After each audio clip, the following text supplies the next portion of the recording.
The time has come to put an end to what everyone had gathered for in this huge hall. People are tired of the constant unrest and ask the saint to sort it out. The girl faces a difficult choice because the fate of the people depends on her. Meanwhile, they continue to beg for peace to reign in the empire. Members of each faction ask her for help, and the leaders stare at her. One of them is the crown prince and swordmaster of the Illid Empire. Kyle Alexis, a leader, makes it clear with his focused gaze that the saint must choose him. But besides him, the high priest is present in the hall, as if he stepped out of a painting. Rayhouse de El's smile makes it clear that he has already prepared a place for the saint in prison. However, there was still one more, the blue-eyed head of the Merchants Guild. Unlike the other two characters, Cass Lloyd is completely impenetrable. No matter how hard the saint tries, she cannot read what he is thinking. In addition, messages from the gods constantly appear before her eyes. The girl is in despair and does not understand how it came to this. Her ears are ringing from these comments and she's about to break down. However, now is not the time to hang your head, and it is time to make a decision. This morning, the girl wakes up with a severe headache and sighs heavily. The saint's maid, who is deeply concerned about her mistress's condition, comes to her aid. This girl's name is Annie, but such a minor character didn't even have a name in the novel. For the last 2 days, the saint constantly asked about her name and did not understand anything. However, now she decides to behave naturally and makes it clear that she is better off.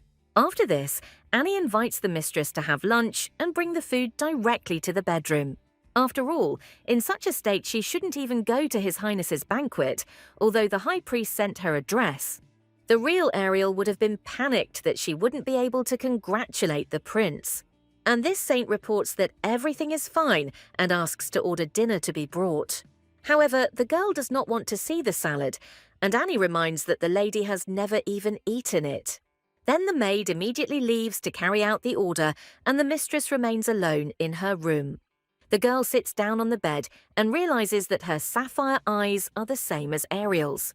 In a past life, she read about the life of the righteous Saint Camilla, and it's obvious that she has now been reborn as the character in this book. She was supported by 3 handsome men from different walks of life and even worshipped her. They all later became her husbands, which would be strange in the real world. And in this novel, it's like a harem, only the other way around, when the girl has power over her husbands.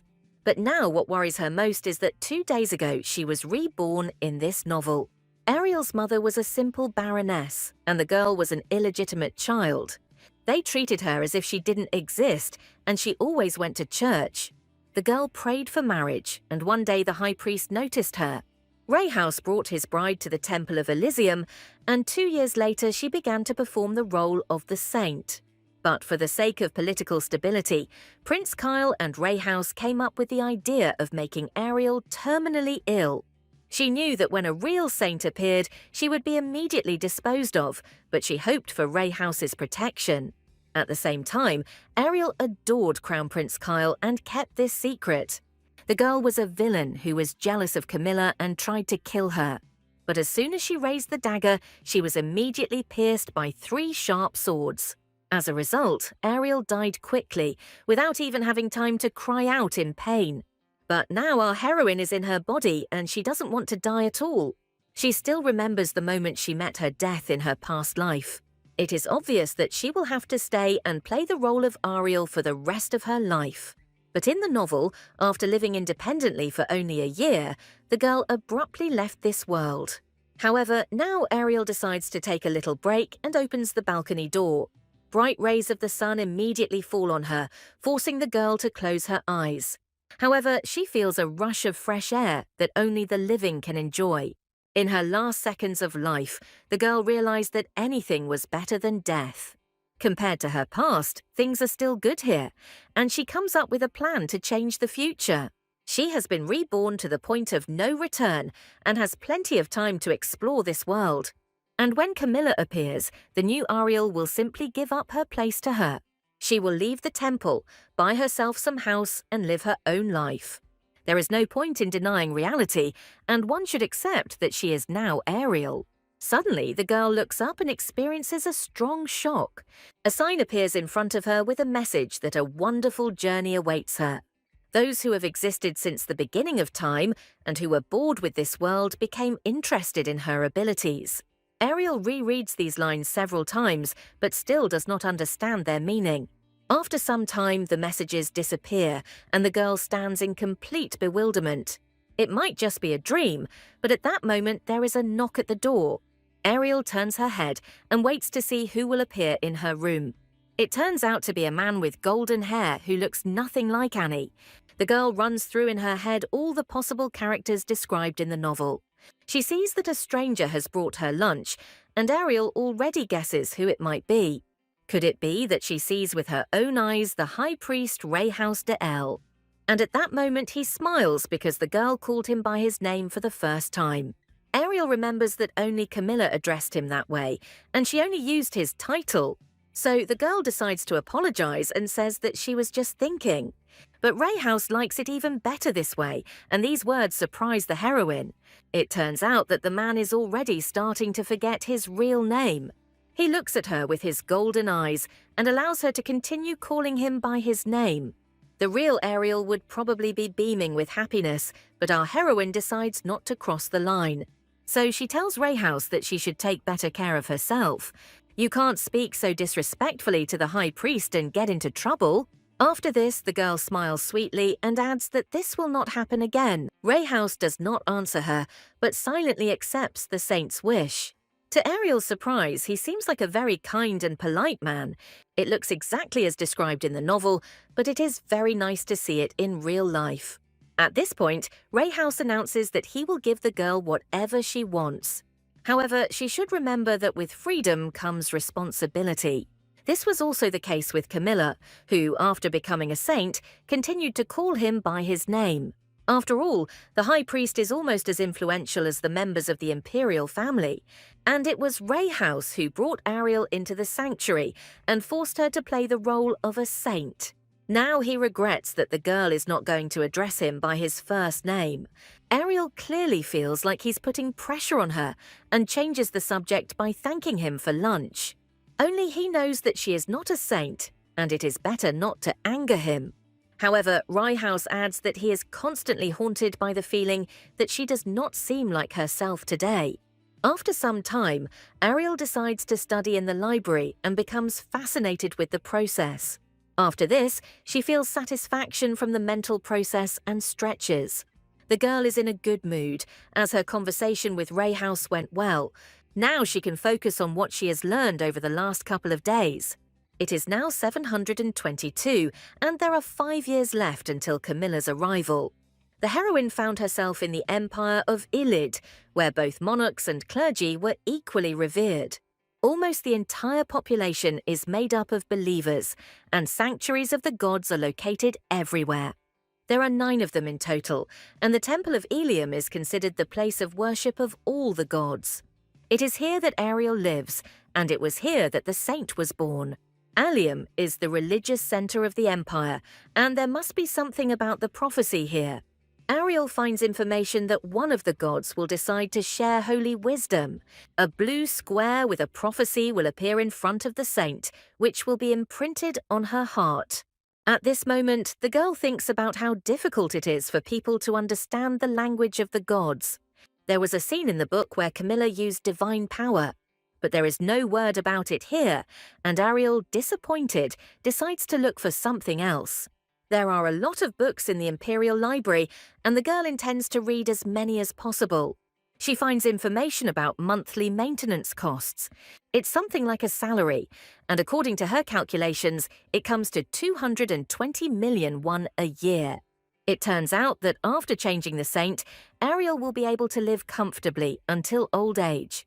But the heroine from the book spent all the money as soon as she received it. It's good that our Ariel is not like that and will be able to save up for a house for herself and then leave. But suddenly she is distracted by some sound that seems familiar to her. And again a blue square appears, indicating that someone has taken an interest in her notes. The girl feels as if she is not in a novel, but in a computer game.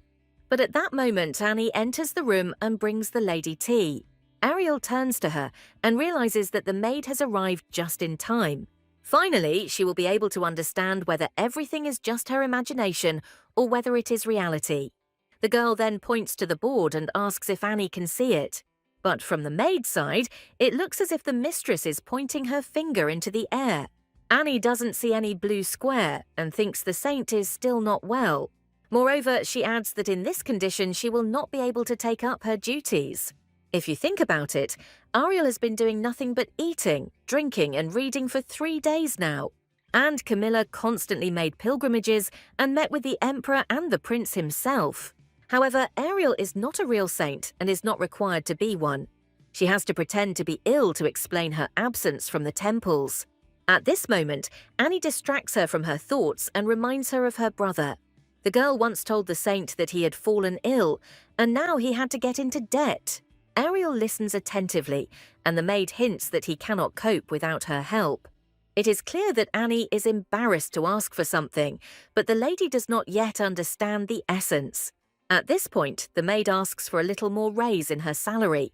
Meanwhile, a strange smile appears on her face. Ariel was stunned and speechless by this request. However, Annie's expression seems very familiar and insincere to her. Only those who wanted to take advantage of the girl smiled like that. This sly grin is familiar to her from her past life, even though she comes from a wealthy family. In the book, the villain Ariel was very compassionate, and Annie decided to profit from her. But our heroine is not a real saint and will not allow herself to be taken advantage of. After this, the girl turns to the maid, and she is ready to hear a positive answer. But Ariel only asks if she has ever been given money. Annie replies that the lady once helped her out by agreeing to help her brother. She paid her 650 francs, although a maid's salary was only 200. Now it's clear why the heroine of the novel was always broke, and the present-day Ariel decides to show Annie her true place. Therefore, the lady suggests that she think carefully before opening her mouth. And from this day on, Ariel will not give the maid another penny. She already receives a good salary, but she dares to ask for even more. Annie is furious, but the lady offers to bring her brother here. The stables are in dire need of extra hands, and the maid will not have to worry about her relative. But Annie always considered the saint inferior to herself and did not expect to hear a refusal. The maid even loses her temper and starts screaming openly. Ariel has already encountered such people in her past life and knows them well. A maid has no right to behave so disrespectfully towards a saint. However, Annie pulls an ace out of her sleeve and reminds that she knows the mistress's secret. This prank discourages Ariel, and she is at a loss for words. And at this moment, the maid shows all her hatred and calls the saint an imposter. Now it's clear why the real Ariel paid the maid so much money. And Annie starts threatening to tell everyone who the saint really is. But Ariel doesn't fall for her blackmail and suggests that the maid act right now. The book heroine would have continued to pay off the maid, but now everything will be different. It all started with 300 francs, and now the girl's insolence has reached 700. Ariel, without batting an eye, tells the maid that she can tell everyone her secret. However, Annie explains that in such a case the lady will face consequences. But the girl already knows that she faces execution for this. But at the same time, people will not forget about the servant who reported this. After all, she knew about this lie for so long and hid the truth for money. Ariel knows very well what will happen to Annie after this, and she is overcome with horror. At the same time, the heroine herself will die beautifully because she is half a noblewoman. But such a death is clearly not in store for the maid, who is an ordinary commoner. Moreover, from the outside, it looks as if Annie is jealous of Ariel. And since she found out the truth, she had to tell it right away. And now she has nowhere to go, since they are sailing in the same boat. Otherwise, the maid will have to risk her life if she dares to open her mouth. After this, Ariel falls silent for a moment and notices that Annie is shaking violently. She then decides to find out if her family knows about this secret. Annie tries to justify herself by saying that she didn't tell anyone about it. But Ariel doesn't believe her words, and the maid tries her best to protect her family. However, even after this, the lady reports that Annie did not convince her at all. so she will have to check everything herself and talk to her family. At this moment, Annie loses all her insolence and asks her mistress for forgiveness. The maid falls to her knees and says that she doesn't need any money. Moreover, she promises that something like this will not happen again. And at this moment, the heroine cannot believe that Ariel allowed herself to be used like this. Meanwhile, Annie continues to tearfully beg for forgiveness. Suddenly, the high priest enters the room and witnesses this incident. At this moment, Annie is overcome with even greater horror at the man's reaction. She tries to justify herself, but Ray House has already taken out his dagger. At that very moment, drops of blood begin to fly everywhere, and Annie's voice falls silent. Ariel watches this scene and cannot believe what is happening. However, the high priest's gaze after all this remains cold and unwavering. After this, he informs Ariel that circumstances left him no other choice. The girl understands that Ray House was afraid of the saint's secret being revealed. However, she could never have imagined that she would witness such a scene. Even if there were no guarantees, he still shouldn't have killed her. And while Ariel is trying to come to her senses, the high priest promises her to clean everything up here. But the girl just turns her head to the side and doesn't answer. After this, Ray House leaves the room and advises Ariel to rest. At this time, she waits for the door to close and tries to relax. Then the girl grabs her head and tries to think about what happened. The problem is that Ray House actually did the right thing. In the end, Annie died without even having time to scream before her death. And one day, Ariel will face the same fate as her servant. They will deal with her as soon as she is no longer needed. This fact makes Ariel feel terrified at the thought of her death. But suddenly, a notification appears before the girl that higher powers are interested in her thinking. At this time, Ray House walks through the temple and plays all of Ariel's words over in his head. He remembers how the girl spoke of the death that awaited the maid. He couldn't remember Ariel being so determined before. The maids could whisper quietly behind her back, but she only played the victim. However, he is still sure that the saint does not have an ounce of brains, otherwise it would not have come to this. The Temple of Ilium is considered to be the place of worship of all 9 gods. If the saint serves all the gods, then the high priest serves only one. This also applies to Reichhaus, who just arrived at the place of worship. His gaze becomes very thoughtful when he sees his god. He worships the god of art, Monte, who is depicted in the form of a statue. Ray House closes his eyes at this moment and begins to pray to him. Meanwhile, Ariel is being served by a new maid who has already managed to get into trouble. The girl tries to apologize sincerely, but the lady asks her not to worry. After this, the maid leaves and says that she will come at the first call. Ariel then starts laughing because so much fuss was made over a simple salad. Now everyone is going crazy, and the maids are changing so quickly that she doesn't have time to remember them.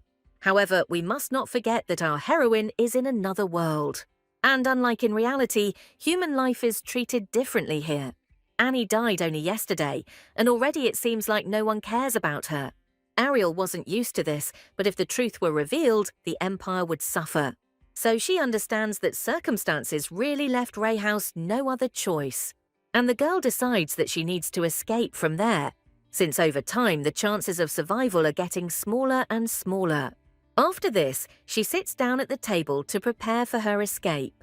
Then Ariel looks at the store's shopping prices and realizes that she can only afford the average one. The heroine from the book was stupid and apathetic, and if she hid well, Ray House would forget about her. After this, the girl calculates the time frame and happily realizes that she has 3 years. Now she no longer has to give Annie a large part of her salary and can save money. But suddenly the girl is distracted from her dream by some strange sounds. Ariel looks at the door and tries to figure out who is there.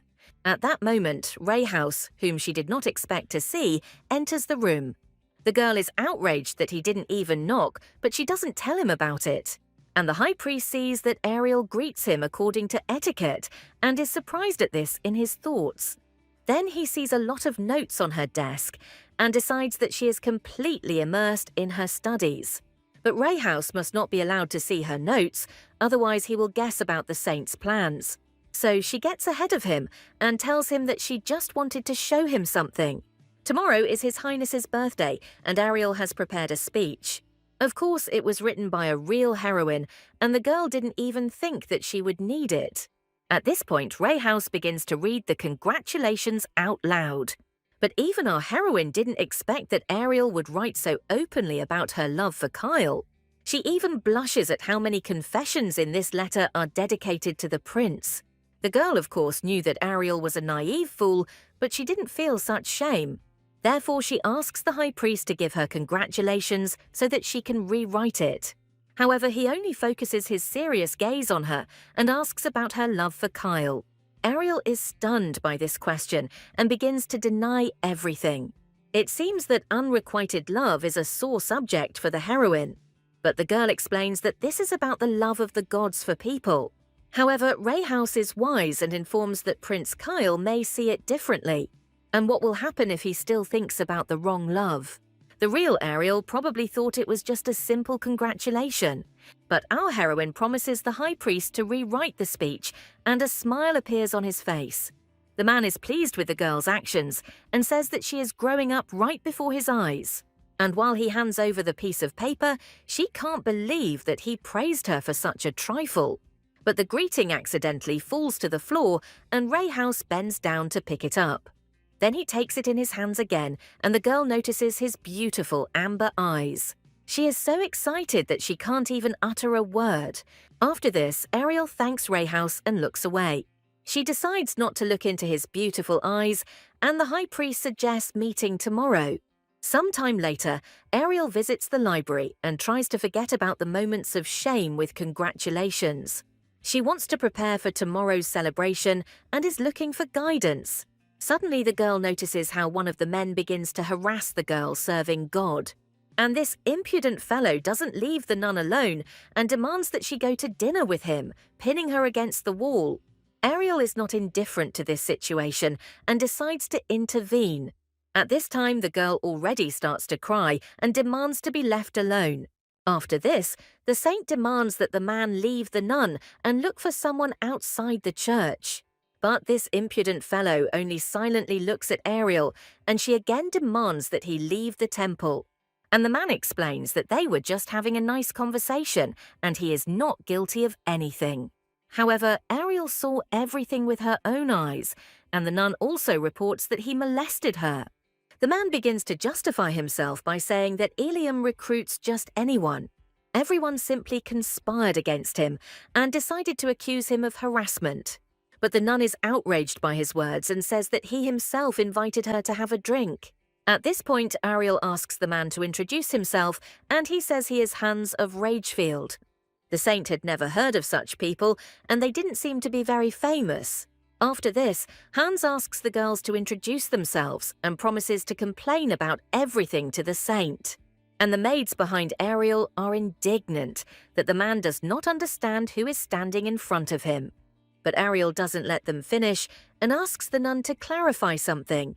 She ignores the man and wants the girl to name those who can excommunicate from the church.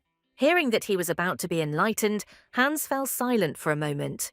And at this moment, the nun is preparing to answer the question posed.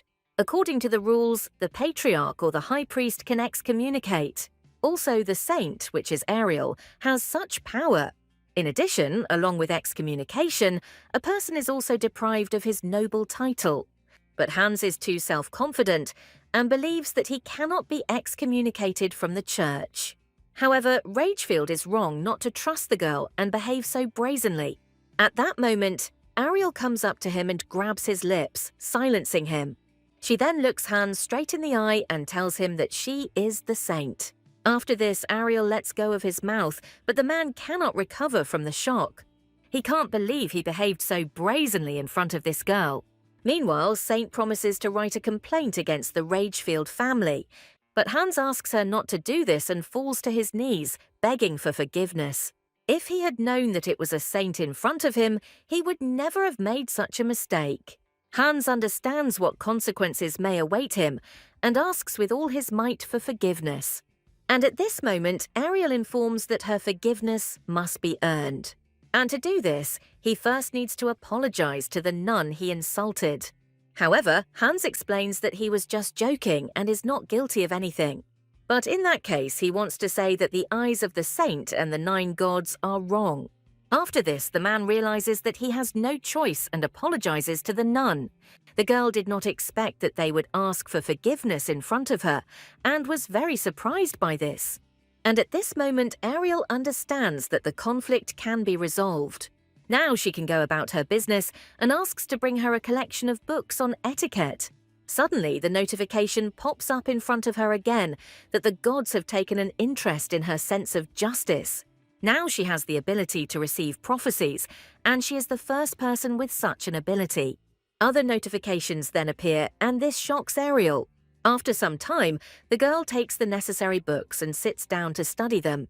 She reads about the saint's unique abilities and her ability to receive prophecies. Now Ariel understands that she has attracted the attention of the gods. But she was so tired of these notifications, as if a nightclub was opening today. It all looks like some kind of game interface that describes the actions of the gods. However, Ariel does not consider herself a saint, and there is no mention of exceptions in the books. At this point, she decides that she needs to somehow turn off these notifications. But the gods are in a panic from this idea, and the girl decides not to do it, after which the higher powers relax. From the outside, it looks like they got their internet back. Or as if a man on a desert island managed to pick up a radio wave. As much as Ariel doesn't want to, she will have to come to terms with these prophecies. However, all this is very strange, because she is not a real saint. Suddenly, a notification pops up in front of her that the god of knowledge wants to show her something. Ariel activates the sensor and feels as if she is absorbing the contents of the books. She feels like she is reading hundreds of books at once. There are even some that are not in the library, and now you don't have to worry about anything. But the acquisition of knowledge suddenly stops, since the girl has a low level of prophecy. In this case, all she can do is look at what she has already received. Suddenly, she is overcome with a wonderful feeling of blessing from Hesed, the god of knowledge. After this, Ariel's head feels like it's 1,000 times lighter. She only had time to glance at the book, and already she had absorbed all its contents. Now, this ability will allow the girl to work faster. Although she had been very lucky, it still happened too quickly. And after a while, Ariel leaves the library, and early in the morning she already has time to take a shower. Now she feels like new and decides to rest after yesterday's fruitful day. She also noticed that the blessing of Hesed lasted for 3 hours, and then everything returned to its place. At this moment, someone starts knocking on her door, and the girl allows him to enter. Rayhouse appears on the threshold again and asks how she slept. Ariel replies that she slept well, and the god of art cannot take his eyes off the man. Then the high priest notices the many books and praises the girl for her hard work, and she decides to behave sincerely in order to build a good relationship. But there's something wrong with Rayhouse, and is it because a real heroine wouldn't act like that? In this case, the girl decides to distract him with introspection. She says that she used to act like a child and will now try not to cause trouble. Ariel doesn't know when the real saint will appear, but until then she will behave more reservedly. After these words, the high priest's gaze becomes too serious. He replies that he has already asked the girl to consider this place home. But she has a feeling that because of their shared secret, he won't let her out of here alive. After this, Rayhouse extends his hand and asks her to give him a new speech. Ariel hands him a piece of paper with congratulations, and the man reads it silently. All this time he does not say a word and does not show any reaction.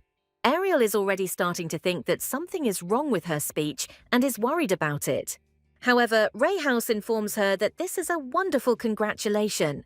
The girl has matured a lot in his eyes during this time, and he can't even believe it. But to avoid arousing suspicion, Ariel took the speech from collections and changed it slightly. At this point, Rayhouse becomes interested in the scandal that occurred in the library, and the girl explains that she saw Hans harassing one of the nuns. Like a saint, she gave him a warning and perhaps went a little overboard. And Rayhouse reports that he has already excommunicated this man and his entire family from the church. And in the future, Ariel should immediately report such things to him. She is surprised by his actions, since everything could have been resolved between Anna and Hans. At this moment, a warning comes from the god Hesed for the saint to beware of Reichhaus. He sees that the man has a rotten soul, and the god Monty considers his good looks more important. Ariel doesn't understand why the god started all this from scratch and reads the notifications. At this time, Reichhaus observes the girl and decides that she has become ill. At this point, she becomes distracted and explains that she is simply amazed by the man's determination. After all, it is not so easy to get rid of rot and distinguish those who are impure in heart. It turns out that other priests condemned Reichhaus's decision, but he sees support in Ariel's words, and she says that he acted fairly. At least when she read the book, she always thought of Reichhaus as wise. Unlike the prince, the high priest decided to deceive in order to calm the people. For the villain Ariel, he was an executioner, but for Camilla, he was a true protector. If the girl were reborn as Camilla, she would probably admire Reichhaus. After this, the man apologizes for wasting Ariel's time and leaves Ariel's room. But she doesn't understand why he left so abruptly and what went wrong. After all, the girl did quite well and tried not to say anything unnecessary. But Ariel doesn't even have time to worry about it because of the notifications. At this time, the gods begin to argue among themselves, and messages describe their every action. Ariel is already clutching her head and begging him to stop talking nonsense. Meanwhile, Reichhaus doesn't understand when everything changed. He remembers the blue eyes of the girl that he saw only now, but for some reason he had never noticed them or paid attention to them before. And that smile of Ariel's, was it really always so sweet? Reichhaus only chose her because she was stupid and naive for her role. But now the girl seems to have turned into a different person, and he is losing his head. At this moment, he is distracted by an angry man who is dissatisfied with his actions. This is Father Haynes, and he is very angry that Reichhaus did not consult him. After all, even if the saint herself had decided to excommunicate Ragefield from the church, he should not have agreed. An entire family cannot be excommunicated from the church because of the misdeed of one of its members. And like the other priests, Haynes is categorically against this. But Reichhaus says that he did not excommunicate them because of Hans's misdeed. The whole point is that the whole family was involved in a conspiracy with some priests. One man told him that the rot was not easy to get rid of, but it only made him feel better. And now Reichhaus is going to cut off all the rotten shoots in this temple. Haynes becomes very agitated by this and only asks to consult with him in the future. And it would be better if Reichhaus himself would decide such issues without the saint's intervention. But the high priest changes the subject and reports a large number of monsters in the Ares mine. So it would be better if Haynes went into that mine and found out everything, since he has nothing better to do. The priest was very frightened by this news and said that he was too old for this.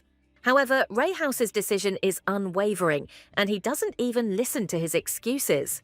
The priest realizes that he has no choice and will have to go into the mine. Moreover, one cannot contradict or refuse the orders of the high priest. At this time, Nun Anna from the library is kneeling in the saint's room. The maid reports that she insisted on an audience and wants to say something. Ariel remembers that this is the girl she saw in the library. Now she wants to hear what the nun wants to tell her. It is clear that the girl is very nervous and has difficulty speaking, but she still gathers her courage and asks the saint to allow her to serve her. Ariel did not expect such a request and replies that she no longer needs servants. Moreover, unlike the maids, Anna has magic and it is dangerous to keep her around. But the nun was very grateful to the saint for her help and did not even have time to say thank you to her. Since Ariel helped her out, the girl would really like to serve her. The saint sees Anna's sincerity and cannot remain indifferent. So she waves her hand and asks the maid to leave. After the door slams, she begins a conversation with the nun.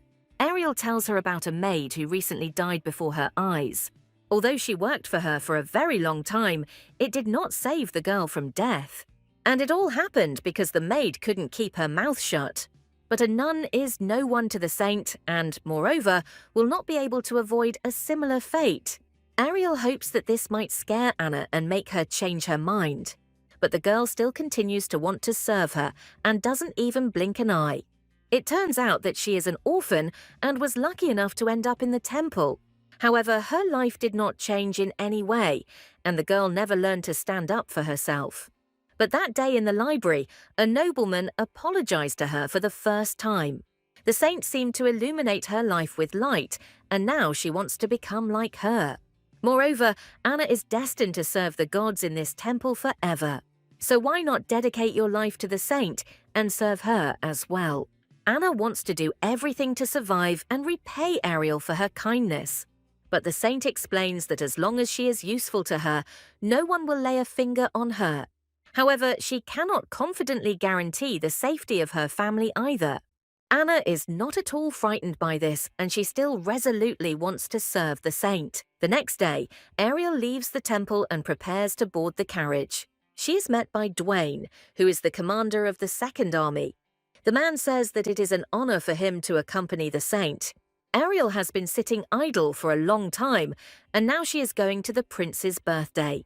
From the outside, the temple seems much larger to her than it seemed before. When she gets ready to leave here, the girl will definitely need a horse.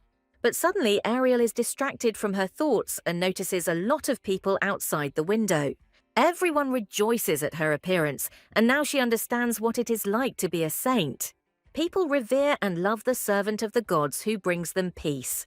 Moreover, the saint conveys the will of the gods, which is so interesting to the people. Ariel now wonders if she really is receiving messages from a higher power. At this point, in the notice, Hesed expresses his dissatisfaction with her thoughts. But Ariel considers herself a fake saint, which means they are not real gods. She asks them to prove otherwise, and at that moment thunder is heard and lightning appears. The girl is very surprised by the appearance of a thunderstorm in the middle of a clear sky. After this, she realizes that real gods are communicating with her. But now she has a simple empty notification window in front of her, and everyone is silent. Ariel decides to wait a little longer, but no messages appear. She then looks out the window with a smile and sees a notice that Odysseus is interested in it. The girl is glad that at least the gods don't read thoughts, and after a while she arrives at the palace. Everyone inside is openly staring at her, but Ariel is used to it. The main thing is to keep your chin up and your gait more confident. And with this attitude and determined look, Ariel walks past hundreds of people. At this time, an orchestra plays string instruments in the imperial palace. The saint stops at the throne and realizes that the emperor and empress are in front of her. The first one is called Laushan Jansen Illida, and his wife is Rosa Illida. The empress is the daughter of Count Michael, and she received her title 3 years ago. Also next to the emperor is a man clutching the hilt of a sword. This is the same Crown Prince Kyle Alexis, whose birthday is celebrated today. As a result, all the guests of honor have already gathered, and the congratulations can begin. The saint begins her speech in honor of the prince's 20th birthday and blesses him. After this, the emperor thanks her and asks her to raise her head. The girl listens to his request and thinks that Ariel and Kyle's relationship has always been so-so. However, now his face does not even hide the strong hatred towards her. But the girl decides not to pay attention to this and continues her speech. It tells how God created the world and divided it into 9 parts. His mercy fell upon the empire and made the place prosperous. Then a brave emperor was chosen, and his son was born with the blessing of the god of destruction, Ciel. And now the saint congratulates the prince, who is the only heir. Not only the god of destruction, but also the other 8 gods bless him. At that moment, Ariel feels like she's being stared at. She even apologizes mentally, but she is now much worse off than the prince. After this, Kyle finally puts his hand into the girl's palms. Now she can kiss her and thus convey blessings. However, the girl herself considers this a humiliation in front of a huge crowd of people. It's good that she didn't make any mistakes, although it wasn't a pleasant task. At this moment, Kyle still does not soften his hateful gaze and looks at the girl. But suddenly there is some kind of explosion and Ariel is thrown aside. It was so loud that everyone in the room fell out of their seats. After everything has calmed down, Ariel tries to see what happened. But she can't understand anything because Kyle is standing in front of her, holding his sword. The man tries to spot the danger but finds nothing. Now the emperor himself demands a report on what is happening. At this moment, his guards report that it was lightning. She struck the statue of the first emperor and destroyed it. Ariel was very upset by this news, as it was impossible. As a result, the bronze statue was completely destroyed by such force. After this, the empress grabs her head and understands that this is a bad sign. And while everyone is trying to suppress their panic, Ariel looks at the hole in the ceiling. There is not a single cloud in the sky at this time, which means that lightning did not strike without reason. The girl understands that this is the work of the god Hesed and asks him about it. It turns out he felt injustice and accidentally struck by lightning. Ariel understands that there will be a fuss about this and she won't survive. She then decides to look at people and listen to their reactions to this phenomenon. All the people begin to whisper and consider this a bad omen. The emperor's statue is reduced to rubble, which is not to the crown prince's advantage. After all, everyone begins to believe that after he ascends to the throne, the empire will also collapse. But now Ariel is also bothered by a strange feeling in her chest that she feels when she looks at the prince. At this moment, she is distracted by a voice nearby, to which the girl turns around. The empress begins to exclaim that the saint herself has honored them with her visit today. This means that there is no reason for the gods to be angry with them. But Ariel immediately realizes that the emperor's new wife and the prince do not get along very well. However, the situation with the people is really difficult and can create danger. Moreover, everything happened immediately after her words, and Kyle might hold a grudge. After this, the emperor asks the saint to pray for the empire when she returns to the temple. But Ariel decides to fix everything right now and turns to the crown prince. She then says that she will convey to the gods that he is happy. This puzzles Kyle, and he asks the saint about it again. And Ariel explains that the prince was born under the star of Ciel, the god of destruction. But destruction and creation always go hand in hand, and this is the mother of all things. However, the empress considers this nonsense and does not understand what she wants to say. And only her husband realizes that this is about Ciel's blessing. At this moment, all the people began to rejoice, as lightning was a sign of divine power.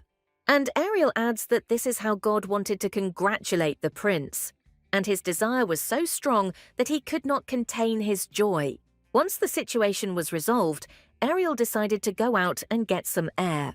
Now we need to ask the gods to stop doing this. It is also worth finding out what kind of relationship the prince has with the empress and returning to the temple. But suddenly, Prince Kyle comes out onto her balcony and disconcerts her with his appearance. He is stern and unhappy that the saint is going to leave the festival. This reaction shocks Ariel, and she doesn't understand what's wrong with this prince. He looks at her with such hatred and at the same time does not want her to leave.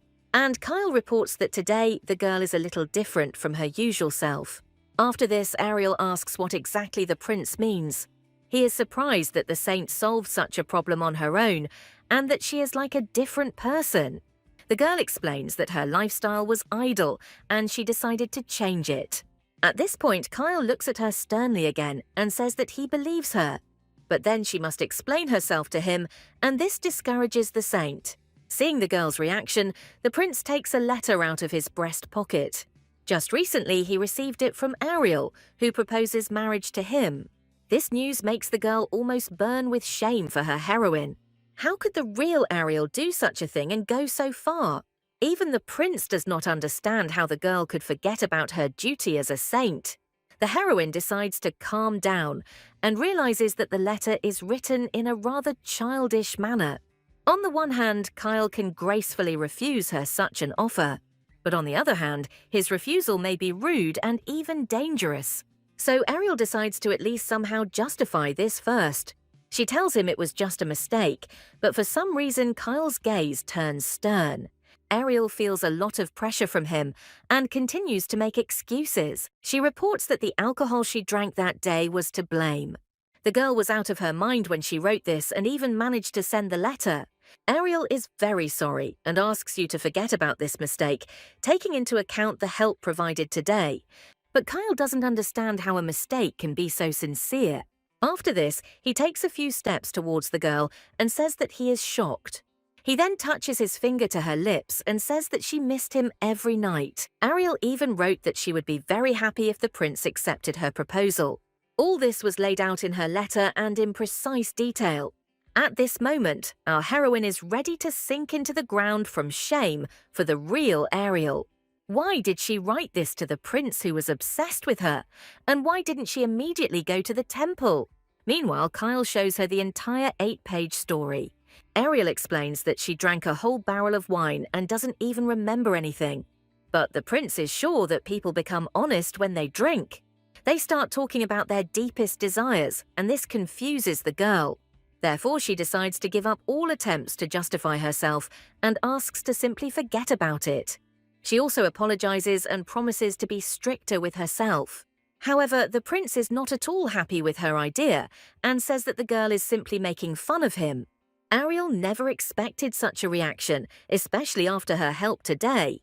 The situation is further complicated by the fact that the prince grabs the girl's wrist with force. She can't even imagine how many nights he didn't sleep after her letter. The prince is outraged that the saint now blames alcohol for everything. All his screams and anger cause great fear in Ariel. But at that moment, an explosion from a lightning strike occurs next to them. After this, drops of water appear in the air, which look like a fountain. They gather right above their heads and pour down as rain. Not only Ariel, but also the crown prince is shocked by what happened. At this moment, he even lets go of the girl's hand and stops screaming. The saint decides not to miss the moment and abruptly runs away from the offender. She reaches the carriage and sees Dwayne nearby, who is surprised by her haste. Ariel, meanwhile, shouts that this is an emergency evacuation and runs inside. The carriage door slams shut and the girl feels safe. Now she can finally breathe a sigh of relief and relax. She looks at the imperial palace in the distance and tries to come to her senses. The girl is so glad that she was able to survive and is grateful to the lightning that saved her. After this, she decides to ask Hesed if this was his doing. He winks at her in messages, and Ariel thanks him for his help. At this moment, the god of love praises Hesed, and Monty regrets having condemned him. Ariel then notices a letter for Kyle in her hands, which she accidentally took with her. The enraged face of the crown prince immediately pops into her mind. After this, the girl begins to blush with furious shame. She's almost going crazy with how awkward this situation makes her. The actions of the real Ariel changed everything much more than the heroine thought. Now it becomes very dangerous and we need to try even harder. Sometime later, an auction takes place at which Count Balmer's jug is sold. Once upon a time, holy water from the ancient Eurus temple was kept in it. The starting price for this jug is 100 francs and people are starting to raise their signs. The price gradually rises and the lot is sold for 200 francs. But the saint does not understand why she is here, and it turns out that this was the wish of the god of arts. Even Dwayne asks her this question, as he does not understand the reason for their arrival. However, Ariel does not lose her head and says that everything is the will of the gods. Moreover, she has one reason why she ended up here. In fact, sometimes purchased trinkets make their owners millionaires. And Ariel decides to take advantage of this, not leaving anything to chance. After all, she has a god of art who will help her choose a valuable lot. And as soon as such an object appears, Monty will inform the saint about it. At this moment, the next lot, belonging to Countess Altmer, is announced. Ariel receives a notification that Monty is looking at this dagger. It is made of bronze and dragon bones and contains divine power. But the saint does not think that this dagger contains a large amount of dragon bones. It was probably easy to guess that they use the same tricks here as in regular goods. However, since the god of arts is looking intently at the dagger, it is worth thinking about. Meanwhile, people are actively raising the price, and Monty still hasn't given his verdict. Ariel is already starting to get nervous and is barely holding back her patience. Then she loses her temper and asks God to somehow speed up. At that moment, a notification appears before her eyes that Monty wants this dagger. Ariel doesn't hesitate and immediately raises her sign. She raises the price to 100 francs and prepares to buy the item. No one dares to raise the price any higher, and the dagger now belongs to the saint. The girl is very happy about this and feels how exciting it was. Ariel then turns to her escort and asks him to go somewhere. She had some important business to attend to that shouldn't take much time. Together with Dwayne, they find themselves in the middle of the street and the men recognize this place. Ariel brought him to the Merchants Guild, but it is still unclear why. The most influential guild owner is one of the three main male characters, Cass Lloyd. He is the only one who had no connection with Ariel, and I would not want to cross paths with him. But this trade guild contains the most talented appraisers, so she decides to use their services and gets an item for sale. Ariel lays out the dagger and wants to know how much it will be valued at. You can't tell from the outside that it's expensive, but God wouldn't lie. At this point, the appraiser declares that he will take 5 francs for the appraisal without a sale. The girl agrees to this price and the man starts working. Meanwhile, Ariel begins to look at the guild's display windows. Even their range of products is on another level, and you can feel their professionalism. Suddenly, the appraiser finishes his work and says that this is a good specimen. Oddly enough, this dagger has a fairly high dragon bone content. Ariel is incredibly happy with these words, and even Monty shrugs his shoulders in the notification. After this, the girl decides to find out how much the valuable item is worth.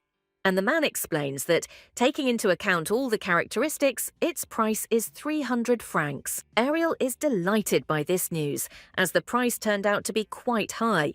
Even Dwayne can't figure out how the girl knew about the item's value. And she honestly admits that God helped her with this, and Monty remains pleased with her sincerity. After this, she immediately decides to sell the item and shakes the appraiser's hand. He thanks her for the deal and prepares to bring the money. At this point, Ariel receives a notification that the shop feature is now unlocked for her.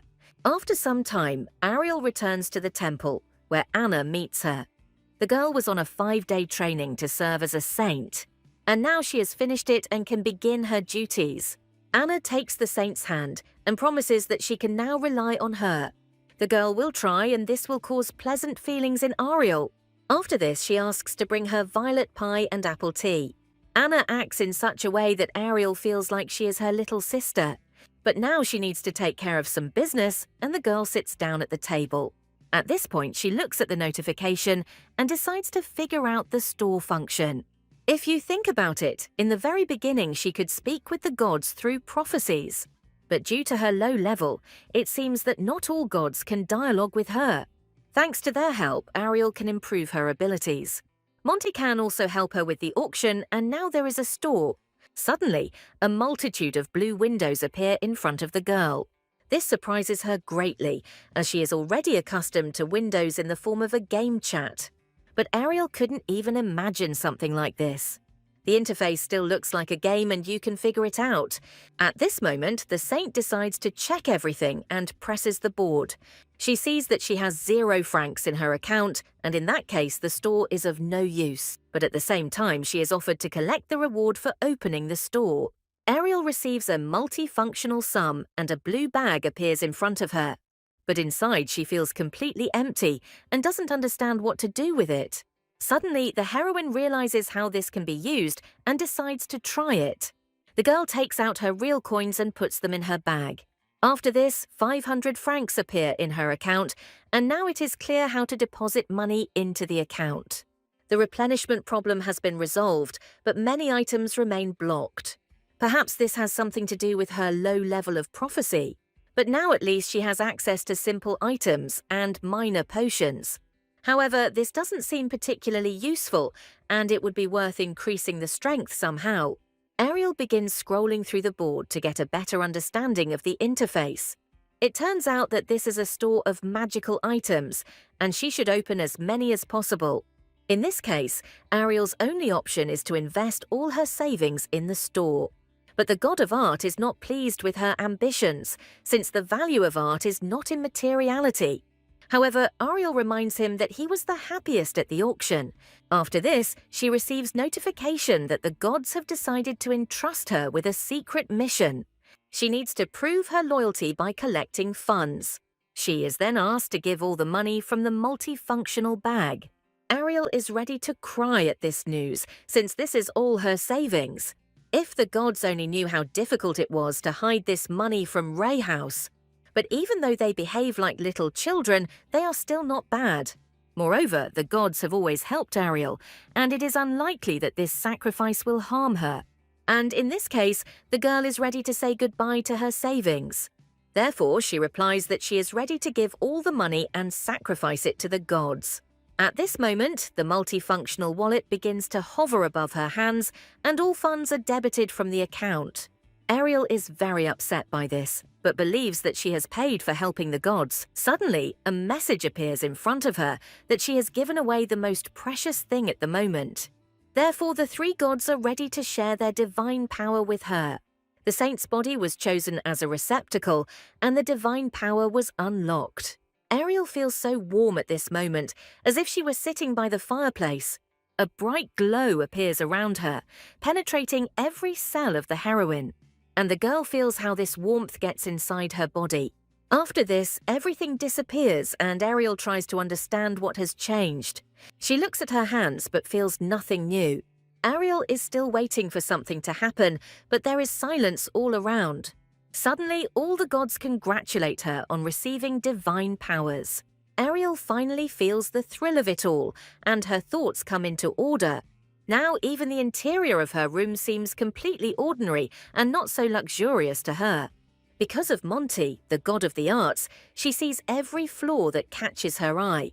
I wonder how the blessing of Odysseus, the god of love, will feel. After all, she doesn't even have a boyfriend, and Ariel has never really experienced love. Yet it is strange, since others can only use the power of one god. But with her, everything is different and her power has no limits, just like the Bergerites. However, Ariel is hearing about her for the first time, and she herself is not a real saint. And when the main character appears, she will need to free up this place. But this power is so similar to the divine, and everything seems so real. The girl doesn't understand what's going on and how to explain it. Suddenly, at this moment, Ray House enters the room and finds the saint in an upset state. He is concerned about her behavior, but Ariel informs him that she is just a little busy. At this moment, the girl opens her eyes and finally understands who is standing in front of her. The saint did not expect to see Ray House so suddenly and panics. After all, the high priest himself stands before her, and he must be treated with respect.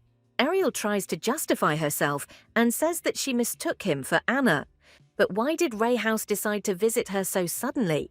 The girl can't shake the feeling that the high priest didn't come for no reason. Maybe he found out her secret and is aware of her plans to save money.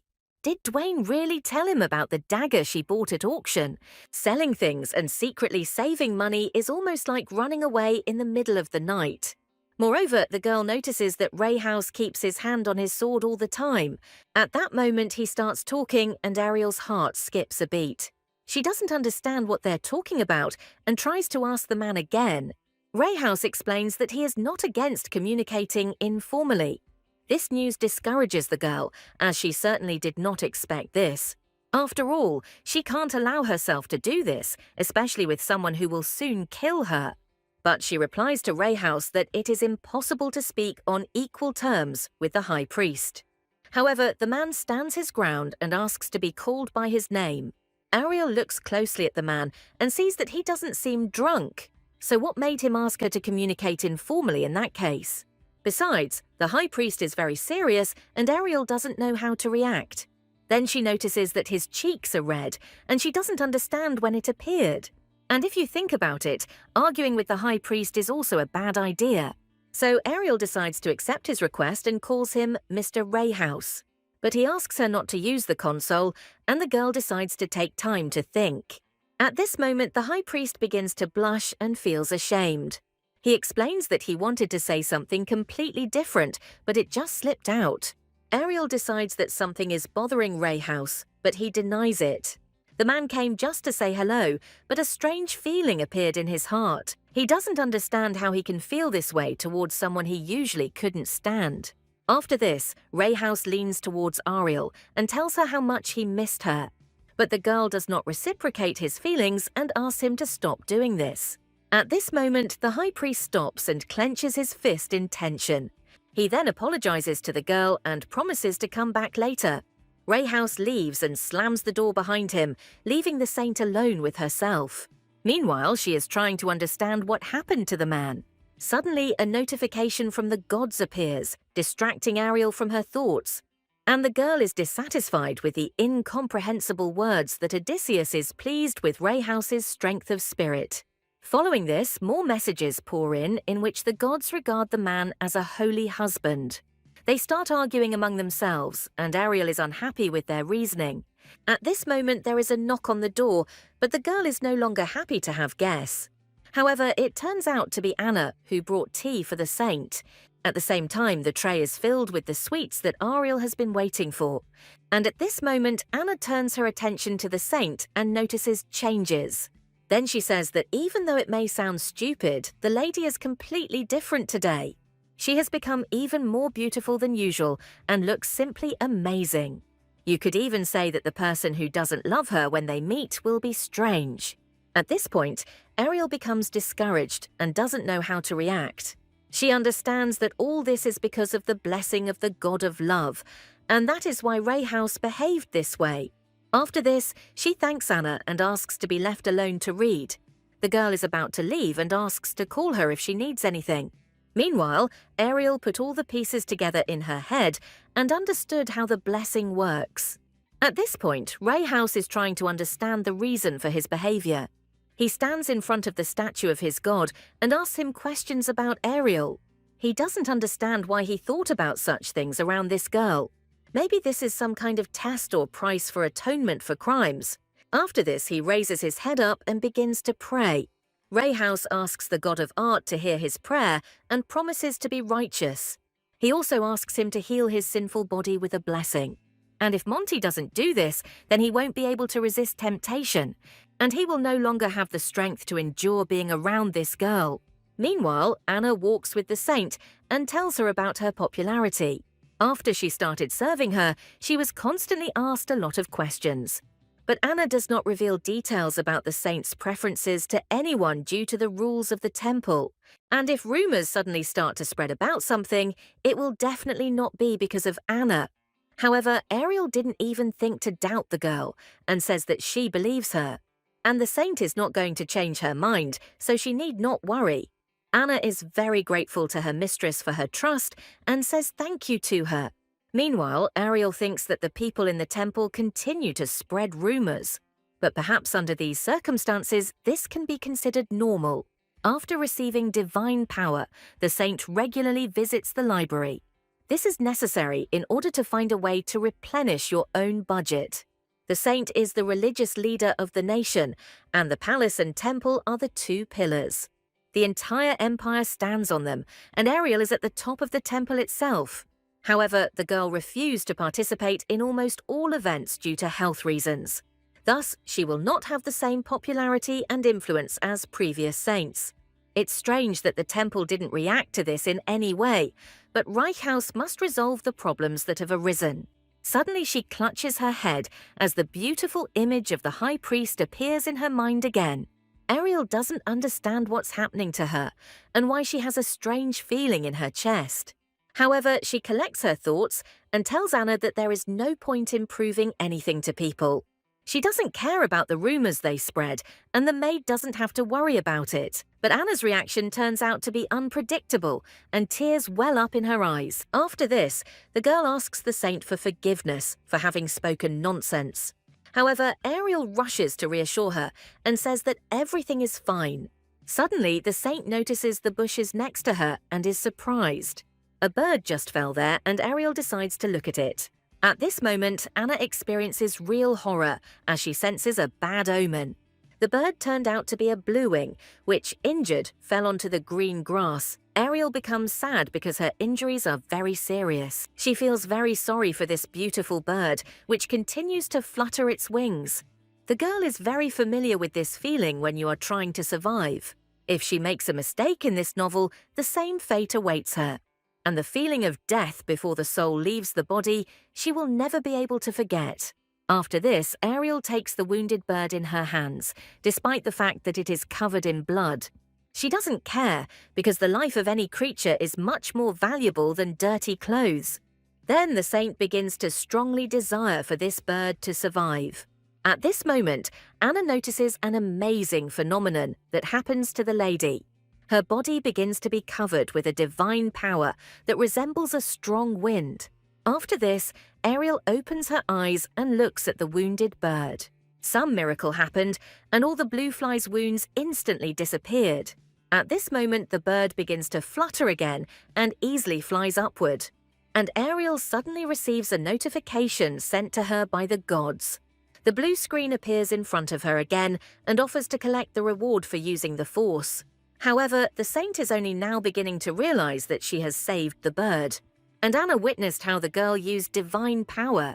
Although many priests heal people, it is still not so easy to do this even with prayers. But Ariel didn't use the Bible or prayer and performed such a miracle. This bird was already on the verge of death, and then simply flew away as if nothing had happened. The saint understands that there is no way to convince Anna and puts her hand on her shoulder. The girl then strictly forbids her to tell anyone about this. But Anna is very surprised that the saint asks her to keep everything a secret. Previously, Ariel could only take risks because she already knew the future. However, if everything changes now due to divine power, her life could be in danger. In this world alien to her, her fate is in her own hands. Ariel wants a simple and peaceful life, so she asks Anna to promise to keep everything a secret. The girl feels that she has been entrusted with an important mission and accepts her mistress's request. She considers this a full-fledged order and promises not to tell anyone about what happened. At this moment, Ariel looks at the girl and feels that she can trust her. Then she decides to change the subject and asks Anna about a new variety of roses. At this time, Ray House is enjoying tea in the garden with a friend. He doesn't understand why he did this to the bluewing, which isn't even prey. And the high priest explains that the bird needs to be better trained so that it does not bite its owner. But his interlocutor, the heir of the Cass Lloyd Guild, does not agree with such methods. However, even if not with dogs, Ray House had done this many times before. At that moment, the dead maid Annie, whom he himself killed, appears in his head. Then the girl blackmailed Ariel that she would tell everyone her secret. And Ray House had to kill her so that she could no longer bite her owner. After this, he thanks Cass for saving the White Lawtonia. This plant is not suited to this climate and will not forget what its comrade did for it. And Cass replies that it's nothing and now the Ilium festival will be a success.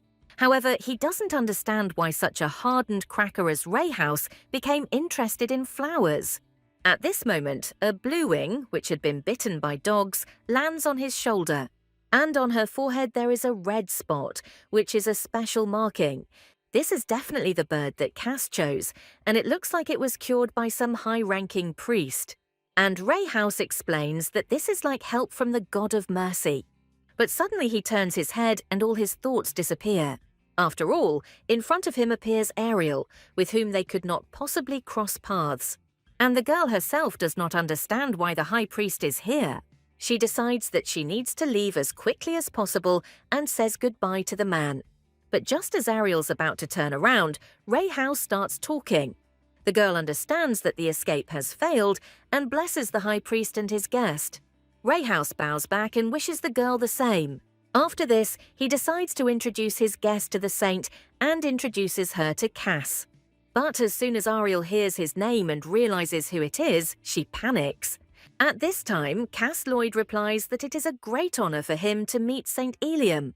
However, according to the plot of the novel, this character was not supposed to see Ariel.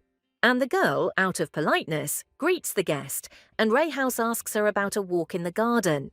After all, she could have asked the high priest to accompany her. Ariel starts to smile widely and says that she can't distract such a busy man. Suddenly, someone distracts Ray House and informs him that something has happened. The servant approaches the high priest and begins to whisper something in his ear. Then the man says that there are problems with the construction and he needs to leave. Ariel considers this a stroke of luck and also decides to leave while she still has the chance. But before she can say goodbye, Cass decides to talk to her in Ray House's absence. Now her plan has completely failed and everything is going wrong again. Ariel silently looks at her interlocutor and examines him carefully. Meanwhile, Cass doesn't show any reaction and doesn't say a word. The girl doesn't understand what's wrong with him, and he looks scarier than Ray House. After this, she decides to turn to the man, and he turns his head in her direction. Ariel says that she needs to leave because she has important things to do, but at that moment, the very bird she had healed lands on her shoulder. Cass is very surprised that the girl has already seen the bluing, and it has become attached to her.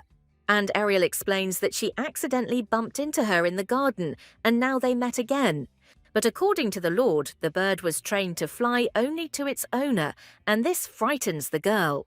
It turns out that this bluing belongs to Cass, and it is a miracle that it has become attached to the saint. Moreover, he already thought that the bird had died after being attacked by dogs. According to the novel, Ariel remembers that Cass is one of those people who measures everything in terms of money. He ignores the pain and feelings of others without feeling an ounce of compassion. Even pointing his sword at St. Camilla was no problem for him. All this is because this man has a piece of ice instead of a heart. At this point, he decides to directly ask Ariel how she saved the bird. The girl is shocked by his question and denies any involvement, and she is very outraged by how easy other people's lives are for the Lord. At this point, Cass wonders if Ariel herself has encountered death. But if he thinks that life is worthless, then he should have killed the bird and let it suffer. After these words, Cass realizes that the real Ariel is different from the rumors. However, the girl doesn't care and is glad that the bird is okay. And if Cass is her owner, then he should value her. At this moment, the girl announces her departure, and the bird again appears on the owner's shoulder. Finally, the man calls out to Ariel and says that he will look forward to their next meeting. After some time, our heroine finds herself in her room and plunges into thought. She was so outraged by Cass's attitude that she was not going to see him again. She already has enough of two men and doesn't need any extra problems. Now the most important thing is to escape from there as quickly as possible and live in peace. There is only one way to do this, and Ariel looks at the reward notification again. It appeared back when the girl used divine power for the bird. And since she needs money to escape, she agrees to take the reward. At this moment, she receives a message that the level of prophecy has been increased for completing the mission. Now the second level prophecy is revealed to her, and the god of destruction is connected to the messages. Suddenly, Ariel is once again surrounded by divine power, which is Ciel's blessing. After this, the girl feels changes in herself and remembers this god. This is the same Ciel who destroyed the statue during the birthday, and it is he who is worshipped by the crown prince, who did not give the girl a break. But if Ariel now received his blessing, then she has gained power. After this, she begins to think about how she can break one and test her ability. At this moment, a chair catches her eye, and the girl decides to use it. Ariel grabs his back with all her strength, but nothing happens. And she was already hoping that after the blessing, she would have special power. Suddenly, something she didn't expect happens, and the chair falls apart. After this, two halves of the broken object appear on the floor. Ariel is very shocked by what is happening, as none of this looks like a romantic fantasy. It turns out that the genre of the work in which she found herself has changed radically. After a while, the girl stretches, as she has finished reading a mortar of books. The blessing of Hesed helps her out greatly, and now she can read 10 large books a day. Ariel has already learned the basic information about this world and will not disappear when she escapes. I wonder if it will be possible to make money using divine power. After all, she can use it at any time and treat people for money. Or there is an option to use only herbs instead of strength and become a healer. One way or another, Ariel will need a job after escaping, and she chooses to become a doctor. But blessings have nuances, and they can last no more than 3 hours. Each one can only be used once a day, and she now has 4 of them. The god of knowledge Hesed helps in the ability to learn anything. And the god of arts, Monte, enhances his observation of luxury items. And there is also the god of love, Odysseus, who makes a girl more beautiful. At this moment, the pen she was using to take notes breaks in Ariel's hands.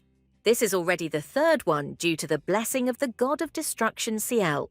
Even Anna is concerned about the broken chair she found in the room, but Ariel hasn't used this power on people yet and doesn't know its consequences. However, everything she touches instantly becomes unusable due to breakdown. This means that now she can be fearless and can easily defend herself. The girl thanks Ciel for his blessing and he blushes in the message. And Ariel understands that this god really likes to be praised. But after this praise, the other gods begin to tell nasty things about Ciel. Our heroine gets the impression that they are beginning to envy him. Apparently, she hit the nail on the head and decides to rectify the situation. Ariel turns to the other gods and tells them that their blessings are also good. But this does not help her, since the gods still begin to argue about whose blessing is better. And the girl asks them to live in harmony, since they are all very important to her. At this moment, Anna knocks on the door of the room, and the saint allows her to enter. The servant apologizes and informs that Ariel has a guest asking to see her. It turns out that the crown prince came to her, and this news discourages the girl. She asks to convey that she is ill, and the man had better leave. But at that moment, Ariel hears his voice calling it a pretense. Kyle is already standing at her door, informing her that he has no desire to leave. Ariel immediately resorts to saintly etiquette and greets the prince, but he doesn't need these formalities, as he is eager to continue the unfinished conversation. After this, they go outside, where night has already fallen. Initially, the crown prince was not supposed to spend so much time with the saint, and she doesn't understand what he's going to talk about in such a quiet place. Even the gods send messages that they are holding their breath in anticipation, but Ariel decides to turn off the connection and not be distracted by their reaction. At this point, Kyle says that Ariel's pretense is pathetic. Last time he admired her acting talent, but today it was time to get straight to the point. And the crown prince says that he has come to warn the girl. At this time, Dwayne is talking to the high priest and brings up the topic of Kyle. Although Ariel supports the crown prince, she still shouldn't protect him. Her blue eyes pop up in Ray House's head again, haunting him. Previously, he had guessed about the girl's feelings for the prince, but was it really love? If this isn't a test from the gods, then this girl is truly special. After this, Dwayne decides to tell why he is really here. The man reports to the high priest that the crown prince has come to visit the saint, and the thought that Ariel is now with another man drives him crazy. After this, he turns to Dwayne to find out the details. Ray House's gaze becomes wild, and he wants to hear where the saint is now. Meanwhile, Kyle tells Ariel the information he received after the banquet. The Empress's brother Michael cooperates with the temple servants and learned this from them. It seems that these people are digging under the saint, and he cannot intervene for political reasons. Ariel understands that it was inevitable, although her appearance calmed the hearts of the worried people. Prince Kyle took advantage of this 2 years ago and thus strengthened his position with Ray House. Even at the last banquet, she supported him, and the Empress will decide to sniff out everything about her. However, Ariel does not remember such a plot in the novel, and Ariel did not meet Kyle for this reason. It seems that history is starting to change and is becoming very dangerous. Now she is interested in the details, but her enemies are only just looking for a person to spy on. It's strange, because Kyle said that the saint has been under surveillance for some time. However, the whole point is that Alberto's informant has disappeared somewhere. He has been very aggressive lately, and the spy decided to go into hiding. However, they may have already learned something important, and it cannot be left unnoticed. But Ariel has no ideas on this matter, and Kyle asks her to be careful. After this, the girl decides to contact the prince before he leaves. She wants to ask him to do something important, and this surprises the man. Ariel starts from afar and reminds the prince that he is the rightful heir to the throne. And in time, he will become the one who will subjugate the great power of the empire and lead the entire continent. Ariel then raises her finger up, as if to speak of the prince's great achievement. She has already helped him once, and now asks him to exercise her right of partnership. Kyle decides that the girl wants to propose to him again, but she asks him not to joke like that anymore. She has only one request, and it concerns her personal protection from enemies. At this moment, the prince's gaze becomes even more serious, and Ariel explains that she wants to survive, especially if she becomes his ally. Even if they are in the same boat, it does not guarantee that everything will end well. The false saint was needed only to stabilize the mood in the country. If someone finds out the truth, there will be no reason to keep her alive. Moreover, Ariel works hard to support the empire, and for this she would like to receive the right to a quiet life while they are on the same side. So the girl asks him to promise her that Kyle will protect her. After these words, Kyle gives in and agrees to Ariel's request. He places his hand over his heart and vows not to kill her unless she becomes an enemy. This oath calms the girl, and she thanks the crown prince. And he is surprised that after this promise, Ariel felt better. After all, the letter with the proposal looked like she wanted to commit suicide. And coming closer to her, Kyle asks what she was thinking about at that moment. In this letter, the girl confessed her love and wanted to be on his side. The prince then touches her neck and reminds her how much she has been looking forward to this. So could it be that everything she wrote was a lie, which she doesn't even remember? But now it was time to continue where they left off last time. However, Ariel reiterates that she was drunk when she wrote this letter. Suddenly she hears a male voice greeting His Highness. The girl knows him well, and she doesn't know whether to be happy or panic. And at that moment, the man reports that it seemed to him that the prince's arrival was connected with a visit to him. But I wonder what Kyle and the saint are doing in such a quiet and dark place. Ariel didn't expect to see Ray House, but according to the rules of etiquette, she greets him. Kyle didn't even blink an eye and was about to explain everything to the high priest. There are things that he and Ariel didn't have time to discuss at the party. However, our heroine cannot allow Ray House to find out the truth and says that it is about the food at the banquet. There are a lot of complaints about this, as a lot of stale products were found. But they had already finished talking, and Ray House decided to warn the couple. After all, the saint belongs to the temple, and it is better to avoid personal meetings with her. And first of all, this concerns Ariel, who needs to take better care of herself. At this time, the girl does not understand why the high priest is provoking Kyle, but accepts his reproach, and the crown prince is outraged that someone decided to control the saint's affairs. To this, Rye House replies that he is always ready to deal with dangerous cases. And because of the incident at the banquet, some nobles paid undue attention to the saint. But these words only amuse the crown prince and make him smile. After this, a sharp blade from his sword sticks to Ray House's throat. At the same time, the high priest cannot do anything and is one step away from death. And Kyle explains that by talking about the danger, he should have foreseen this scenario. And his principles do not allow him to let the misdeeds of arrogant people go unpunished. Ariel at this time cannot hide her tension from the situation that has arisen. The Lord is only interested in whether Ray House would like to know anything else besides the saint and the temple. After all, whether it's an official meeting or a personal one, he will not allow anyone to show arrogance. After this, the high priest puts on a smile and says that he understands everything. Kyle removes the sword from his neck, and the situation stops escalating so much. Meanwhile, Ariel is beside herself with the fact that there are no normal people at all in the temple. But she has the opportunity to take advantage of Monty's help and leave this place. But Ray House himself asks her to go back and rest, as she is clearly tired. The high priest wants to continue the conversation with Kyle, and therefore escorts the girl.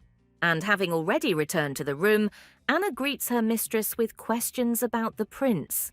The girl thought it must have been amazing, but she didn't expect to see the saint without strength. Ariel is so tired of sorting things out that she still can't come to her senses. Anna decides to find out what happened, although she expected to see her hostess full of happiness. But Ariel doesn't understand why her maid came to such a conclusion. It turns out that she knows that the saint is in love with the crown prince.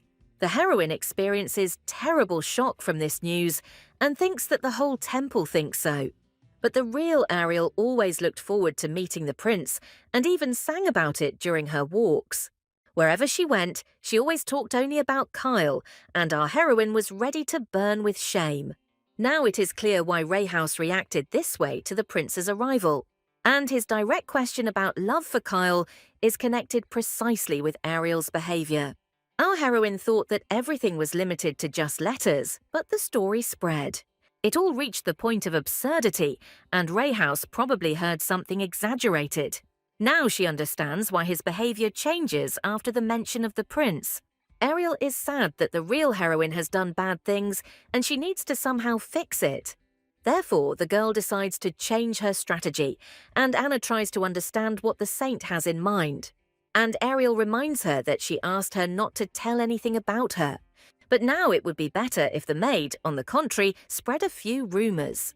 Anna agrees to fulfill her request, and the saint conveys all the words to her. The girl wants everyone to know that Ariel wants to live alone and has no plans to get married. However, Anna is very worried, because then the saint will have no suitors. But previous saints married aristocrats and left the temple, but she has other plans. So she thanks Anna in advance and asks her to tell her story about her loneliness. At the same time, Ariel wants the girl to hurry and shows her out the door. She can only entrust this mission to her faithful servant and assures her that everything will be fine. After this, Ariel goes to bed and is confident that she will soon get rid of her admirers. Moreover, what she wants most of all is to live in luxury after leaving the temple. And while the girl is peacefully falling asleep, some voices try to wake her up. These creatures are greatly disturbed by the explosion and ask the saint to wake up. Ariel sleepily replies that she will sleep for another minute, but the voices do not subside. After all, if the server goes down, it will be the saint who will have to bear responsibility for it. At this moment, Ariel begins to come to her senses and does not understand where these children's voices are coming from in her room. And at this time, they are very excited about the gods throwing lightning bolts. Ariel is horrified by the sudden appearance of the children and their news. She doesn't understand what's going on at all, and the entities ask her to calm the gods. After all, if the saint doesn't intervene, then soon everything here will explode. So first they ask her to sign it in the document and then sort everything out. At the same time, they ask sleepy Ariel to speed up, since there is very little time. However, the girl sees a completely blank sheet of paper in front of her and does not understand anything. But she still puts her signature, and the children find it completely insincere.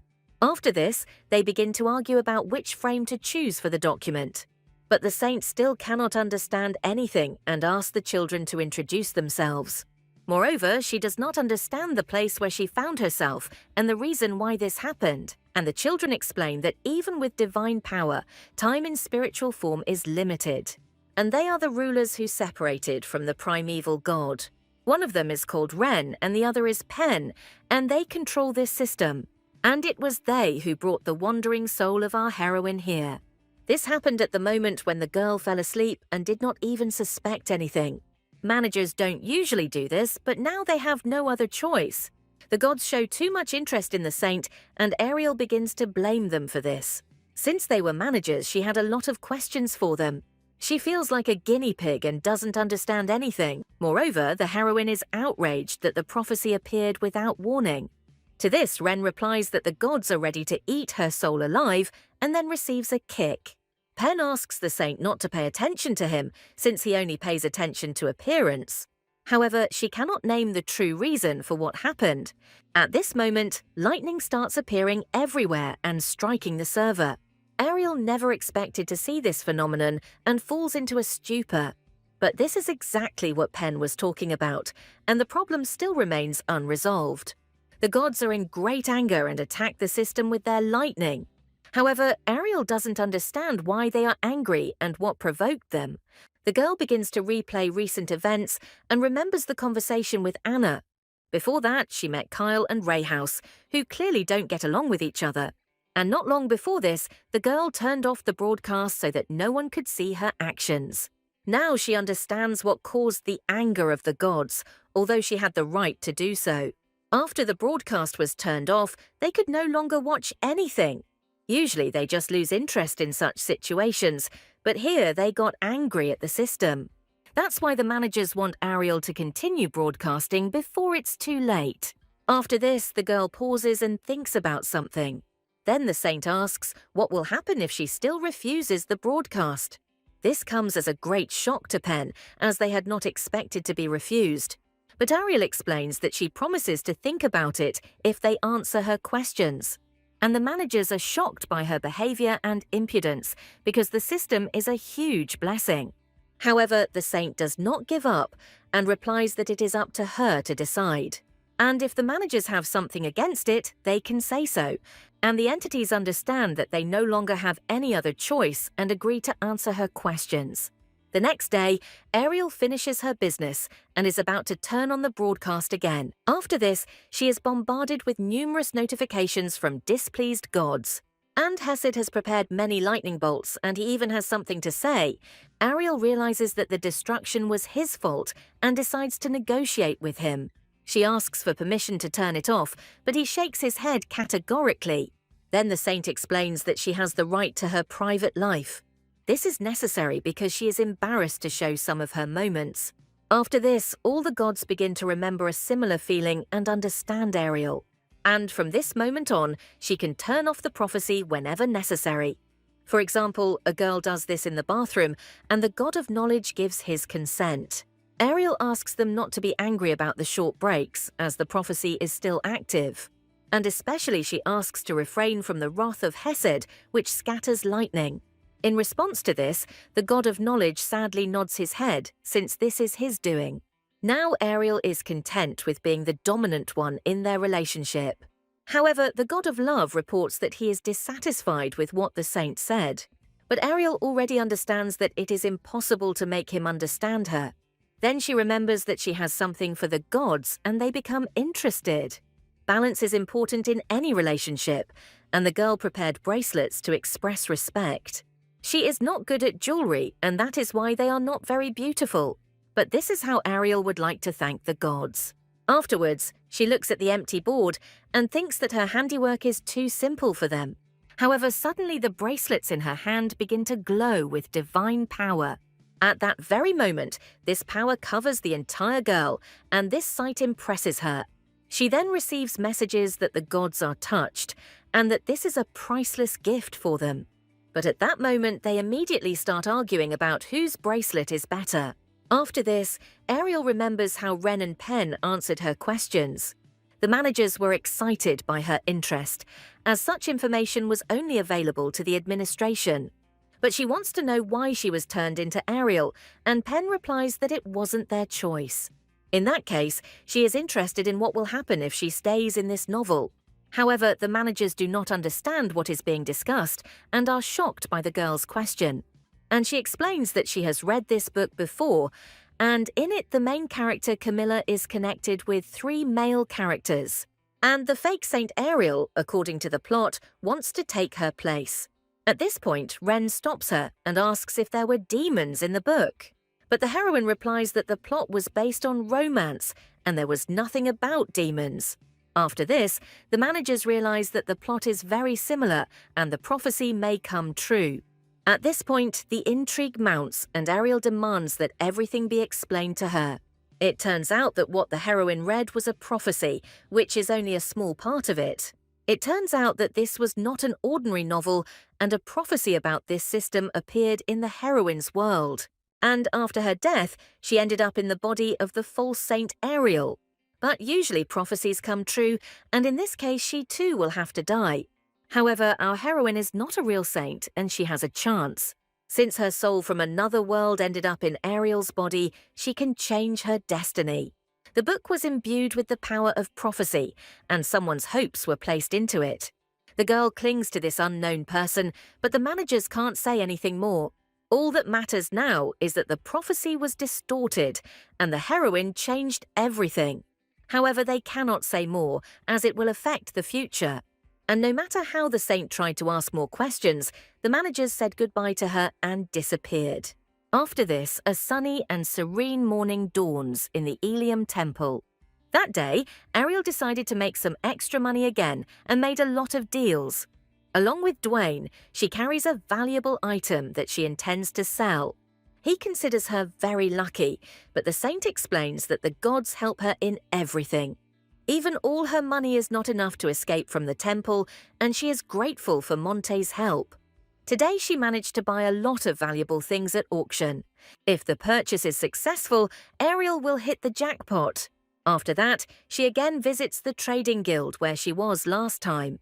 The saint throws a hood over her head and carefully goes inside.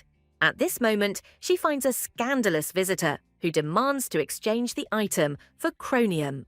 But he is denied this since the cronium is illegal and the guild does not conduct such transactions. And Ariel looks at the customer's platinum chain, which he is trying to sell. However, Dwayne distracts her and tells her that the cronium is related to opium.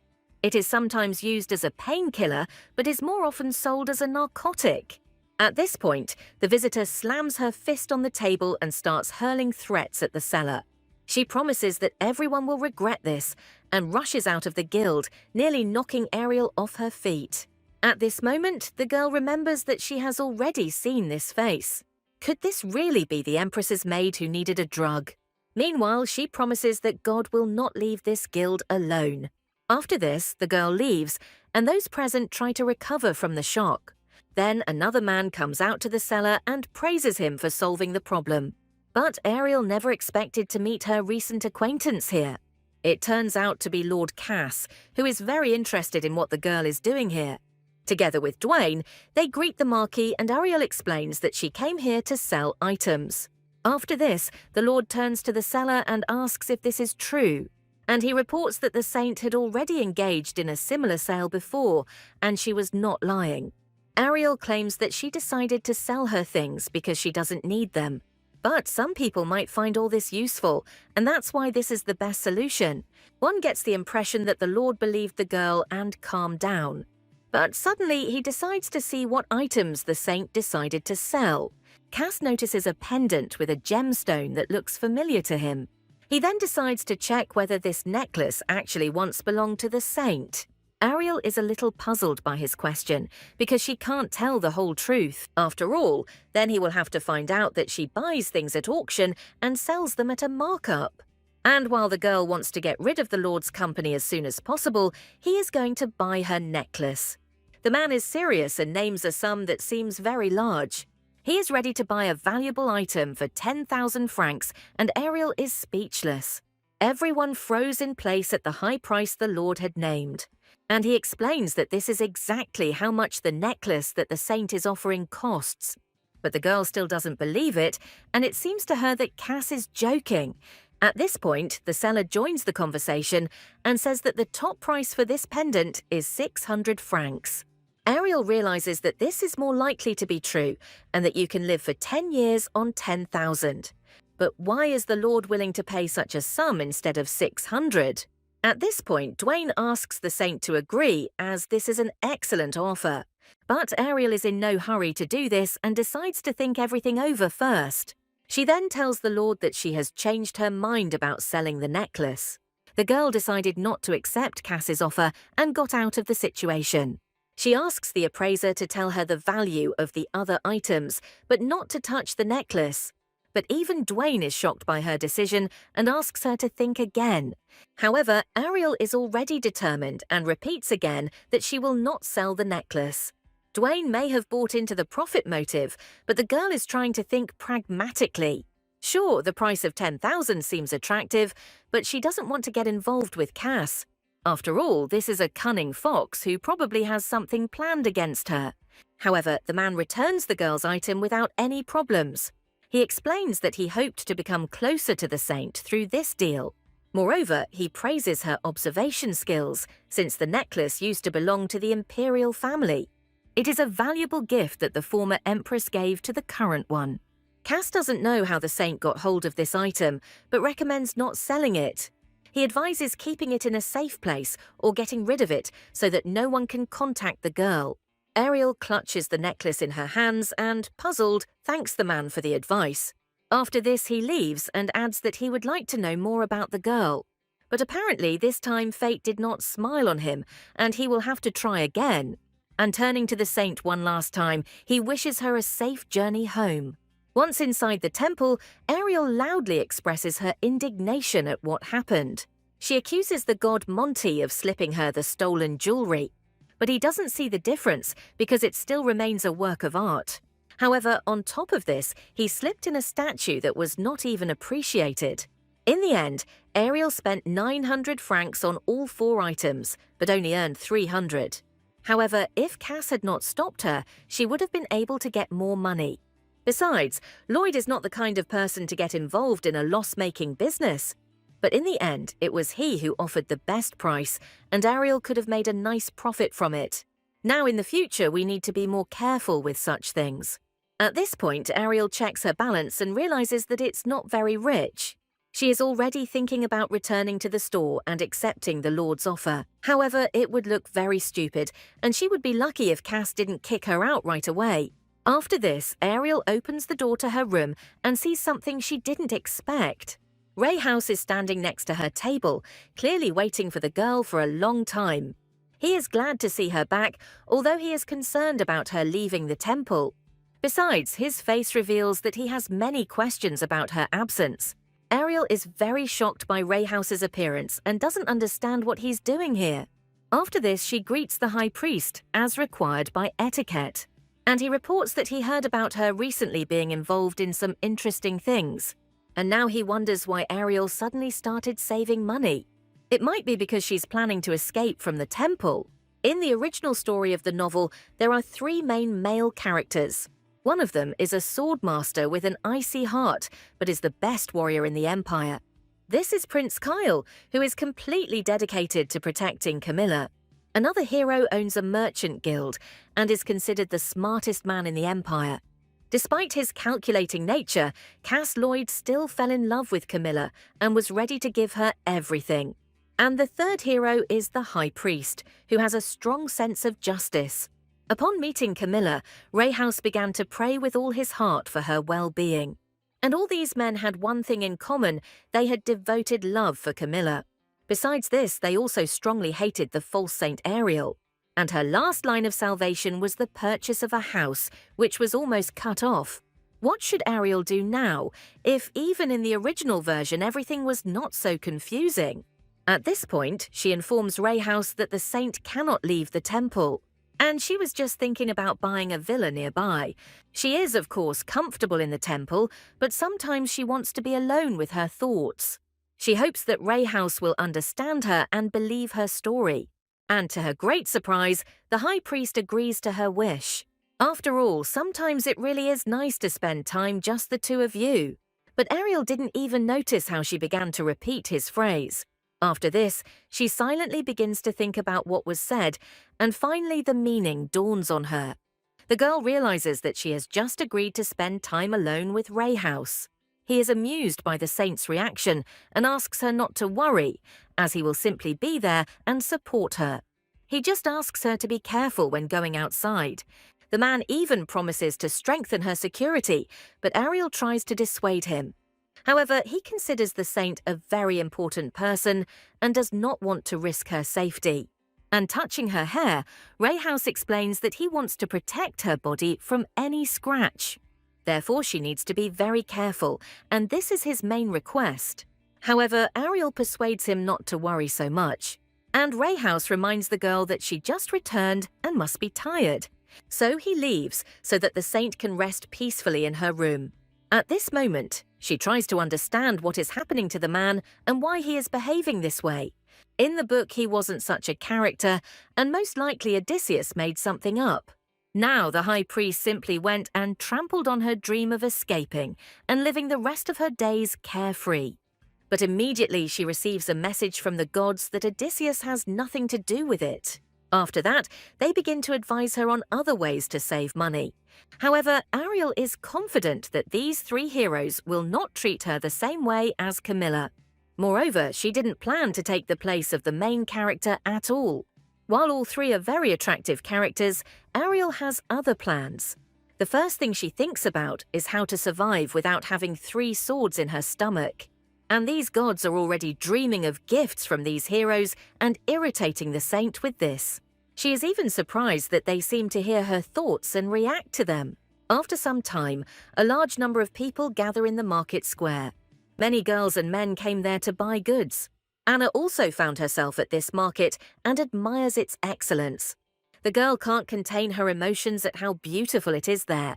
Ariel notices that the maid looks very happy to be at the night market, and the saint decides that she did the right thing in deciding to escape from the temple. Nearby, they sell glass candies, and Anna becomes interested in them. They really do look like pieces of glass, and you can even see a reflection in them. Ariel asks how much a bag of candy costs, and the seller quotes 1 franc. The saint immediately decides to buy 2 bags and takes them from the merchant. She then gives one of them to Anna as a gift. She really wanted to do something nice for the maid, and she asked to try the candy right away. And Anna is ready to burst into tears from how much the mistress cares about a simple servant. Ariel feels happy that she doesn't have to fear for her skin. However, Anna wonders if it was possible to buy these candies. After all, if the high priest finds out that they have slipped away, they will get into serious trouble. But Ariel is sure that Ray House is busy with guests, and moreover, she changed into Anna's clothes. Even though it looks simple, the saint still looks beautiful even in it.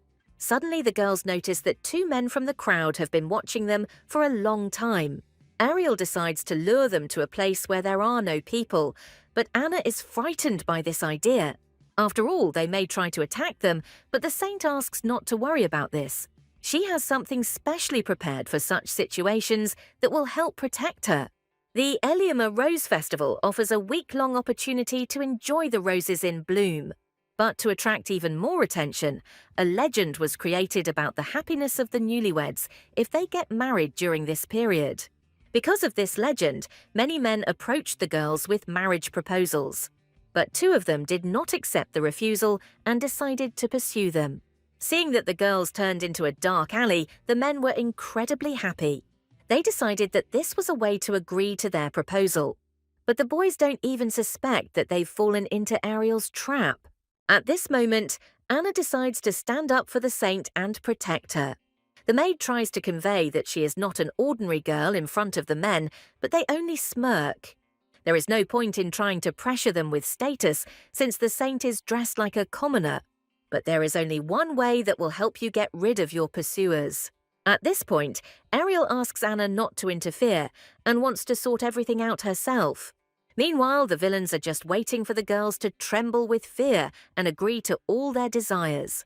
But Ariel calmly approaches one of the guys and talks about the god of destruction. He once advised her to hit those who don't understand words. Ariel flicks the man on the head and he flies back. Meanwhile, his comrade is shocked by what happened to his friend. He starts shaking the man and tries to bring him to his senses, but to no avail. Anna admires how the saint threw away the villain like a kitten, and Ariel explains that all this is thanks to the blessing of the gods. But before Anna and he can rejoice, another guy attacks them. He holds a dagger in his hand, with which he is about to attack the saint. However, suddenly something happens and the knife falls to the ground. The villain immediately grabs his wounded arm and begins to scream in pain.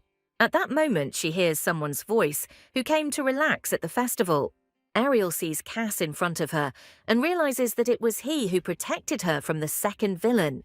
After this, the wounded man becomes indignant and asks who this is anyway. But before he can even finish speaking, he gets kicked in the head. The man falls on his back and everyone freezes at the sight. However, after this, he gets up and promises that he will not leave it like this. Cass looks closely at the villain and observes his actions. Meanwhile, the man rushes away headlong and promises revenge. But everyone is shocked that this impudent fellow just ran away out of fear. After this, the Lord switches to the saint and inquires about her condition. However, he did not expect that the girl would have such power to knock out the villain. But the girl tries to justify herself and says that he just got drunk. Ariel then expresses her admiration for Cass's skills as he stabbed the man with the dagger, and he mimics the girl and says that he just poked at random and accidentally hit the target. However, Cass does not understand why the saint walks without protection in the evenings. It's very unsafe, so he offers to accompany her. After this, they return to the festival again, but this time together. And Ariel feels a lot of discomfort and she wants to run away all the time. The girl doesn't understand why everything always goes differently than she planned. Even Anna decided to slip away and leave the couple, the saint and Cass, alone. This only plays into the Lord's hands, and he even praises the maid for her intelligence. Ariel then decides to remind Cass that he must have a lot of things to do. However, he has already finished everything and asks the girl not to worry about it. Suddenly, children run past them and touch the girl, almost knocking her off her feet. Ariel herself didn't notice how, out of fear, she found herself in the Lord's arms. After this, she becomes indignant that the children are running so fast. But the Lord explains to her that these guys are orphans and they have no one. To feed themselves, they have to steal food or pick someone else's pocket. And it is already clear what path these children have chosen for the future, although they are still young. Cass then decides to tell the saint about the dark side of society. Many poor people lose faith in the gods and do not understand why aristocrats live in clover. Meanwhile, they have to make ends meet without the ability to change everything. Moreover, the Lord adds that he himself does not believe in the power of the gods, and Ariel clenches her fist on her chest. She explains that she understands the feelings of the man and the poor people. And although the world is not perfect, the girl still believes that the gods are trying for the good of everyone. It's easiest to blame the gods for everything, and so she decides to do her part to improve the world. After all, Ariel is a saint, and of all people she is closest to higher powers. Cass is very surprised by her decision and can't even hide it with his facial expression. After this, he takes the girl by the hand and repeats that he would very much like to get to know her better. And all this is because every time he sees the saint, his heart beats like crazy. At this moment, he puts the girl's hand to his chest and she hears the rhythm of his heart. But he has icy fingers and the same temper, so why does it beat so furiously? However, the girl decides not to think about such nonsense and refers to the late hour. And Cass compliments her, because with such a girl he forgot about everything in the world. Ariel thinks that he has already poured similar sweet words into the ears of many girls. After this, she literally decides to run away from the man's questions and says goodbye to him. Then the girl begins to scold herself for behaving like a fool next to the Lord. Anna also abandoned her to her fate and left her with this handsome man. The next day marks the first stage of the rose-blooming festival. And this is the second time that the saint will appear before the people as a real one. For the occasion, she wore a red dress to match the festival. The girl prepares to go out to the people and the guards open the door for her. After this, she is illuminated by a bright light that hits her straight in the eyes. Ariel is very nervous because she is going out in front of a huge number of people. But the people greet the saint very warmly and rejoice at her appearance. Rayhouse is next to her, supporting the girl. However, perhaps Camilla should have been standing in her place now. But seeing the support of the gods, Ariel feels that she is in her place. At this point, Monty advises her to stand differently to look more attractive. But Ariel considers this useless advice and does not listen to it. Meanwhile, the girl recalls their conversation with Cass, where he expressed disbelief in the power of the gods. But the saint is confident that as long as people believe in them, they will definitely try to help them. And what kind of blessing it will be, and from which god depends on them. It's a shame that Ariel doesn't consider herself a real saint and can't help these people. After all, she could have used holy power and at least slightly eased the suffering of the people. At this time, all three of her admirers are nearby and observe the situation. After this, the saint goes to the temple garden to enjoy its beauty. Anna is worried about her mistress's condition and asks her to rest in her bedroom. But Ariel considers this to be excessive concern, especially since fresh air is already very beneficial. Taking advantage of the moment, the girl asks the maid to bring her tea. After this, she notices a great abundance of blooming white roses. The girl finds it so beautiful that she decides to take a closer look at them. She is even interested in why they decided to plant so many white roses in the garden. Suddenly, Rayhouse appears again, appearing out of nowhere as usual. The saint asks if he managed to finish his work, and the man answers in the affirmative. At this moment, he picks a white brass flower to give to Ariel. In his opinion, she goes well with the girl, and it would be great if she took her. Ariel thanks the high priest, but she is sad that the flower had to be picked. After all, his life was shortened, and Rayhouse was puzzled by her words. The more he gets to know the saint, the more he notices changes in her since the day of their meeting. She's like a different person, and it doesn't seem like the old Ariel was worried about the flower's life. Although Ray House did shorten his life, he still doesn't know how to give flowers any other way. And Ariel explains that there is no point in ruining the life of a rose, as it will quickly wither and lose its scent. However, the man did this in order to at least make her smile for a little while. Once upon a time, Ariel told him that with all her heart she longed to see white brass. After that, he planted a whole garden of these flowers in the backyard so that the girl could admire them. He even provided a way to prevent the plants from withering in winter. Ariel was shocked by his words and didn't even know that he planted an entire garden for her. This act really touches her heart, and the girl gratefully says thank you to the man. He said that while she was in the temple, he would order no one to pick the flowers. But if she decides to leave, then he will bring plucked white roses to her house every day.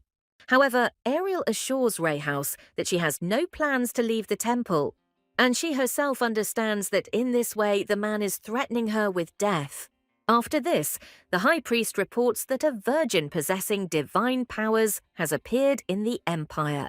After some time, Ariel returns to her room and starts eating dinner. A juicy steak sits on her table as she cuts it into pieces. However, she can't swallow a drop after what she learned. The girl knew perfectly well that she was a false saint and planned to leave before Camilla arrived. But it was supposed to appear only in 5 years, and not right now. After this, the girl asks Anna to clear the table, although she hasn't even touched the food. She has no appetite, especially since now she has to remember everything about Camilla's appearance. If her memory serves her right, this happened after receiving a relic from Reed, the god of eternity. Then it's worth checking if this item is available in the magic item shop. Ariel opens the board and realizes that the very same relic is in place. If Camilla had truly awakened her power, this item would have disappeared from sale. Moreover, the girl's hometown is Ares, and the new maiden appeared in Tiago. It's on the opposite side of the continent, and obviously we're talking about a different girl. After this, Ariel decides to turn to the gods and asks them about a new saint. But when it's not necessary, they chatter non-stop, but now it's as if they've kept their mouths shut.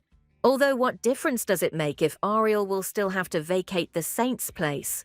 However, she remains incomprehensible to Ray House's reaction, who asks her not to worry about it. The man explained that the appearance of the saint would not affect the girl in any way. Even if she is real, no one would dare to kick Ariel out of the temple. This is very strange, since the real heroine, according to him, should have left the temple after the appearance of the saint. All this gives Ariel terrible thoughts and wild fantasies. Is Ray House really going to lock her in a dungeon and torture her?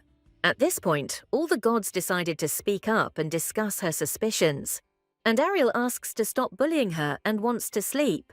Moreover, the gods must have been tired after sending blessings to people. Suddenly, the girl hears some kind of knocking and it scares her a lot. She looks at the window in her room and thinks she just imagined it. However, the door opens slightly and slowly begins to swing open. This causes even more horror in the girl as something strange begins to happen. She realizes that she wasn't imagining things and that some terrible entity had made its way to the 4th floor. Suddenly, a man appears in front of her, who is outraged that the window was not opened for him. It turned out to be Crown Prince Kyle, and he said that he had come to kidnap the saint. After this, he quickly directs his steps towards the girl. Meanwhile, she hopes that he is joking and asks again why the prince came. At this moment, he touches her face with his hand and says that she looks a bit pale. The prince then explains that last time he had already made an oath not to kill her. So Ariel has nothing to fear and he came just to kidnap her. This news stuns our heroine and makes her worry. And Kyle adds that the guards are no obstacle to him and he can kill them all. After this, he grabs Ariel in his arms and asks her to be quiet. But if not, he can always shut her up with a kiss. The saint doesn't know what to do and what this madman is saying.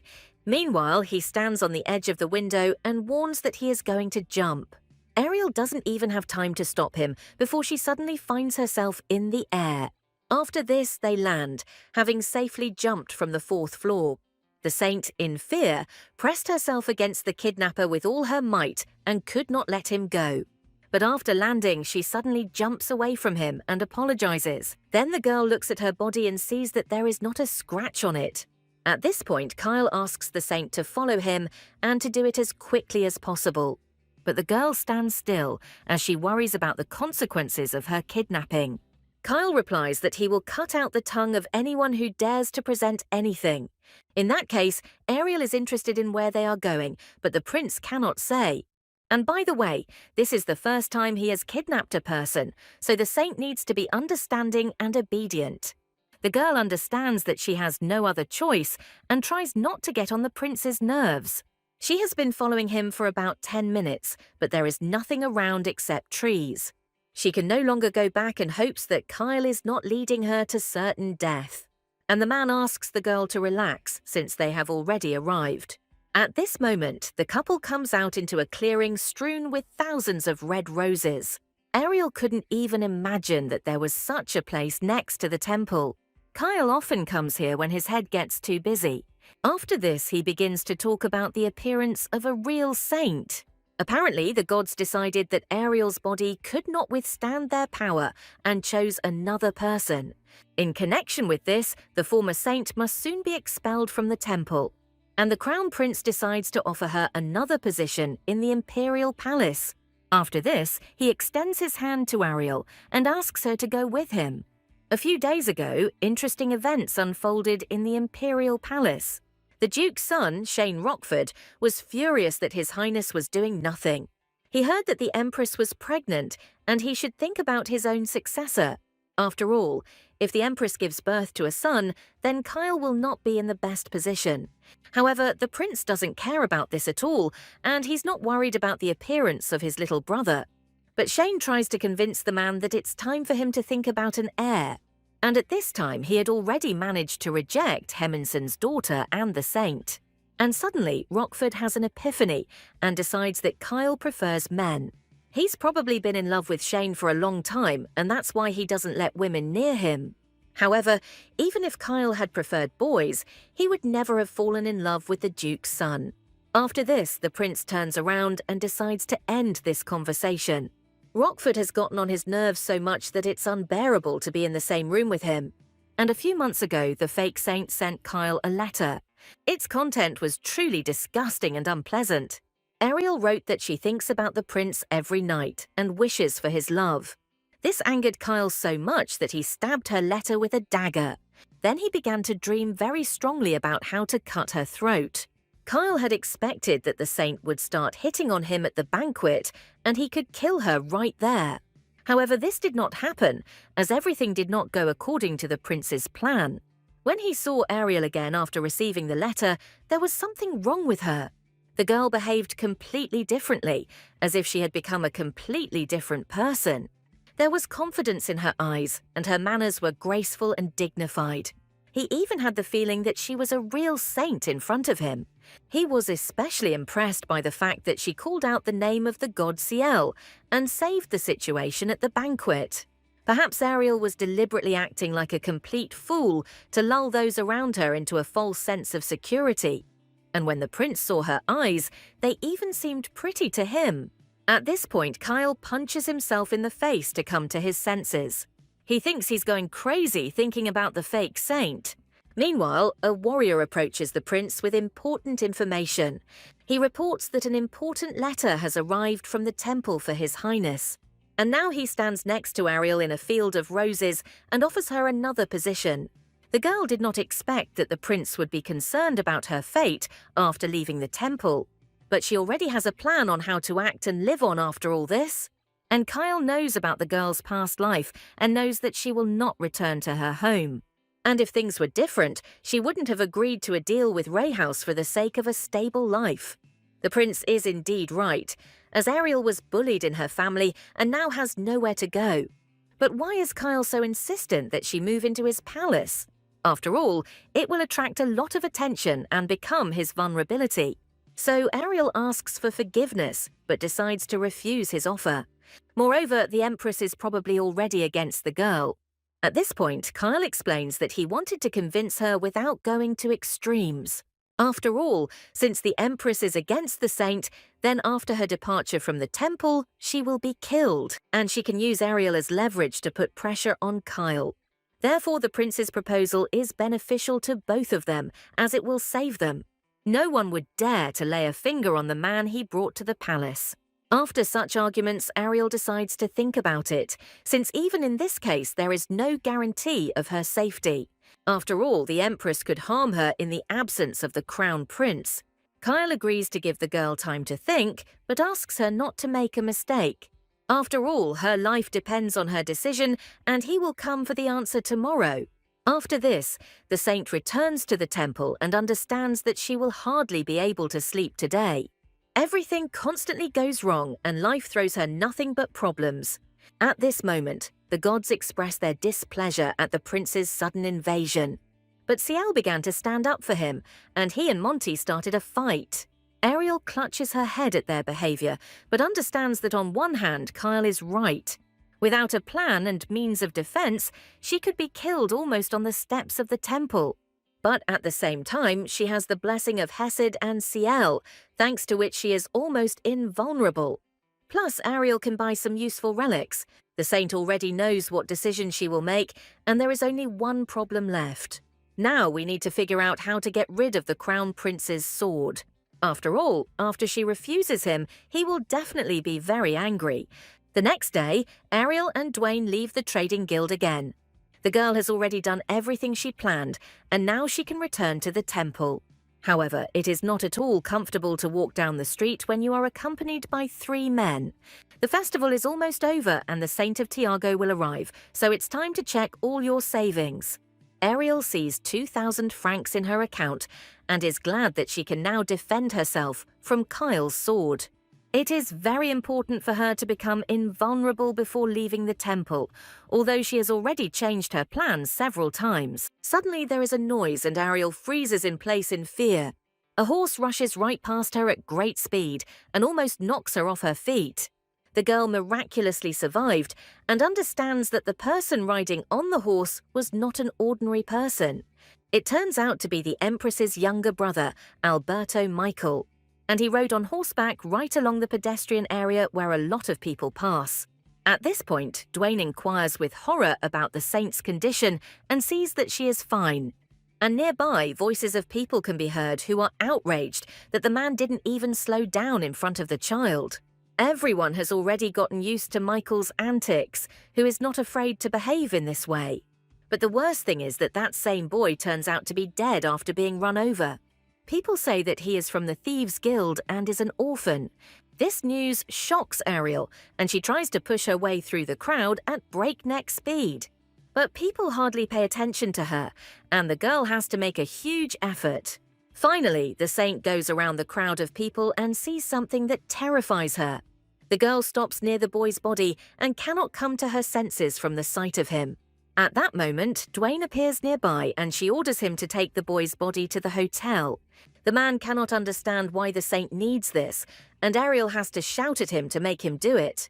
After this, Dwayne stops asking stupid questions and accepts the order. He turns to the crowd and demands that some kind of stretcher be brought immediately.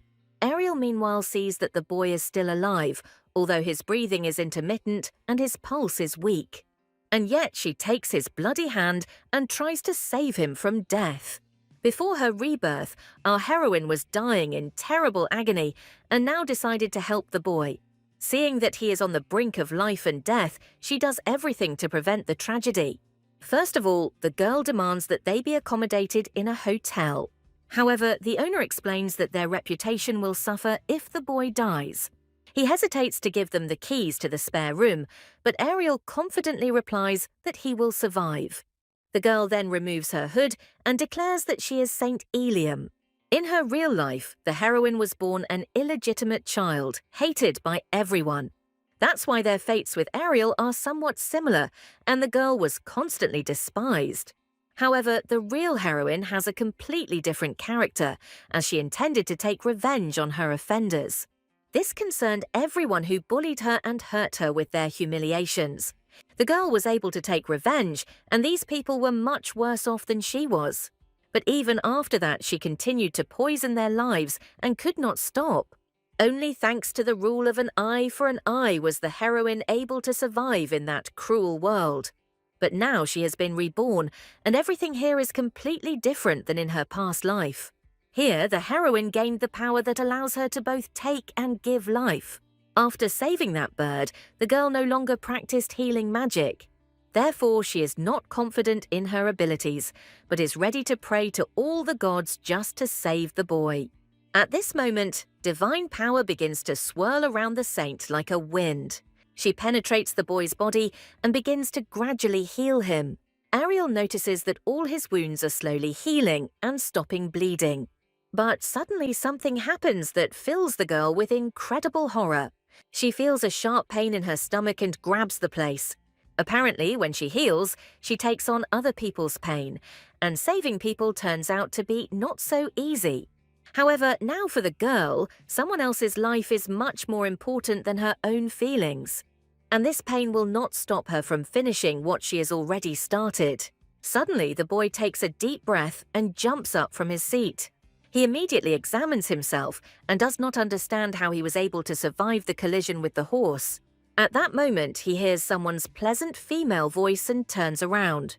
Ariel approaches the boy and says that she is happy for his recovery. At this time, he is sitting on the bed and wondering who saved him from death. And the saint explains that thanks to the help of the gods, he remained alive and his wounds healed. The boy is very grateful, but he is upset that he has nothing to repay with.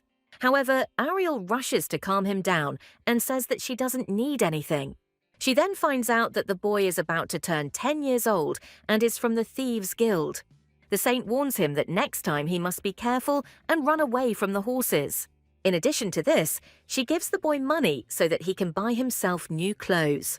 With this coin, he will be able not only to buy clothes, but also to buy food. Afterwards, she puts it in the boy's hand and asks him to simply say thank you. However, the boy replies that he cannot take this money from the lady. But Ariel explains that now he will help her, and this is her payment. In the original novel, one place on the continent was mentioned several times. Confidential information is exchanged there around the clock. And this place is called the Thieves' Guild, access to which Ariel needs. After all, she will have to leave the temple soon anyway, and it would be nice to find out about everything through this guild. This way, the saint will be able to protect herself from most threats, including the imperial family. And most likely, with this child's help, she can gain access to the information she needs. But this cooperation will be beneficial not only to Ariel, but also to this boy. And the boy at this time cannot understand what kind of help he can provide to the saint. And Ariel explains that from time to time she will need information from the Thieves' Guild. Since she saved the child, he cannot worry and trust the girl. The boy agrees to these conditions, but he is interested in what kind of information she wants. But Ariel wonders if she can trust the boy and decides to find out. The saint asks him to find out about one necklace and believes that this will be a good test. This is a very famous garnet necklace, which was the last gift of the former empress. The boy must find out where it is now, and Ariel will be waiting for him in 3 days. Since the guy is from the Thieves' Guild, he will be able to enter the Ilium Chapel without any problems. She asks to go out through the window, since they are on the first floor and it is safe. The main thing is to go around the door, since the knights of the temple are standing there, and the deal must be carried out secretly. The boy understood the saint's words perfectly, and finally thanks her for saving him. At this time, Dwayne stands at the door to the room and tries to eavesdrop on the conversation. Suddenly, Ariel opens the door and comes face to face with the man. Dwayne immediately begins to justify himself and says that he did not want to scare the saint. But he is very interested in what actually happened to that half-dead child. A man sees a bloody bed and doesn't understand what happened. And Ariel claims that his body came to life and escaped through the hotel window. In this situation, it is useless to ask Dwayne to keep his mouth shut. After all, he will tell Ray House everything anyway, and therefore there is no point in trusting him. After this, Ariel puts her hood back on and announces her desire to return to the temple. And she leaves Dwayne in the room to clean up all the mess. But after the saint returned, a wild cry began to rise in the temple. The thing is that Ariel discovered a crescent-shaped scar on her stomach. Yesterday he wasn't there, but today he appeared after using force. The girl felt pain in her stomach and therefore decided to examine the area.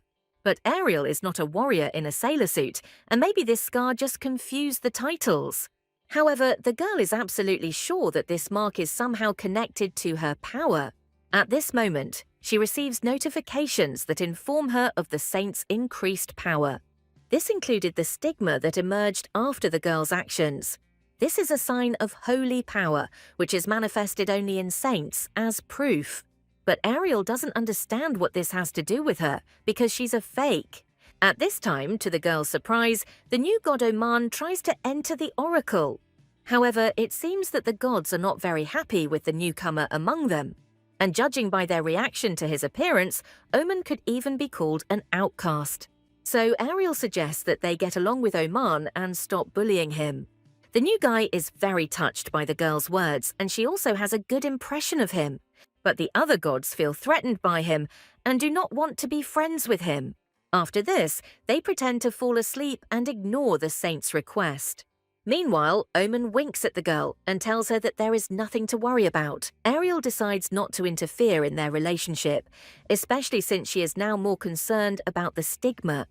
The heroine of the novel was definitely a false saint, but why did she have a mark? This makes the girl think about her role, as she now has many questions. At this time, Ray House worships the god of arts and asks him to guide him on the righteous path. He reads a prayer and wants the wicked thoughts to leave his head. Then the high priest opens his eyes and realizes that someone has come to him. This man turns out to be Dwayne, who has something to say to the master.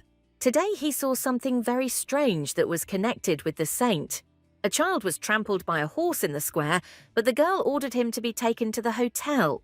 Then she locked herself in a room with him, as if she wanted to pray for his soul.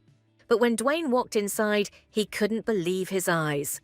There was no trace left of the boy's body, as if he had disappeared somewhere. After this, Ray House asks if the boy was really dying. And Dwayne explains that his back was broken, as were his limbs. Together with the knights, he waited for the saint outside the door, and the boy could only go out the window. And when they went inside, the saint said that the child had simply run away. After these words, Ray House assumes that he is indeed healed. But Dwayne, who saw everything with his own eyes, is sure that this is impossible. The first saint, who was considered the most powerful of all, also healed people. However, it took her more than an hour to bring the dying man back to life. How then could this saint cope so quickly? After this, Ray House asks where Ariel is now. He decides to see her immediately and find out all the details. Meanwhile, the girl stands in her room and enters the magic shop. She sees that there are still locked items left after leveling up. But at the same time, more and more new things and skills are already appearing in the store. But many of them cost as much as a helicopter, and Ariel can only dream of such purchases. Suddenly, an object catches her eye that seems very attractive. This is a Hesed bracelet that helps with self-defense and doesn't cost much. At the festival, 2 guys picked on her, but Cass helped her deal with them. However, one cannot rely on chance, especially since after leaving the temple, a hunt will be declared for her. So Ariel decides to buy this bracelet, and she has 1,500 francs left. Although she hadn't planned on spending the money so soon, the purchase seemed sensible.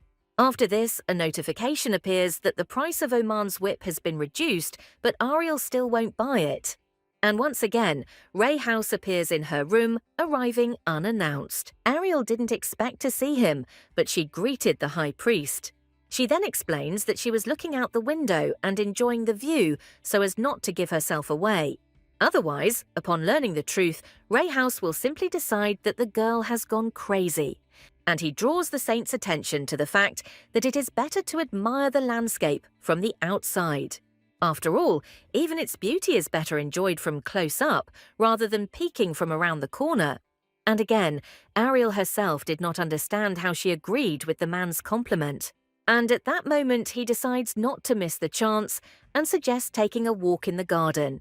After this, they leave the temple together and find themselves next to a scattering of white roses.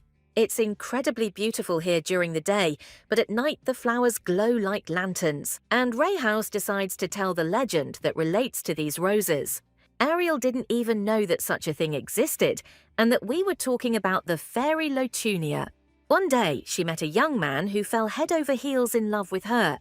But unfortunately, his feelings were not mutual, as the fairy loved someone else. Then the young man turned to the demon for help so that the fairy would become his forever.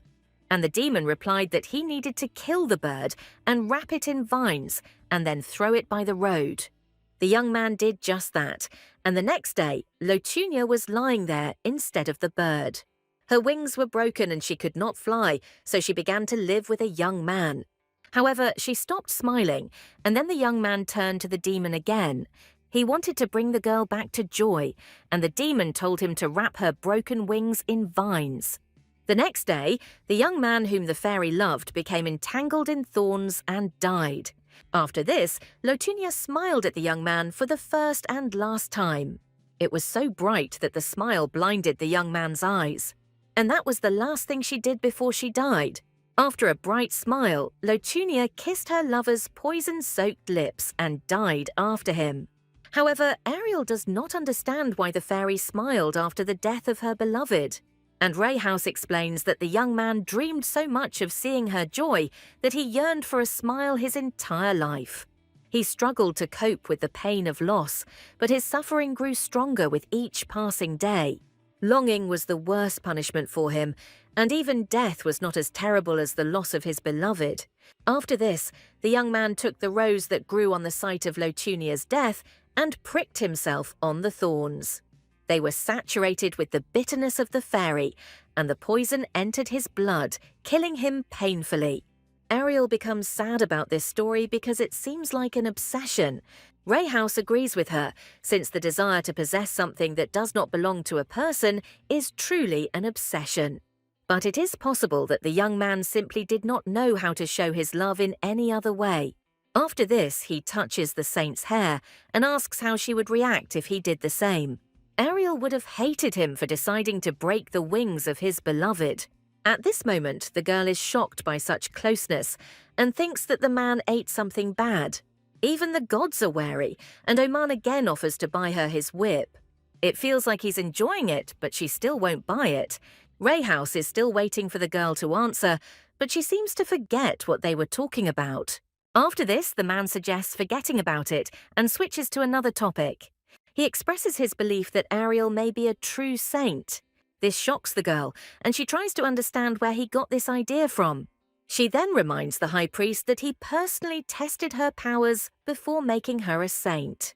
And he replies that Ariel told him something when she asked him to plant the white Lotunia. The girl promised that she would admire these flowers every day.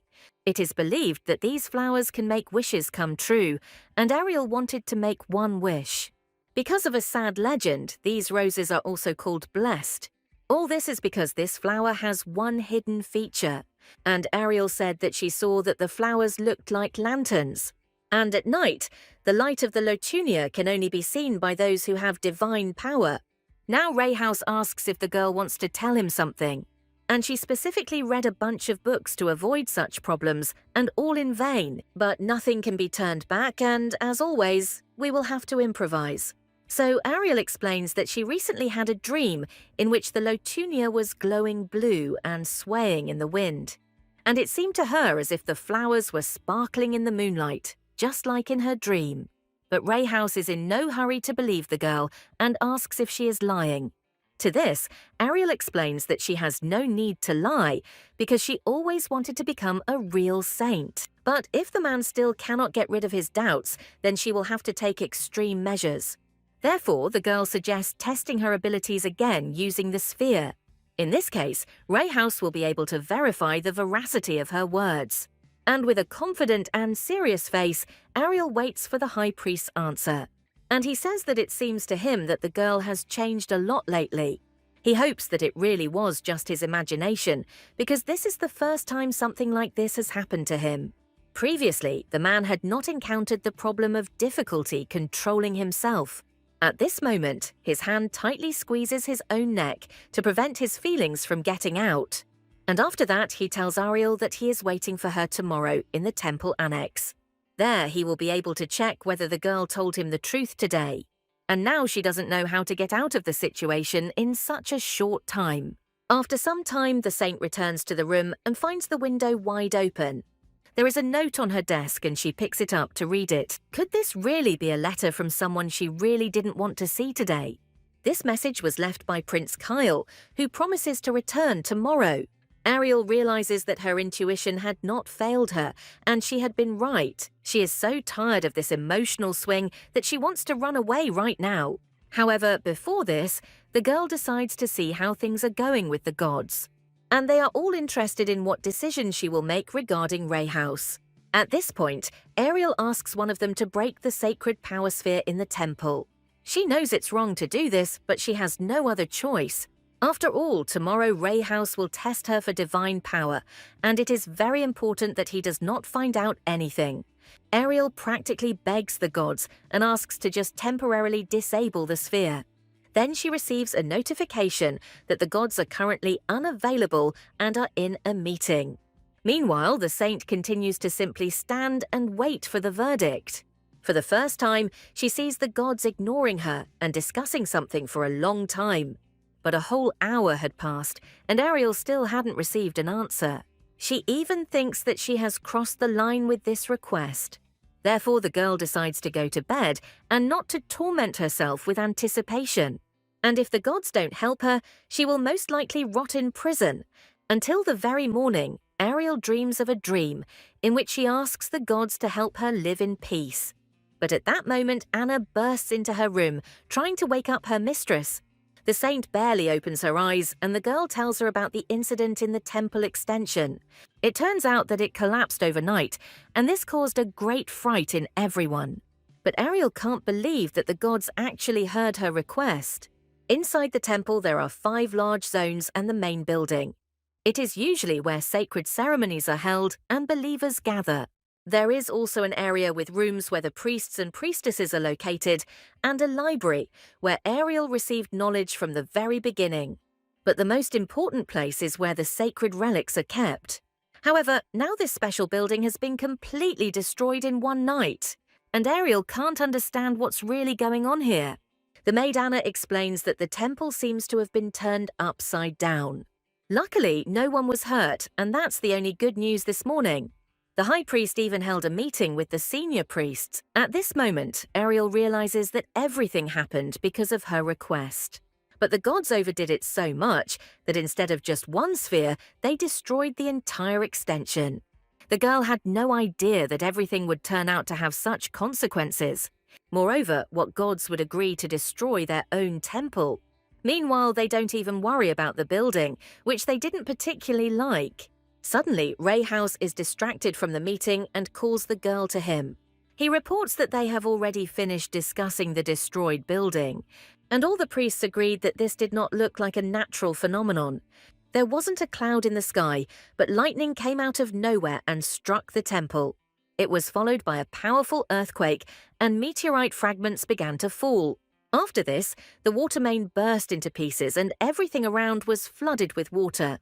And in horror from what she heard, Ariel realizes that the gods were holding a meeting only to distribute roles. Meanwhile, Ray House thinks that all this is the work of one of the higher magicians. But the girl completely forgot that there are also magicians in this world. And judging by the nature and force of destruction, the class of this villain is not lower than 9th. However, Ray House understands that there are no mages of this level in the Empire. Since he has many questions, he decides to entrust this matter to Baron Bester. He will have to find out who dared to do such a thing. At this time, Ariel remembers the name of the Baron, who is the greatest magician in the Empire. Diego Bester earned the title of Baron for his abilities, although he himself is considered a dark horse. And all this is because he is one of the dukes who controls the demon world. In the novel, Ariel becomes envy-struck and makes a contract with Diego for her soul. After this, the Baron inflicts terrible harm on Camilla, but the holy power protects her. In other words, Ariel must not meet Diego in any way, so that everything does not happen as in the novel. Therefore, she informs the high priest that she does not agree with his decision. What worries her most is the temple's prestige, and the mages will laugh at them for doing such a thing. However, Ray House is confident that it is necessary to discern traces of magic, and this is the only way to find the criminal. After using such power, traces of it remain on a subtle level. But Ariel knows that after the god's tricks, there can be no magical traces. Therefore, she asks the man to guess what would happen if this information were made public. If all the residents find out about the magicians, the temple's reputation will suffer greatly. People will think that the security here is so bad that anyone can destroy the entire building on their own. And Ariel makes it clear in every way that she is concerned about the townspeople's faith. After these words, Ray House thinks and says that the girl has changed a lot. And she just jokes that magicians are complete strangers to her. Ray House agrees with the saint's arguments and suggests investigating the matter with the help of knights. Ariel thanks him for this and hurries back to her room. In the morning, she managed to see many shocking things, and the high priest lets her rest. But at this time, he continues to keep his eyes on the girl he is watching. And after some time, the saint decides to check her balance before escaping. The circumstances are already so complicated that she wants to do it as quickly as possible. Everything doesn't go as she planned, and at that moment, Anna enters the room. She brings the lady a message from the palace and hands it over to her. In it, Kyle announces that he will not be able to come to the temple for some time. This news made the girl happy, and Anna managed to find out what the saint had asked her about. It turns out that for some reason, a carriage left for Tiago 10 days ago. And if you take into account the time spent there, then everything will take 2 weeks. However, first the special building collapsed, and now people from the palace began to scurry back and forth. Ariel understands that only those from high society can know about the new saint. And if it was 10 days ago, then Ray House had already planned everything then. After all, he decided to bring a new saint to the temple even before he told about it. And once it arrives, a simple measurement of the force will make everything clear. But what is unclear is why the high priest wants to test her strength. After this, Ariel goes to one of the temple's zones to find answers to her questions. She approaches the 3rd column in the eastern part of the ceremonial hall. Since everything has already happened in Tiago, she can no longer stand still. The girl decides to do what she can and remembers Anna's words. She really wanted the saint to take her with her, despite all her efforts to become a junior priestess. Ever since Anna came to the temple, she lived in constant doubt and torment. But it was the saint who extended a helping hand to her, and now the girl is ready to follow her to the ends of the earth. Remembering these words, Ariel understands that she doesn't even have the right to feel despair. Besides, if Anna follows her, she will be able to help with the work. Only after the destruction of the special building, security at the temple was strengthened. Suddenly, the guy the saint was worried about appears next to the column. After all, getting through so many guards was not easy at all, but he succeeded. This boy turns out to be the same child who was hit by the horse. He found out about the garnet necklace that was in the hands of Count Rosento. It was the current count's father, Hagen, who bought this treasure several years ago. But then the necklace was stolen and sold at auction to some woman. Ariel is pleased with the information she received and believes that the boy can now be trusted. So she asks him to find out one more important piece of information. But before that, the girl gives the guy a bag of money as payment for the next task. There are as many as 50 francs there, since he will have to spend money to get the information. This time, Ariel asks him to find out about a girl from Aries. And already by evening, the saint calmly returns to her room. However, even here she has no peace, as Ray House has decided to visit her again. But the girl does not show her true emotions and greets the man. At this point, Ray House replies that he came to ask the saint's opinion. In about 2 weeks, a carriage with a girl from Tiago will arrive at the temple. And from the palace, they ordered that the saint be sent to them as quickly as possible. The empress has become pregnant and is eager to receive a blessing. After this news, Ariel realizes that things are not so rosy for Kyle.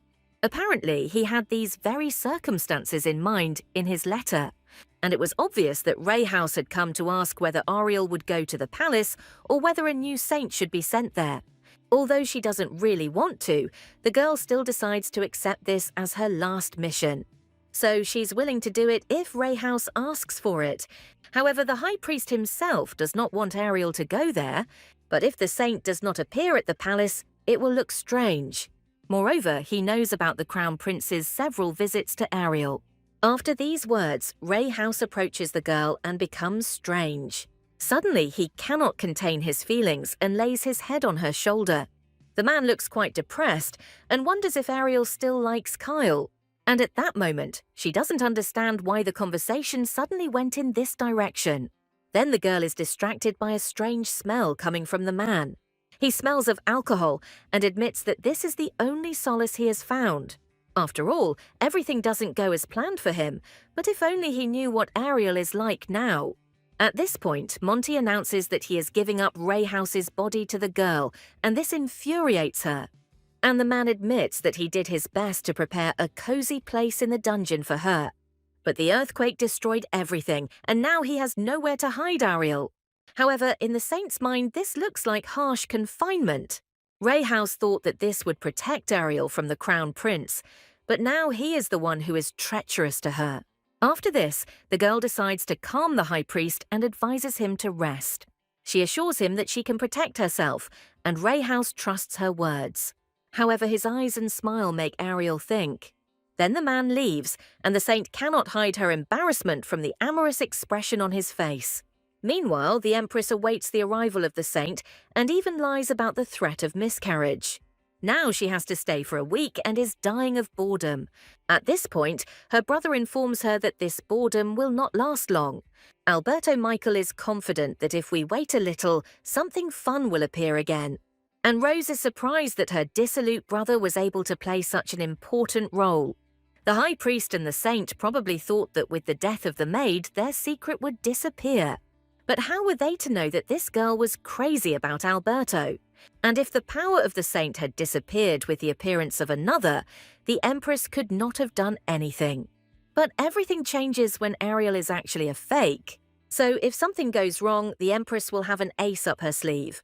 After all responsibility for the miscarriage will fall on the saint and Kyle. Suddenly, Rose knocks over the basin in which her feet had just been washed. The maid is overcome with horror and asks not to kill her, as she will not tell anything about what she heard. And the empress, with a stern smile, cites fatigue and asks Alberto to sort it out. After some time, the day comes when Ariel arrives at the imperial palace. She steps out of her carriage and stands still for a moment. The palace seems so beautiful to her that it captivates her with its appearance. Even the temple, with its enormous influence, cannot compare to this place in terms of luxury. However, Ariel decides to focus on the main thing, since now is not the time to admire the views, and she begins by counting the money she has managed to accumulate over time. She has 3,500 francs in her account, and after some time the relics of the destroyed building should be found. And before Ray House calls the girl, she should buy that very sacred thing. If we think positively, then Ariel just needs to pass the holy power test. Once everything goes smoothly, she will be able to say goodbye to those who stand in her way. Therefore, the most important thing now is to quickly bless the empress and return back. After some time, the emperor meets the girl and tells her that a new saint has already been found.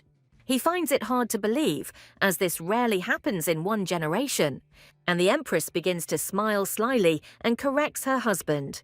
After all, in her opinion, 2 saints in one generation is not at all uncommon. This was completely impossible, and so she had to order the carriage from Tiago to be intercepted. Rose explains that she urgently needs a blessing, and the temple must forgive this. At this moment, Ariel doesn't understand why everything went wrong again. After Kyle's words, she of course guessed about everything, but it happened too unexpectedly. And the empress reports that she gathered 2 saints in one place to bless the baby. But on the other hand, she also intends to find out what shamelessness is happening now. The woman then falls onto the bed and says she has a headache. The emperor is worried about his wife and promises her to sort everything out himself. What came as a surprise to Ariel was that Rose had planned it all herself. And things aren't going well, as Kyle is noticeably in a bad mood. But now it is much more important to find out not how things are between the prince and his stepmother. It is more important to pay attention to the new saint and understand what kind of girl from Tiago she is. At this moment, Alberto appears in the room and says that his sister is not feeling well. He is therefore generously willing to speak on her behalf today. At this moment, Ariel realizes that she has met the Empress's brother, who hit the boy. It turns out that these two make up a real family of villains. Suddenly, Alberto points his finger at Ariel and claims that she is deceiving everyone. But the Emperor decides to stand up for the saint and does not allow her to behave so unceremoniously. However, Rose confirms his words and says that she herself was shocked by the truth. Then the Empress turns to the saint and pronounces a name familiar to her. It's about her former maid, Annie, who recently died. She looked after the saint until last month and was acquainted with Alberto. Then Annie wanted to confess all her sins to him and was worried about the empire. She thought her secret would cause a stir, but a real saint appeared in Tiago just in time. But Ariel could not even imagine that the Empress's brother was in cahoots with her servant. But Alberto doesn't stop there and takes out more evidence from his jacket.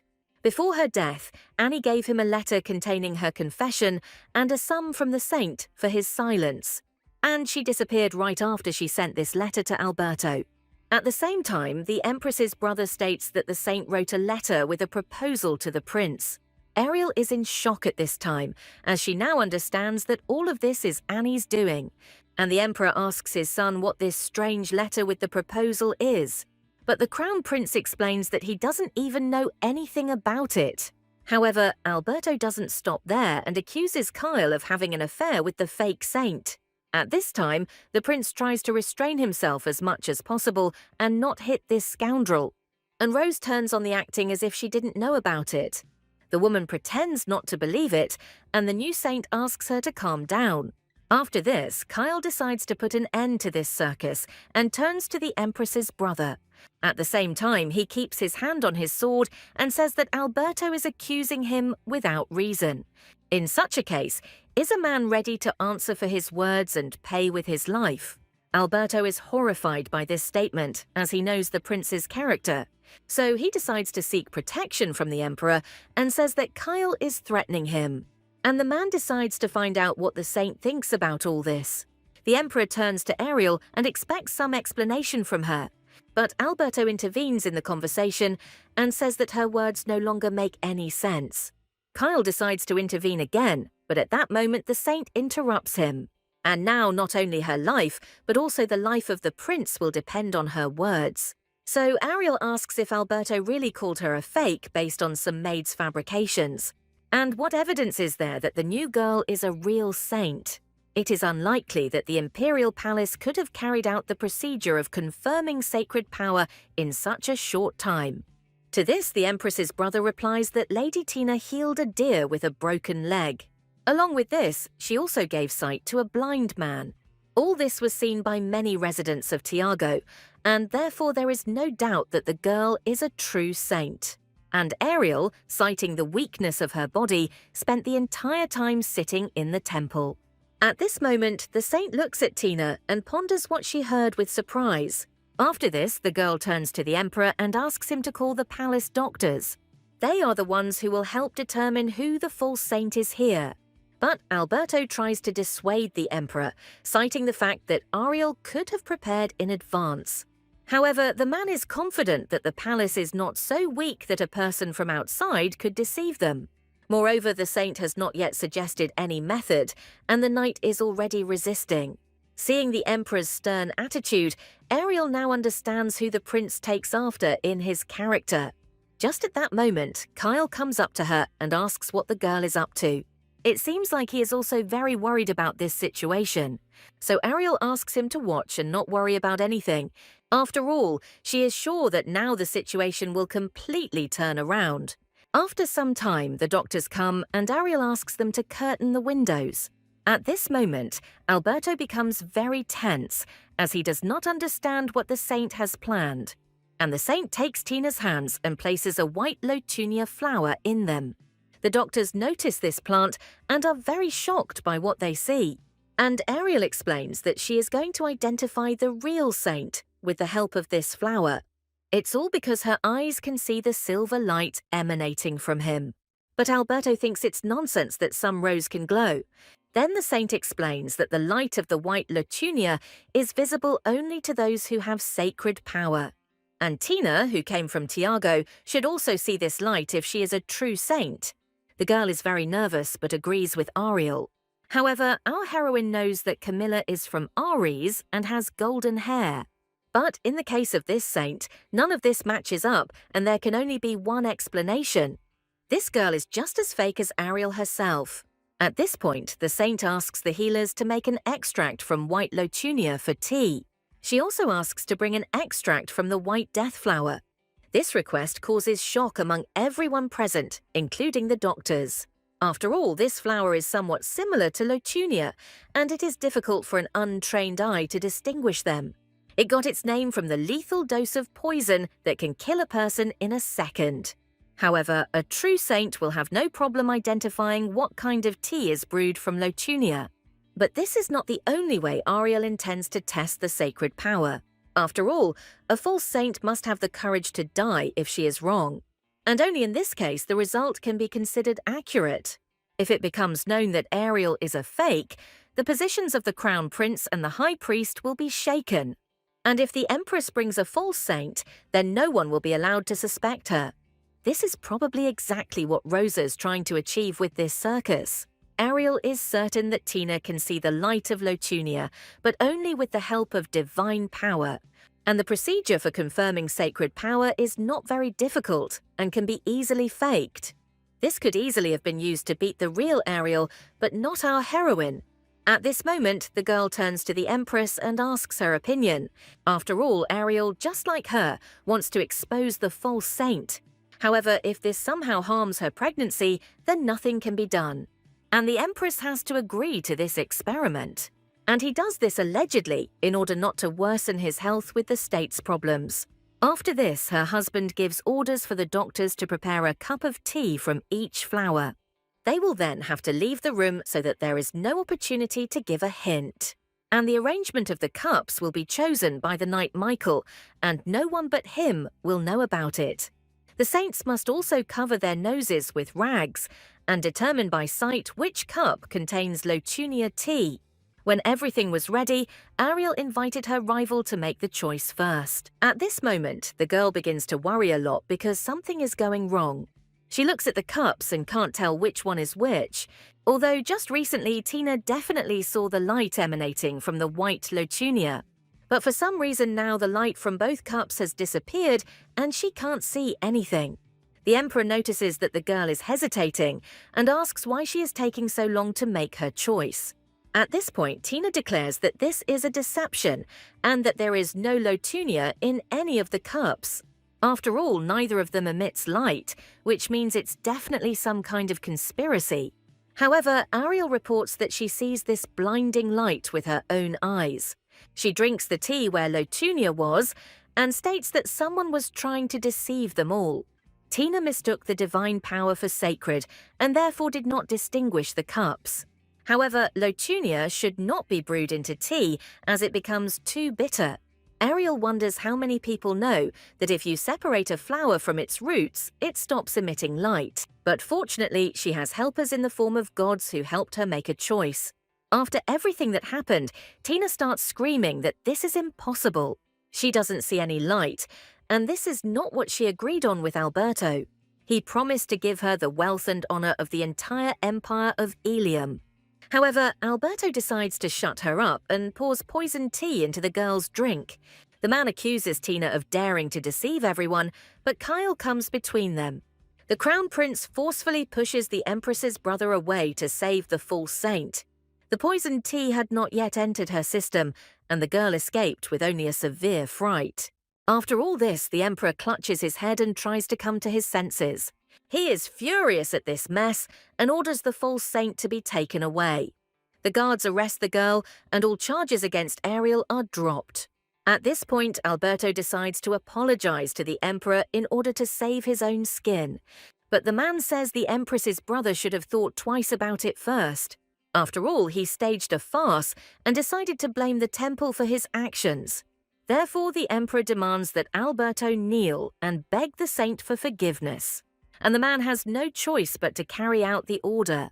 The Empress's brother asks for forgiveness, but Ariel feels disgust towards him. After all, he treats people as if their life were a simple toy for him. So the girl decides to teach the man a lesson and gives him a flick under the eye. However, thanks to the blessing of the gods, her blow turns out to be very powerful. Alberto clutches the bruised area, and the saint explains that this is a sign. She just received it from the God of Mercy, who is displeased with his behavior, and in the future he would like Alberto to be more attentive. After all this, the Emperor announces that there is no excuse for today's incident. But the saint also apologizes for arousing suspicion with her poor health. And the Emperor smiles and says that this is natural for the guide of citizens into the eternity of Elysium. He then grabs his son by the shoulder and adds that this is not the best place to talk.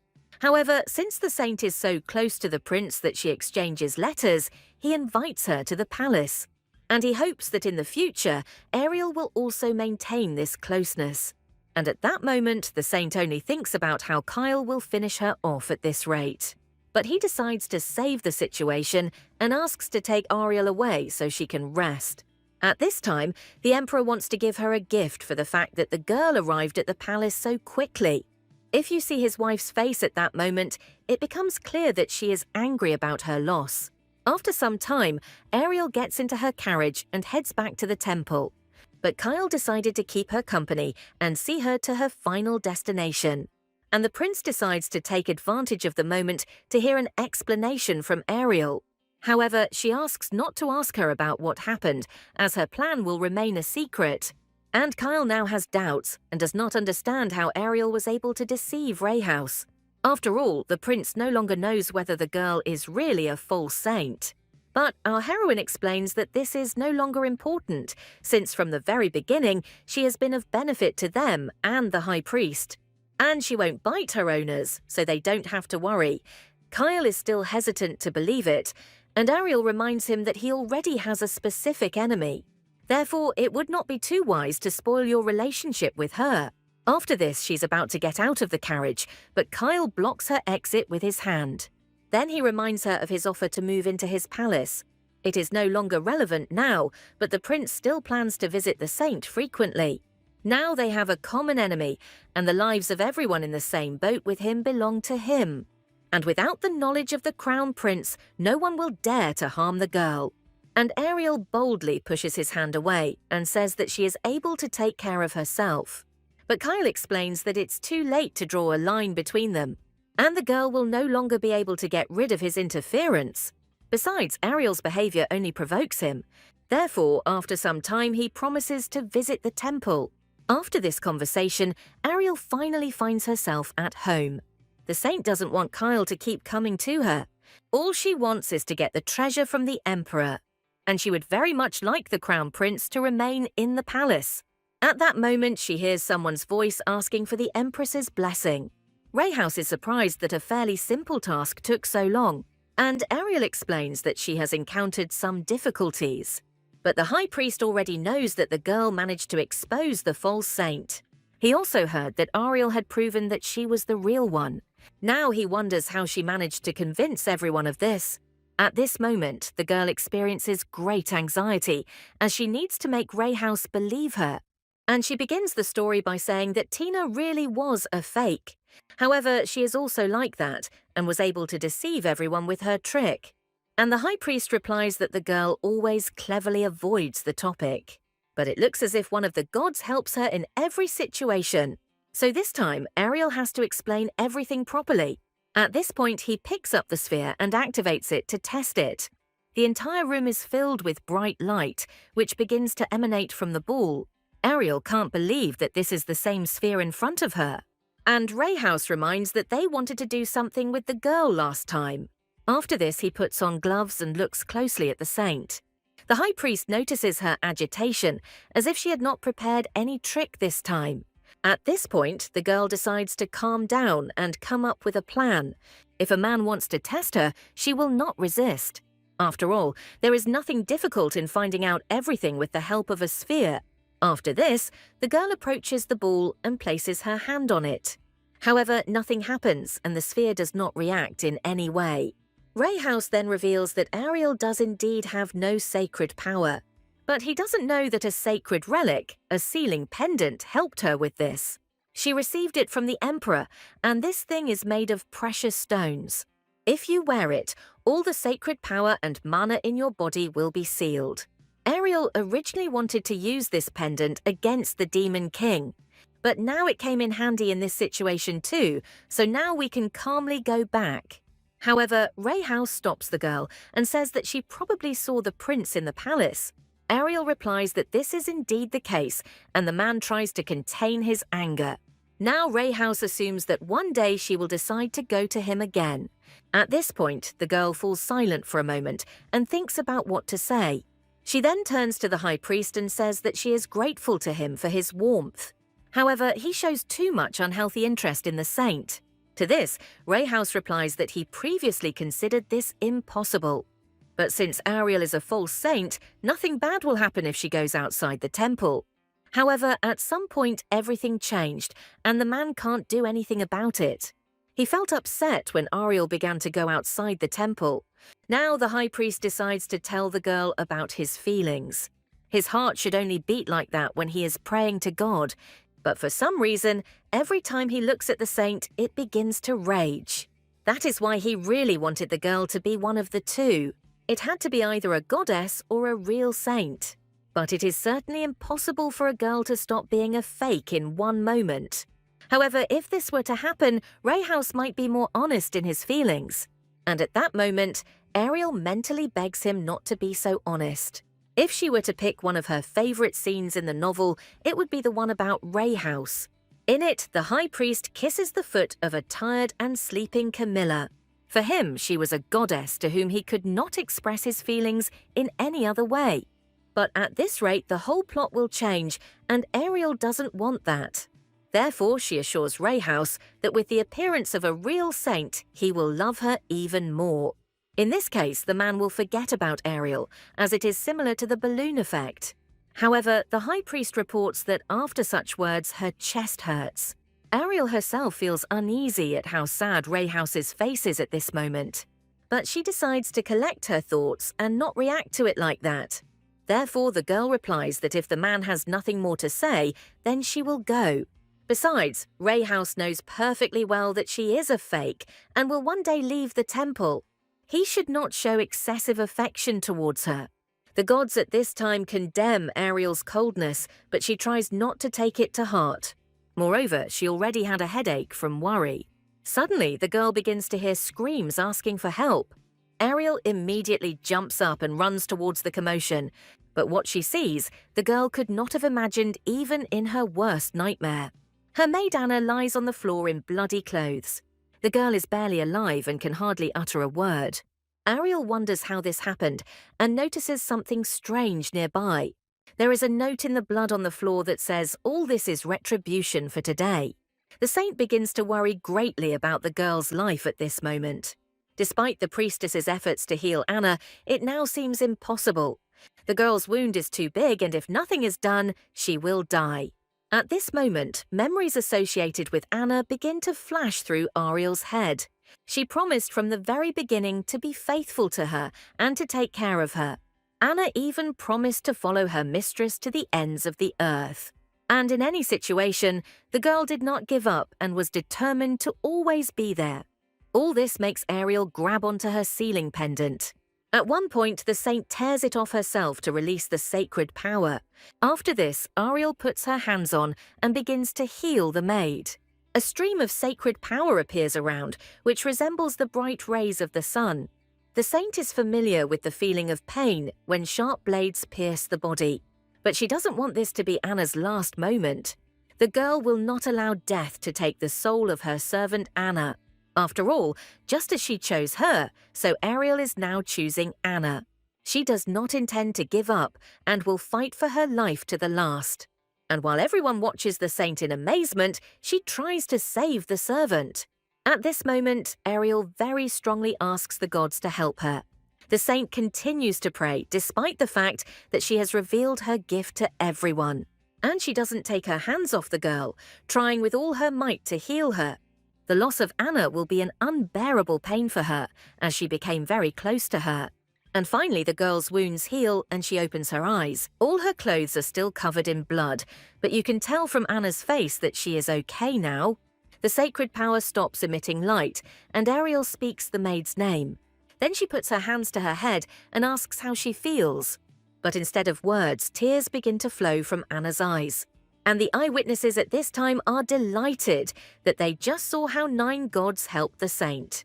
A true miracle happened in Ilium as Ariel saved the maid. Everyone begins to admire the saint and ask the 9 gods to accompany her. But suddenly she hears a familiar voice that scares her. Right behind the girl is Rayhouse, to whom she will now have to explain everything.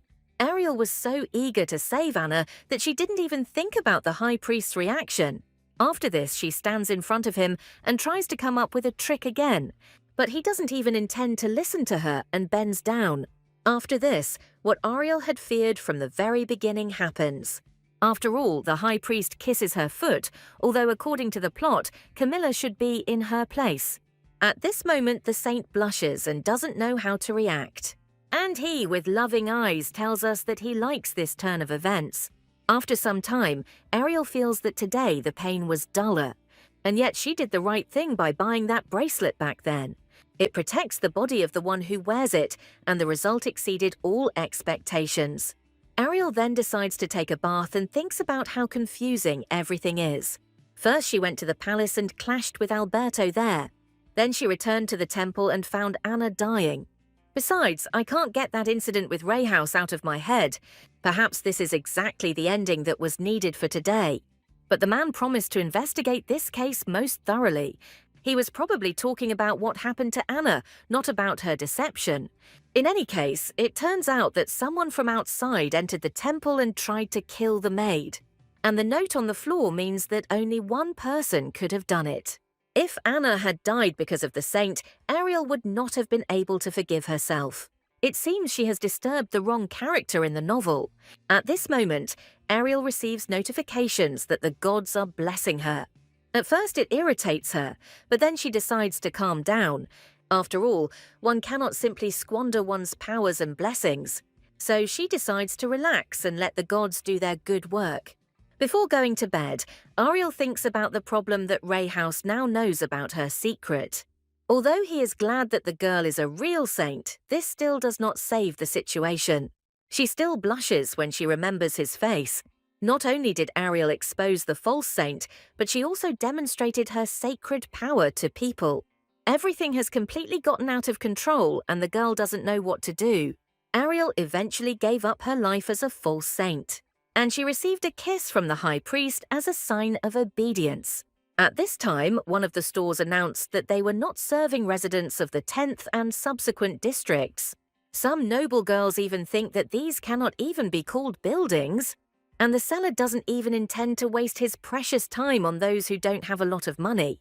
Our heroine read about this in the original story of the novel. The capital of the empire, Ilid, can be divided into 15 districts. Districts 1 through 3 belong to the nobility and respected people, and commoners live in districts 4 through 10, and all the districts that come after the 10th belong to the poor. Since Ariel's clothes were now shabby, she was refused acceptance as a guest. And all the girls act so arrogantly, as if she was not a person at all. They continue to mock and make evil jokes about the poor girl. But one of them suddenly asks her friends not to be so rude.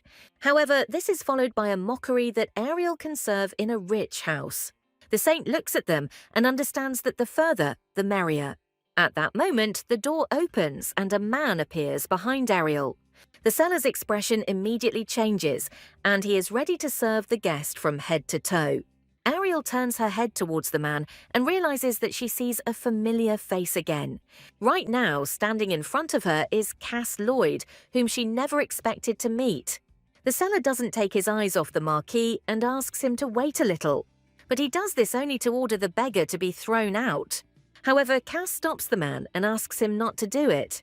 Afterwards, he tells Ariel that it looks like she's hiding her face again, and kissing her hand, he praises the girl for helping the poor fellows in the lowest place of the city. It is worth seeing at this moment the faces of those present whose mouths are open. But Cass doesn't open his eyes from the girl and says that he's glad to see her.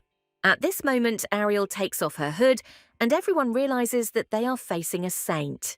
The Marquise then reports that the girl apparently wants to choose a building for the temple enterprise, and Ariel is amazed at his ability to make things up on the fly.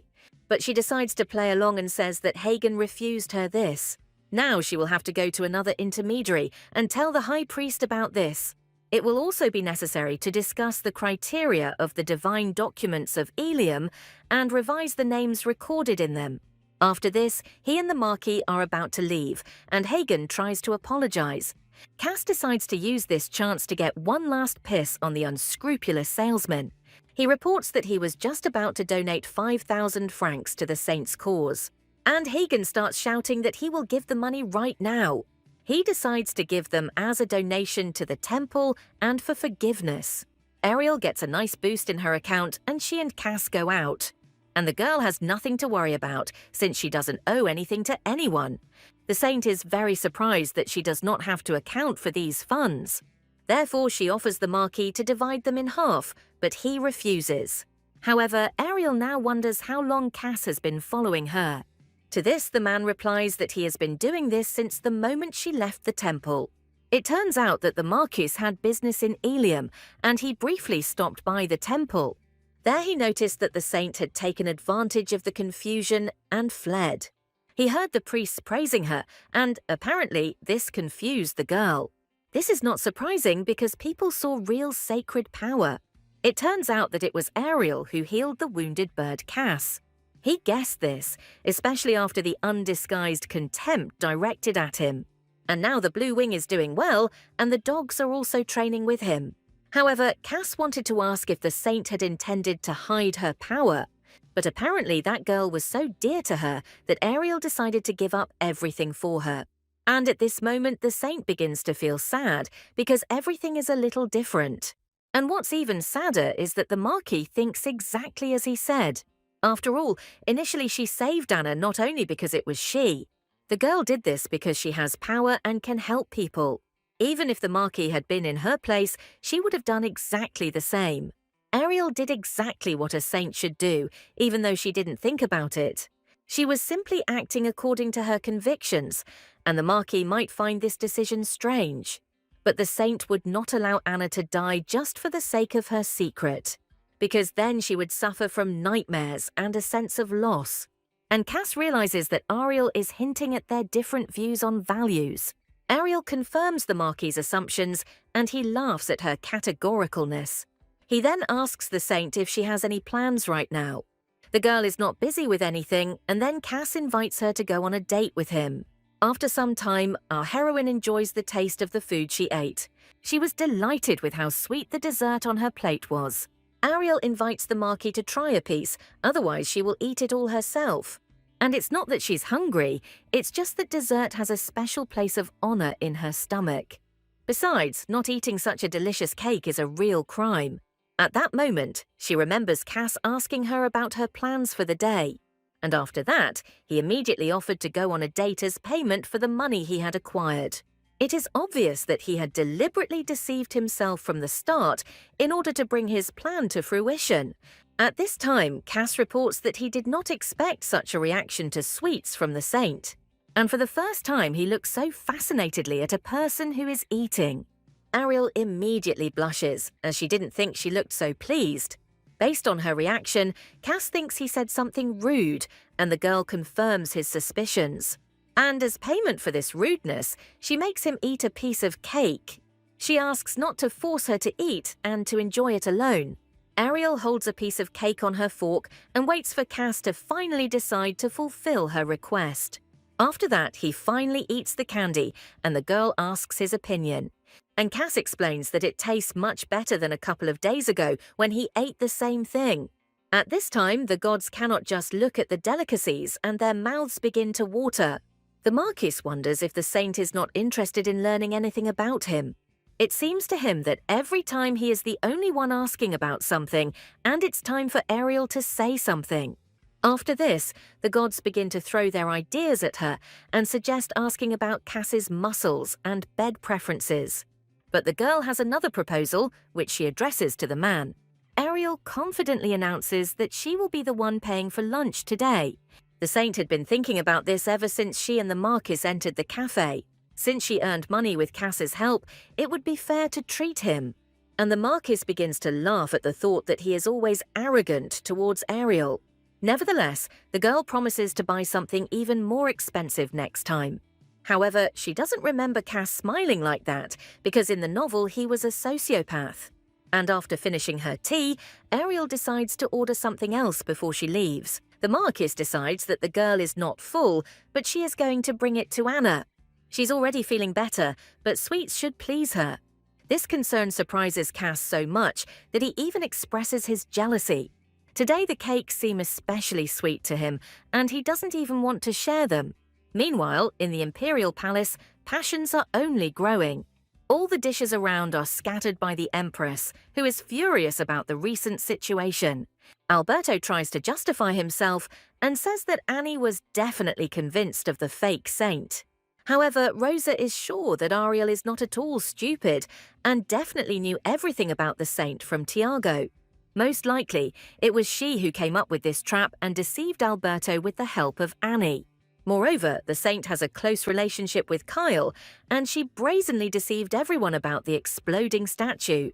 Alberto adds that they were united from the very beginning and drove them into a trap. But Rose is unhappy that her brother fell for their trick, and now the Emperor is angry with her. Therefore, now no excuses before the enraged Empress will help Alberto. However, he promises his sister that he will not make a similar mistake again. To do this, he suggests inviting the saint to a hunting festival in 10 days. And she will have no reason to refuse, since the festival is dedicated to the god of justice, Estes. If they can turn public opinion around to force the girl to participate, it won't be hard to get rid of her. Plus, they have a killer who never earned his money. The next morning, the maid Anna tries to call out to the saint. She comes running to her with the news that the broken bed in her room has been replaced. But Ariel is a little embarrassed by the fact that Anna called her sleeping place that. However, from the blow from the saint in the dream, one side broke and a real hole appeared on the other. And there is no other way to describe this bed other than broken. At this point, CL starts to blush because of the broken bed, but Ariel dreamed that she was riding a horse through the forest and encountering monsters. She had to kill them with her bare hands, and it was obvious that the attack on Anna had taken its toll on her. And in connection with this, she decides to inquire whether the maid is really feeling better. And Anna explains that thanks to the healing and the delicious strawberry cake, she feels great. Ariel finds it warms her heart to see her maid so cheerful. However, her plan to gain independence could only work if everyone considered her a false saint. And now that Ariel has become real, she will have to forget about escaping. Even the attitude of believers towards her changed, and they began to respect her more. And Dwayne even begged the saint to forgive him for his lack of trust. And the gods who are watching her are enjoying the attention shown to the girl. But if only everything would be like before, when no one cared about Ariel. At this point, Anna wonders if the criminal who attacked her hasn't been found yet. She is very afraid that this man might attack the saint. To this, Ariel replies that the criminal had to pay a large sum to enter the temple. And in Anna's circle, there must be someone whom she has offended quite a lot. But since she doesn't have such a person, it's Ariel who needs to apologize. After all, the killer was specifically going after the saint, but an innocent girl suffered. Besides, Ariel has an excellent informant who will find out everything about the mercenary. After some time, Ray House informs the saint about the upcoming hunting festival. But the girl doesn't have to be there, so he just sends a rejection letter. Instead, he will send priests there, who are needed in case of healing injured guests. At this moment, Ariel thinks about what the high priest told her. Her reaction gives him the impression that the girl is interested in participating. However, the only thing that worries her is that many in Ilium are discussing her passivity. They were probably talking about the festival, but she was worried about something completely different. Little time has passed since the killer attacked Anna, and now she is called to the palace. It is obvious that the Empress has something in mind if she wants to meet her so much. After thinking about all this, Ariel decides to agree to participate. And she reports this to Ray House, who clearly did not expect such a turn of events. The girl explains that she does this not because of the rumors, but only to unwind. The daily routine was already starting to tire her out, and the festival was an excellent solution to the problem. The high priest has no choice but to agree to the girl's request. But besides this, Ariel has another interesting proposal. Even though they started with a lie with Ray House, now she actually has real power. Therefore, the girl demands that her allowance be increased in accordance with her situation. Ariel is serious and wants to receive a salary that matches hers. In addition to this, the girl also expects to receive a bonus for participating in events. After all, every time the temple receives a large donation for her appearance in the palace, and 30% of this would suit her, but this news shocks the man. However, he nods affirmatively and agrees with this demand. Ray House had heard of saints who had refused money, but he had never seen one who had turned around. And to Ariel's surprise, he promises to pay her 3,000 francs for each event. And starting next month, the man will increase her monthly salary. Although he thinks it is greedy, it still does not seem that the saint is going to leave the temple. So, despite the significant costs, Reichhaus is very happy with what is happening. What confuses Ariel more is that he doesn't even care why she hid her power from him. But the look in his amber eyes takes her breath away again. Before, it seemed to her that she was shackling a man whom she would soon have to leave. But now Ariel feels like she's locking herself in a cage. And the irony of the whole situation is that she is also humming joyfully while doing this. At this point, Ray House announces that he also has a proposal. A man offers to play a game of chess for a wish. The wish will not be at all complicated, and he hopes that the saint will agree. A few days later, the day of the hunting festival arrived, and the entire empire was in anticipation. The carriage with the saint goes to the palace, and Dwayne again accompanies the girl. But due to the large flow of guests, a protracted traffic jam formed. At this point, the gods express their dissatisfaction with the prolonged wait, and Ariel scolds them for it. Still, the girl is glad she didn't have to wear that weird choker. Who would have thought that Ariel and Ray House would make a bet using chess? And if it weren't for Hesed, the saint, who doesn't know the rules of the game, would now be riding with a choker around her neck. But thanks to the gods, she was able to put Ray House in a no-win position in this game. His surprise knew no bounds, and he could not explain his loss. Ariel said at that moment that she had suspected something was wrong from the very beginning. And it turns out that Ray House wants to give her a location-tracking choker. But the man explains that this was done to prevent the girl from getting into trouble. However, Ray House is now only interested in how the saint was able to win. This time, he put all his strength into it and didn't even give in to it. And Ariel asks the man to prepare himself before she reveals her secret. Hesed is already taking on a solemn appearance, and the saint reports that she was helped by the ghostly king of chess. And only in the carriage does Ariel thank God for his help, although he is offended that he was left out. But that's not all, because after the loss, Ray House himself had to wear the choker. For him, it's like a master and a slave, so it's important for him to know how long he should wear it. And although Ariel suggested that he take off the choker immediately, the man still showed up with it to see her off. However, now it is much more interesting to find out what the Empress has planned.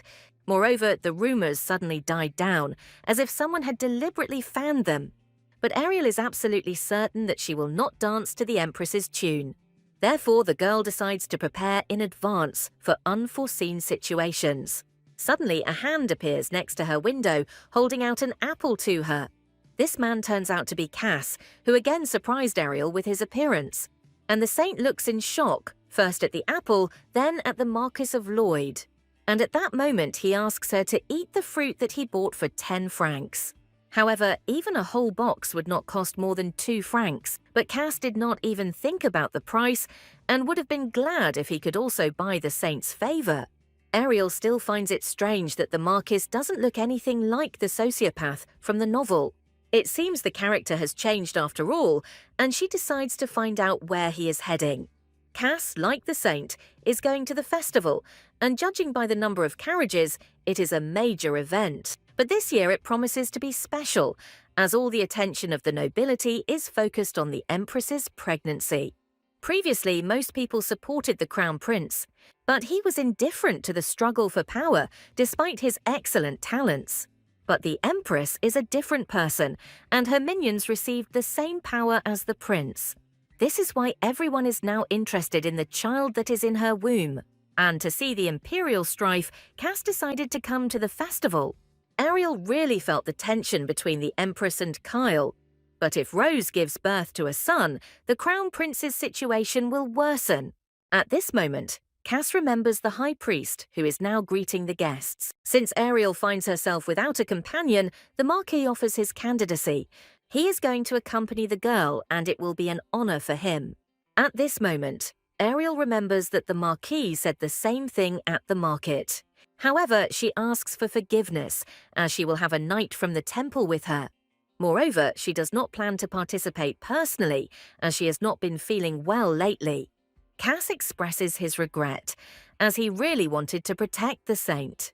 This makes her laugh a lot, since the festival does not portend any threat. However, the Marquis asks the girl not to go to the hunting grounds under any pretext. Cass says this because he has heard some bad things, and he is confident in the information. Ariel doesn't show any surprise and thanks you for your concern. The Marquis basically expected that the girl, as always, was already aware of what was happening. At this moment, the saint, with complete indifference on her face, begins to eat the apple. The road clears and Cass says goodbye, hoping to see her at the festival. Meanwhile, everyone had already pitched their tents and prepared the camp. The Emperor and his wife watch the upcoming spectacle. And Dwayne honors the saint for her speech at the festival today. However, all the girl's attention is focused on the Empress. She wonders when this woman will take her step to make her plans come true. Ariel doesn't like this lull, and her arrival here can't be a coincidence. At this time, Kyle is nearby, carefully watching the girl. After this, he approaches the saint and decides to turn to her. The prince extends his hand to her and asks her to bless him before the hunt. Ariel is very surprised because just recently Kyle was walking around completely gloomy. Nevertheless, she pronounces a blessing, taking the prince's hand. But suddenly the god Ciel announces that he blesses the girl. However, the saint asked for it not for herself, but for the crown prince. At this time, Kyle looks at the saint and her confusion with bewilderment. He asks her to stop counting crows and finally fulfill his request. If Ariel is so nervous, then she shouldn't have come here because she's nothing but trouble. And at that moment, the girl understands that the prince is showing his concern in this way. But he begins to joke that, under the pretext of blessing, Ariel decided to hold his hand. The Emperor notices their communication and understands that his son likes the saint. However, it is unknown what the girl herself thinks about the crown prince. His wife explains that the girl used to spend all her time in the temple due to poor health. Perhaps it's worth giving this couple a push, and Rose has just the right plan. The Empress suggests that the saint also take part in the hunting festival. After all, she has come such a long way and can enjoy hunting in the company of the prince. But Kyle is against this, as it is dangerous to go into the forest without special training. And his father is confident that the prince will be able to protect the girl, and this will bring them even closer together. Moreover, Rose adds that the high priest personally consecrated and purified the entire forest, but there are many monsters there again. In the past, saints would visit the streams every few years for the benefit of the townspeople in the Kingston Mountains. Shouldn't Ariel help keep this tradition going this year? Now the girl understands what the Empress has planned and gets up from her seat. However, she does not want to ride in the carriage and asks to give her Alberto's horse. But that is not all, as the saint asks that the Empress's brother be seated in the carriage instead of her. Upon learning of this, Alberto becomes furious and refuses to give up his horse. However, Ariel reminds him that he ran over a boy a month ago. It happened on a crowded street during a festival, and there are witnesses. Dwayne was also present that day and can confirm everything. At this moment, the Emperor asks Alberto if the saint is telling the truth. He doesn't even have time to justify himself before Ariel demands that he sit in the carriage with such driving skills. Otherwise, he would show disrespect to the members of the imperial family and the visiting nobility. Kyle was there the whole time and remains pleased with the girl's idea. And to give her words more force, he takes her by the shoulder and supports her in front of the Emperor. The Crown Prince then explains that he is ready to protect the saint. Rose tries to turn everything in her favor, but the Emperor does not listen to her. He asks Alberto to board the saint's carriage and take part in the festival. However, he notices the saint's dress and assumes that she will be uncomfortable. Ariel didn't even think about the fact that she really couldn't ride a horse in this state. But the girl doesn't lose her nerve and decides to finish off the Knight Alberto even more. After all, if it turns out that she will ride his horse, then he will not be against lending her clothes. And after some time, the saint's carriage sets off for the forest, along with Alberto, who is dissatisfied inside. He had to change clothes with the saint, and such an insult is like death. Ariel is now a fox to him, constantly putting a spoke in his wheel. And sitting in a woman's dress, he now dreams of how he will finish off this girl. Suddenly, Alberto felt as if he was struck by an electric shock from a strong shaking. The entire carriage almost falls apart and the coachman has to stop abruptly. After this, the knight comes out of it to check what is going on. But at that moment, an arrow from a bow flies right past his head. It plunges its tip into the carriage, and Alberto is overcome with horror. A crowd of bandits appears before him, taking him for a saint. The man understands that these are his mercenaries and tries to explain everything. After Alberto reveals that he is not a saint, there is a momentary pause between them. The bandits heard that the saint was a bit dumb, but the stories about her beauty were complete lies. However, they ask her not to be offended, as they need to work for the money. And since she is a true saint, after her death the gods will send the girl to a good place. Screams are heard throughout the forest, reaching Ariel, and she asks Kyle if he heard that monster-like sound. But the Crown Prince reports that he heard nothing at all. He then turns his attention to the girl's horse-riding skills. Ariel replies that she learned this in her free time and that it's good that Alberto's clothes fit her. After this, Kyle explains that the girl exceeds his expectations every time. However, the girl's back was already stiff and she would clearly feel better in the carriage. Moreover, the knights from the temple suddenly fell ill with poisoning and she is worried about this situation. And the Crown Prince promises that he will ask Rayhouse to restore order there. And yet, if Ariel had known about everything earlier, she would have gone in the carriage. At this point, the man decides to put an end to this and takes the girl off the horse. Then she suddenly finds herself on the ground and closes her eyes in fear. And Kyle explains that if she were riding in a carriage, she would have to entertain herself with someone annoying. So now he invites her to sit on his cloak and rest. Ariel is surprised to see how the Crown Prince takes care of her back. She then recalls how she offered the knight Alberto to change into her dress. But it looked terrible both in the eyes of Kyle and in the eyes of the gods. And yet, now they are at the hunting festival and the prince will have to protect the girl alone. But it was still better than if she had to walk through the forest alone. After this, Ariel asks the man to hurry up and enjoy the hunt. However, Kyle explains that he is not going to participate this time. And it has nothing to do with defeating monsters, because sometimes you need to be careful. It was obvious that the Crown Prince also guessed about the Empress's plan. At this moment, Ariel and Kyle hear some strange sounds. Even the horse is frightened by this loud noise and rears up. Then Alberto's horse suddenly takes off and runs off into the depths of the forest. Kyle explains that it was worth tying her up first, and now the girl doesn't know what to do. After this, he grabs the hilt of his sword and says that it doesn't matter anymore. He asks the girl not to be afraid of anything and to wait for him in this place. And the saint raises her eyes upward and freezes in horror. In front of her appears a huge monster with glowing eyes and a green body.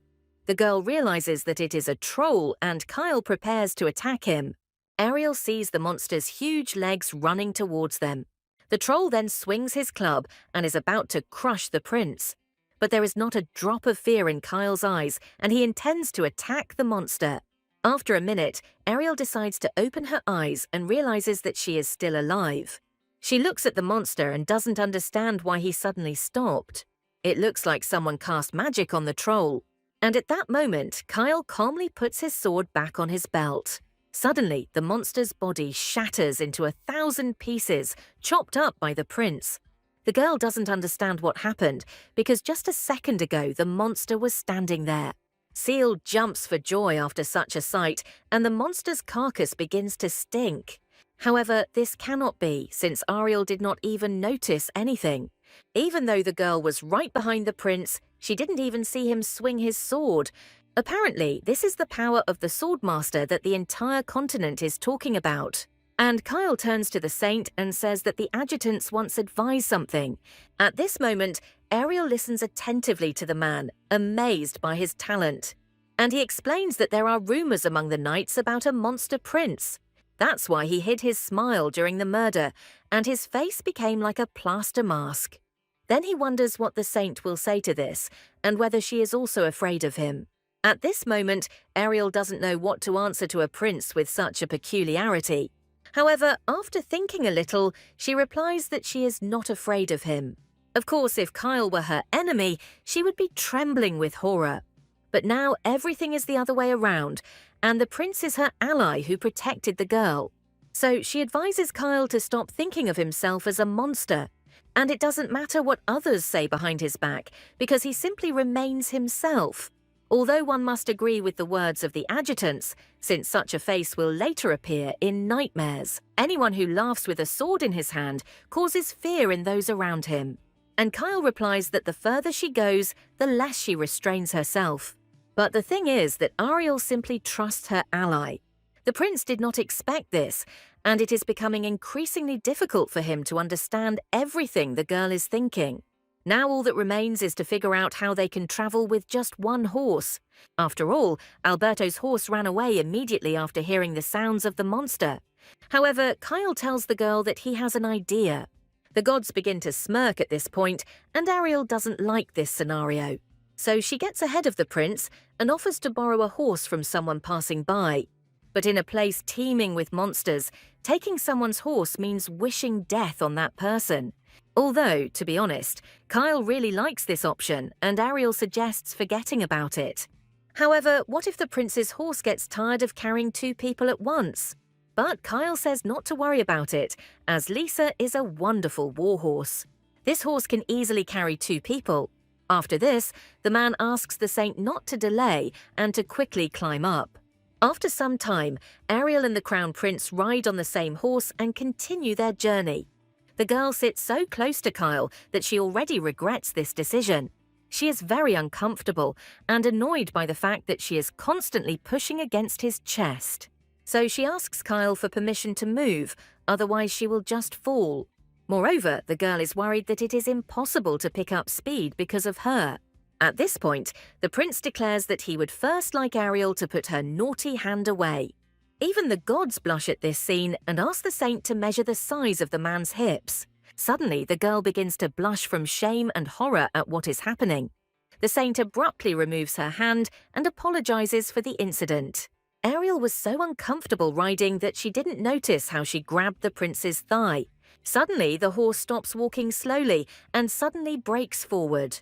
The girl starts to get indignant and doesn't understand why he's driving so fast. And Kyle cuddles up to the saint and explains that if she had deliberately laid her hand on him, they would have definitely finished the hunt. In response, she only asks the prince to move away a little and not speak so ambiguously. The girl could have told him a lot more, but for some reason this time she remained silent. After a while, they find themselves at the place, and Ariel is staring at something. In front of her stands a huge monument, which she must cleanse with her power. She doesn't know how to properly perform the cleansing and simply puts her hand on the stone. At this moment, the inscriptions begin to glow a bright blue color. Ariel pours her power into this monument, and a glowing wind appears around it. After this, the girl opens her eyes and cannot believe what is happening. Everything around, including the huge monument, begins to emit light. It's so beautiful, as if there were many stars dancing in the air. She asks the prince if the purification process always happens like this. But to his surprise, Kyle sees such a sight for the first time. Suddenly, a heavy downpour hits him and Ariel. The saint already thinks that it was she who called him with her purification.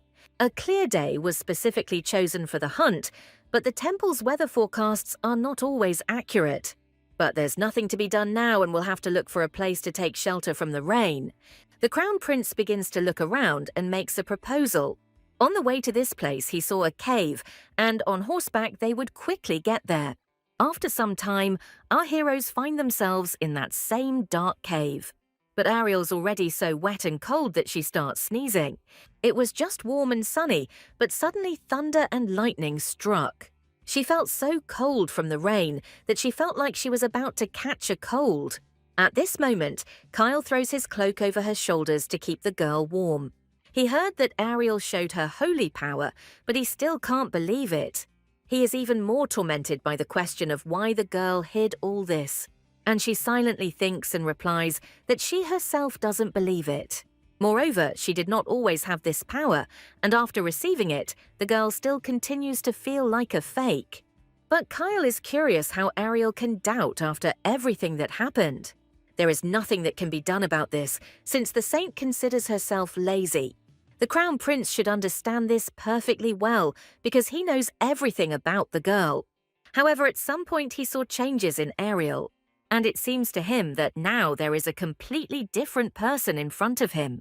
The girl explains that everyone has turning points in life, and Kyle agrees. But in his opinion, everything cannot be so simple and abrupt. At the moment of these words, he begins to stroke Ariel's face with his hand, and she is enveloped in shock. She avoids his touch and replies that she is simply trying to live differently. However, recently the girl is not sure that she is doing everything right. After all, nothing has changed since she decided to live differently. Moreover, it seems to her that she is going down an even more wrong path. Kyle can't judge which life is better because only a girl can judge that. But in his opinion, now he finds it much more pleasant to look at Ariel. And he clearly likes people who come straight and act openly. After these words, Ariel tries to answer something, but her face is illuminated by a bright light. A lightning bolt with a huge charge flashes right next to them. Ariel tries to cover herself with her hand, and Kyle protects her with his body. After being struck by lightning, our heroes try to figure out what happened. They look at a smoldering piece of stone from which smoke is emanating. At this moment, the girl realizes that the flash was the result of a lightning strike. Following this, comments begin to pour in from the gods, and she realizes whose handiwork this is. Kyle reassures Ariel and says they are lucky that lightning just struck nearby, and since the rain has already stopped, they can slowly return back. After some time, Ariel comes across a camp prepared for the festival. She is already standing by her carriage and is getting ready to go to the temple. The girl decides not to linger, as trouble may await her. 2 of the Empress's best servants were killed, and Alberto returned in a terrible state. But Ariel wonders if Kyle's refusal to participate in the hunt is connected to the Empress's inner circle. He says he knows nothing about it, but the prince's face gives it all away. After this, the girl gives Kyle his cloak and thanks him for his help. And in response, he grabs her hand and is not ready to let go of the saint so easily. After all, how can he say goodbye to a girl and not kiss her hand? After this, he looks up at her and promises to return something too. With that, they say goodbye, and Ariel slowly removes her hand. The coachman grabs the reins and gives the command to the horses to set off. Now the saint goes to the temple, and Kyle follows her carriage with his eyes. All this time, the girl sits inside and feels very embarrassed. And the crown prince can't wait to meet Ariel again. The next morning, the saint is already in the room of the Ilium temple. But she feels so bad that she feels like she's going to die. An unexpected long horse ride and rain took their toll. Moreover, Ariel was worried about the crown prince's strange reaction. And as soon as she arrived at the temple, she immediately looked through the records of the hunt. Miller, who taught the prince the affairs of the empire, died during the last festival. and they were released by Baron Dmitri and the young heir of Baron Ludwig. Kyle requested a reinvestigation but was denied. After their conversation, the saint became more cautious because Ariel was killed by one of the 3 male characters.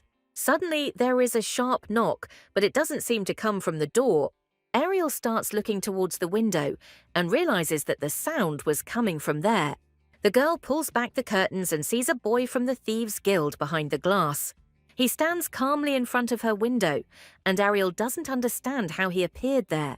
The temple is currently under very strict security, and her room is on the 4th floor. Could it be that the boy is some kind of sword master, since nothing seems to bother him? And the child explains that he simply climbed the wall as usual.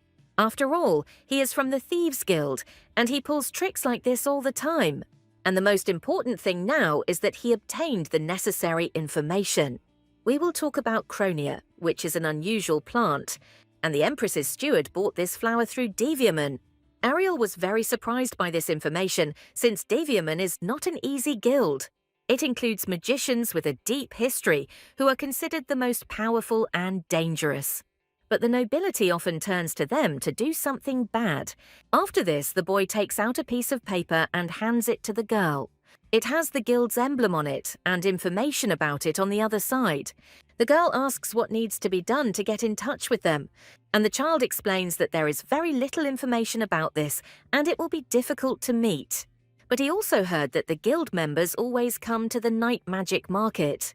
At the same time, the boy obtained information about the killer, who now has a grudge against Alberto. The Empress's brother tried to get rid of the mercenary, and Ariel is pleased with this. After this, she hands the boy a bag containing his reward, but suddenly she snatches it back and says that he has to do one more thing first. After all, if you think about it, the saint still doesn't even know the child's name. At this moment, the guy with surprised eyes says that his name is Noah. Ariel is very pleased to hear this and gives him the award again. Her smile makes Noah feel embarrassed, and the saint hopes to meet him again and work with him. After this, he takes his money in his hands and reciprocates the girl's feelings. In that case, Ariel already has several tasks prepared for the boy. She gives him a letter and asks him to deliver it to the Crown Prince. Since he often goes out on inspections, Noah won't even have to enter the palace. The saint counts on the boy's help and smiles sweetly at him. Noah takes on the task and promises not to let his client down. As darkness falls, Ariel heads to one of the ill-fated areas. The girl rode a horse alone and experienced both shock and surprise. She leaves the horse and realizes that she has reached her destination. Obviously, right now in front of her is that very same market that is open only on the first night of the month. Unlike the houses near the palace, the condition of this place is deplorable. To prevent dark mages from learning of her power, Ariel wore a sealing pendant. She also deactivated the blessing just in case and is now a little worried. And some time ago, the girl was summoned by Rayhouse to show her power to the believers. Now many people know the saint by sight, and this is not to her advantage. However, now she feels as if there is no turning back. She will always have to play the role of a saint, and this makes Ariel's head split into pieces. Luckily, Camilla is due to appear, and she will gladly give up her place to her. Thoughts about a future calm life give the girl courage, and she steps forward. Just in case, she has the Hesed bracelet with her, so there is nothing to worry about. But suddenly, someone from behind calls the girl and calls her a saint. She doesn't understand how this could happen right after she thought about it. And the guy tells her that he warned her about the danger of appearing here alone. This boy turns out to be Noah from the Thieves' Guild, whom Ariel did not expect to see. He explains that naive buyers are often deceived at the night market. The boy, of course, doesn't think that the saint can be deceived so easily, but he still decides to be her night guide and accompany her to the market. Noah assures the saint that with him she will be safe in this place. Ariel is very touched by his support and decides to rely on the boy. They go inside and feel that the atmosphere is completely different from that of a regular market. There are almost no stalls, and the only customers are magicians in suspicious outfits. And all the ingredients on sale look equally disgusting. Suddenly, the girl notices one very interesting product. It turns out to be the egg of a magical creature, which was received only today. The seller notes that Ariel doesn't understand magical creatures and that this could give her away. That's why she calls herself an apprentice who came at the request of the master magician. The merchant seemed to believe the girl and continued to talk about the egg. In a sense, this creature can be called a monster, but they usually obey their instincts and destroy everything in their path. But magical creatures can interact with their owner. They can be considered as something like animals with abilities. And if they are tamed, they perform the assigned tasks perfectly. Noah remarks that this egg may be of high rank. And if you think about it, as a child our heroine always wanted to have a puppy. Maybe this is just the case and she is interested in the cost of the egg. But the merchant tells her the enormous sum of 1,000 francs for this product. However, trading in eggs is prohibited and such a rank is generally rare. Despite all the seller's arguments, Ariel still considers this a high price. After this, she leaves and leaves the merchant's stall empty. The saint nevertheless decided to buy the egg, which the boy now lays. Noah is amazed at how the girl managed to cut the price in half. And after some time, they find themselves where Ariel initially wanted to go. This is the Deviaman Guild, which has an inverted skull emblem on its emblem. Ariel approaches the two guards and decides to address them. The girl shows coins and says that she wants to buy something. The guild leader is interested in ancient treasures, and Ariel purchased it from her magic shop. The guards report that this is an amazing item, and it is difficult to obtain. The saint replies that she has her own special supplier, and the man begins to twist the magic ring on his finger. He then says that he agrees to take the guest to the head of the guild. Rumors that he personally conducts coin transactions turned out to be true, and it's all thanks to Noah. But from now on she will go alone, since the boy has nothing to do there. Ariel reassures Noah and adds that she has a plan and he doesn't need to worry. Then she pats the boy on the head to encourage him a little. But in reality, the saint is very worried that Ciel's blessing will not be able to protect the boy. After this, Ariel walks forward and the door slams behind her. For the first time, she sees a building so gloomy that if she were to go missing, no one would even know about it. Suddenly, Ariel hears someone's voice coming from the darkness. After this, a man's hand appears, pointing to a coin. The stranger calls her sacred and says that the price for her is not too high. In front of the girl is the head of the guild, who is sitting in a chair. The coin is worth no more than 100 francs, and he is interested in the true reason for the stranger's arrival. Ariel tells the leader that she would like to purchase the crown. However, the man reports that they do not supply this plant. But the girl does not give up and explains that she knows about acquiring the crown through the guild. And this was said by Empress Rose, who held a secret meeting. Suddenly, the leader interrupts the stranger and puts his hand to her face. The girl tells him things that cannot be ignored. Ariel feels the magic of a man who wants to know about her. But such tricks with her are useless thanks to the sealing pendant. Therefore, the saint introduces herself as Celestine, and the magician is going to erase her memory. He wants her to forget all the words of the Empress and this meeting with him. Although the girl agrees with the chief, something still bothers him. For some reason, he gets an unpleasant feeling when using magic. After this, he finishes and finally lets the girl go home. And Ariel, with a stony face, walks out of the guild as if enchanted. But she simply played her role well and is now happy with the meeting that took place. After all, this should be enough for the guild to draw its sword against the Empress. Well, Ariel is done here, and now we can return to the temple. A few days later, the bound Noah is thrown at the prince's feet. He sees a letter from Ariel and doesn't understand where it came from, and how a guy from the Thieves' Guild suddenly became the saint's assistant. And Noah replies that he just does small errands for pay. Kyle sees that the boy is smart and decides to give him a job too. From this moment on, the boy is obliged to report to him about the saint's movements. For this, he is ready to pay him 10 gold pieces worth 100 francs. If Noah works well, he promises to make his life comfortable. However, to the Crown Prince's surprise, the boy refuses. He does not want to betray the saint and cannot accept this offer. At this moment, the prince draws his sword and puts it to the guy's throat. Kyle tells him that instead of money, he offers him to spare his life. But even under the threat of death, the boy refuses to betray. He confidently states that he will not report the saint's movements. After these words, the prince puts away his sword and says that he had no doubt about the boy. And if he had accepted his offer, he would have killed him that very second. Then he wishes him that his unbending will not change in the future. Additionally, Kyle praises Noah for being able to elude the Imperial Knights.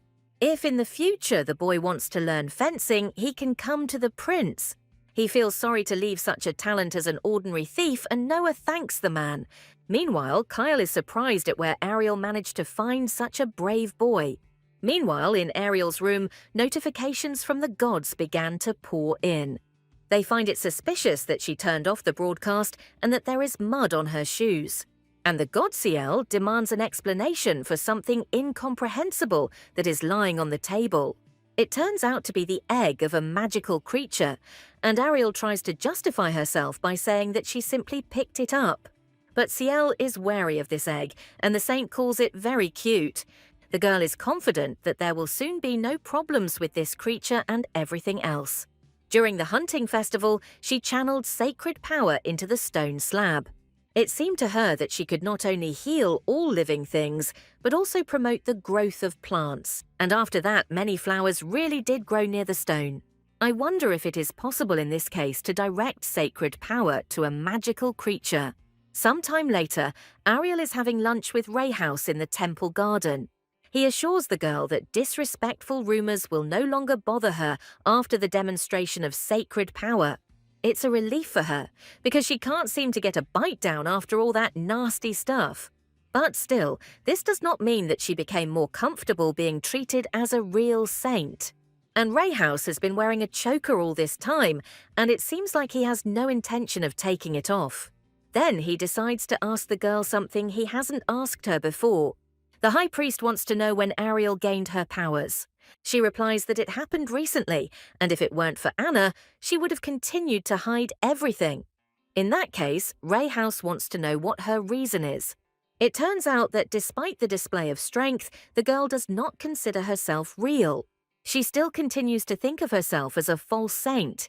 However, Rayhouse thanks her for answering his questions so honestly. But regardless of his gratitude, he is not going to let the girl go. Whether she is a fake saint or a real one, this temple will still remain her home. And Ariel is the real mistress of this place. The girl did not expect to hear such words and thanks the man. After all, the high priest's actions are different from what she read about in the novel. But then she decides to change the subject and asks about preparations for tomorrow. And Rayhouse is not sure whether the girl should go to that place. His Majesty personally wrote to the saint and his pregnant wife asking for a blessing. Meanwhile, in the palace, passions rage between the Emperor and Rose. The woman tries to justify herself by saying that her maid could not buy Cronia. But there is no point in telling the Empress anything anymore, since the plant was found in her chambers. They say it causes symptoms like those of pregnant women, and now the man is waiting for a person from the temple. There they are already preparing to remove the Count Michael family from the lists. After all, they found evidence that he tried to attack a priestess. Therefore, the Emperor asks his wife to prepare for a meeting with a man from the temple. He will find out if Rose really took Cronia and how the child is doing. After all this, the Empress tries to understand how it came to this. Her husband suddenly started talking about Cronia, and evidence of Alberto's attempt on Anna's life emerged. But her brother definitely said that he managed to sort everything out. Is it really true that all her problems are because of this holy girl Ariel? However, how could she have arranged everything so that Rose would be exposed? And if it becomes known that her pregnancy is a lie, then the Empress is finished. These thoughts make the Empress start tearing her hair out. Rose cannot hide her anger and rage at the saint, because of whom her plans are falling apart. As the Empress's position declines, her crown also symbolically falls to the floor. The next day, the saint's carriage arrives at the Emperor's palace. The girl goes inside and blesses His Majesty. And the Emperor says that it was not without reason that he invited the girl today. He wants Ariel to bless his pregnant wife and the child in her womb. Seeing the Empress's gaze, the girl understands that things are not going very well for her. The atmosphere in the palace today takes her breath away. There are no high-ranking nobility or servants here, only knights. Surely all this means that the emperor is very angry about something. And to congratulate the empress on the birth of a new life, the saint brought a gift. She created it from pre-prepared croadium stone in honor of the prince's birth. However, the saint does not observe the prince himself and is interested in where he is now. The emperor calls him a scoundrel, and the girl is very surprised by such a reaction. She senses from the man's condition that it is somewhat different from usual. And Rose explains that the prince is busy now and therefore cannot be present.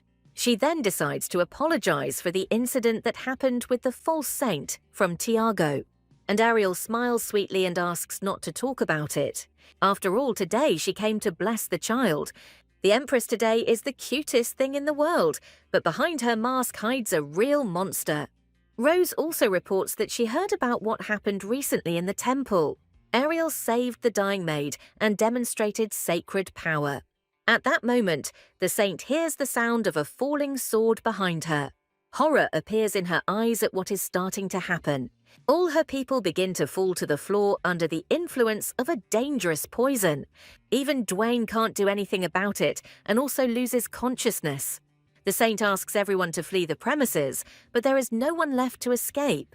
Ariel realizes that all of this was originally an insidious plan of the Empress. The woman drops the vial of poison from her hands and laughs triumphantly. She wonders if the saint can simultaneously heal dozens of people poisoned by an unknown poison. At that moment, the bottle rolls to Ariel's feet and the contents seem familiar to her. She read about it when she was looking for information about Chronia. The substance becomes active after the trigger is used. It was not for nothing that the Emperor's condition seemed strange to her, since even before her arrival the poison was everywhere. This means that the Empress chose to go ahead until the very end. However, Rose is still waiting to see if the saint can do anything. Although Ariel is protected by divine power, the poison still continues to spread. However, even a saint remains human and begins to lose strength. In the end, Rose is sure that the girl will not withstand the poison. What infuriates her is that everyone is dancing to the tune of some pathetic saint. But today, this too will come to an end, thanks to a cunning plan. Rose wonders if the girl realized her place before she died. And the Empress is not afraid of being caught, since she has already come up with a legend. The saint, who had become attached to the crown prince with her love, decided to poison everyone. But unfortunately, the Emperor survived, and the Empress was protected by the child in her womb. Thus, this future prince will become a legend, thanks to his feat. And since that's how it turned out, it would be nice if Rose lived her life as a ruler. Ariel is struck by the woman's hatred, and now she only wonders where Kyle is. And the Empress is surprised that even before her death, the girl worries about him. By now, he should already be with Alberto, and they have prepared something for him too. Rose's brother is planning to poison the crown prince with a potion. It is quite possible that he has already drunk it and lost consciousness. But the saint doesn't have to worry, as she has no intention of killing Kyle. The woman just wants to seal his energy and make him her doll. When it's all over, Rose plans to put all the blame on the saint. Then she will turn the temple upside down and restore her brother's good name. And she will finally finish off the maid Ariel, as she originally intended to do. But the saint gets to her feet and says that her Anna is not a servant, but a priestess.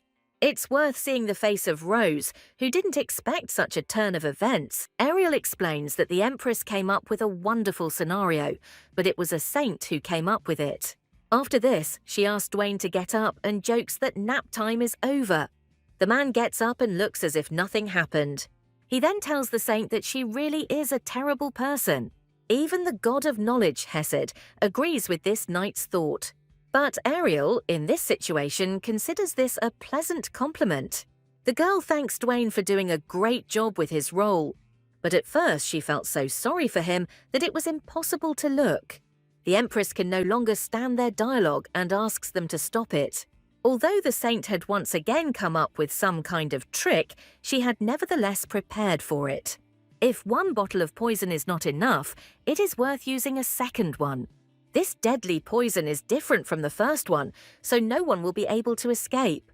But Ariel replies that this time too the Empress will not succeed. After all, this poison only paralyzes, but does not kill, and the one in the air also does not matter. And the knights and His Majesty will wake up in about an hour. And this is all because the saint prepared them for this performance in advance. A few days before, Kyle informed Ariel that a Cronia had been found in the Empress's chambers. This time she has nowhere to retreat, and she will surely come up with a new plan.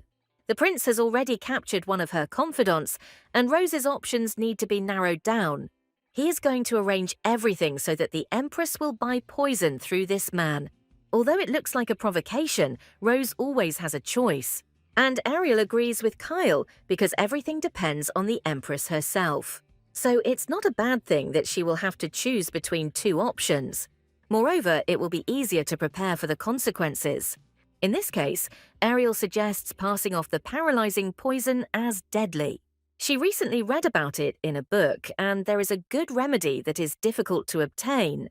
But if Kyle makes good use of Rose's confidant, everything should work out. And the prince begins to smile, since the saint's plan is even more villainous than that of the villainess herself. Ariel explains that her safety comes first. Kyle tells the girl that she is more suited to the palace than the temple. At that moment, Ariel hears Rayhouse's voice right behind her. The high priest turns to the prince and says that they have already discussed this. After all, a holy person of the temple and her personal conversations about well-being should not be conducted alone. Kyle should discuss this with the high priest as well. And now that everything has happened, it turns out that the Empress has acquired a deadly poison. So now it's time for her to give up because she's trapped again. At this moment, Rayhouse enters the palace with a squad of knights. But the Empress continues not to give up and shouts that His Majesty has lost consciousness. She asks to seize the saint, whom she blames for what happened. Allegedly, on the orders of the Crown Prince, Ariel was going to put everyone to sleep and then kill them. At this moment, Rayhouse activates the ball, which recorded all of Rose's words. In them, one can clearly hear the whole story that she wanted to invent in order to accuse the saint. Rose is in real shock from this turn of events. She didn't expect that she could be so openly exposed in front of everyone. All that remains for the Empress to do is to deny what is happening.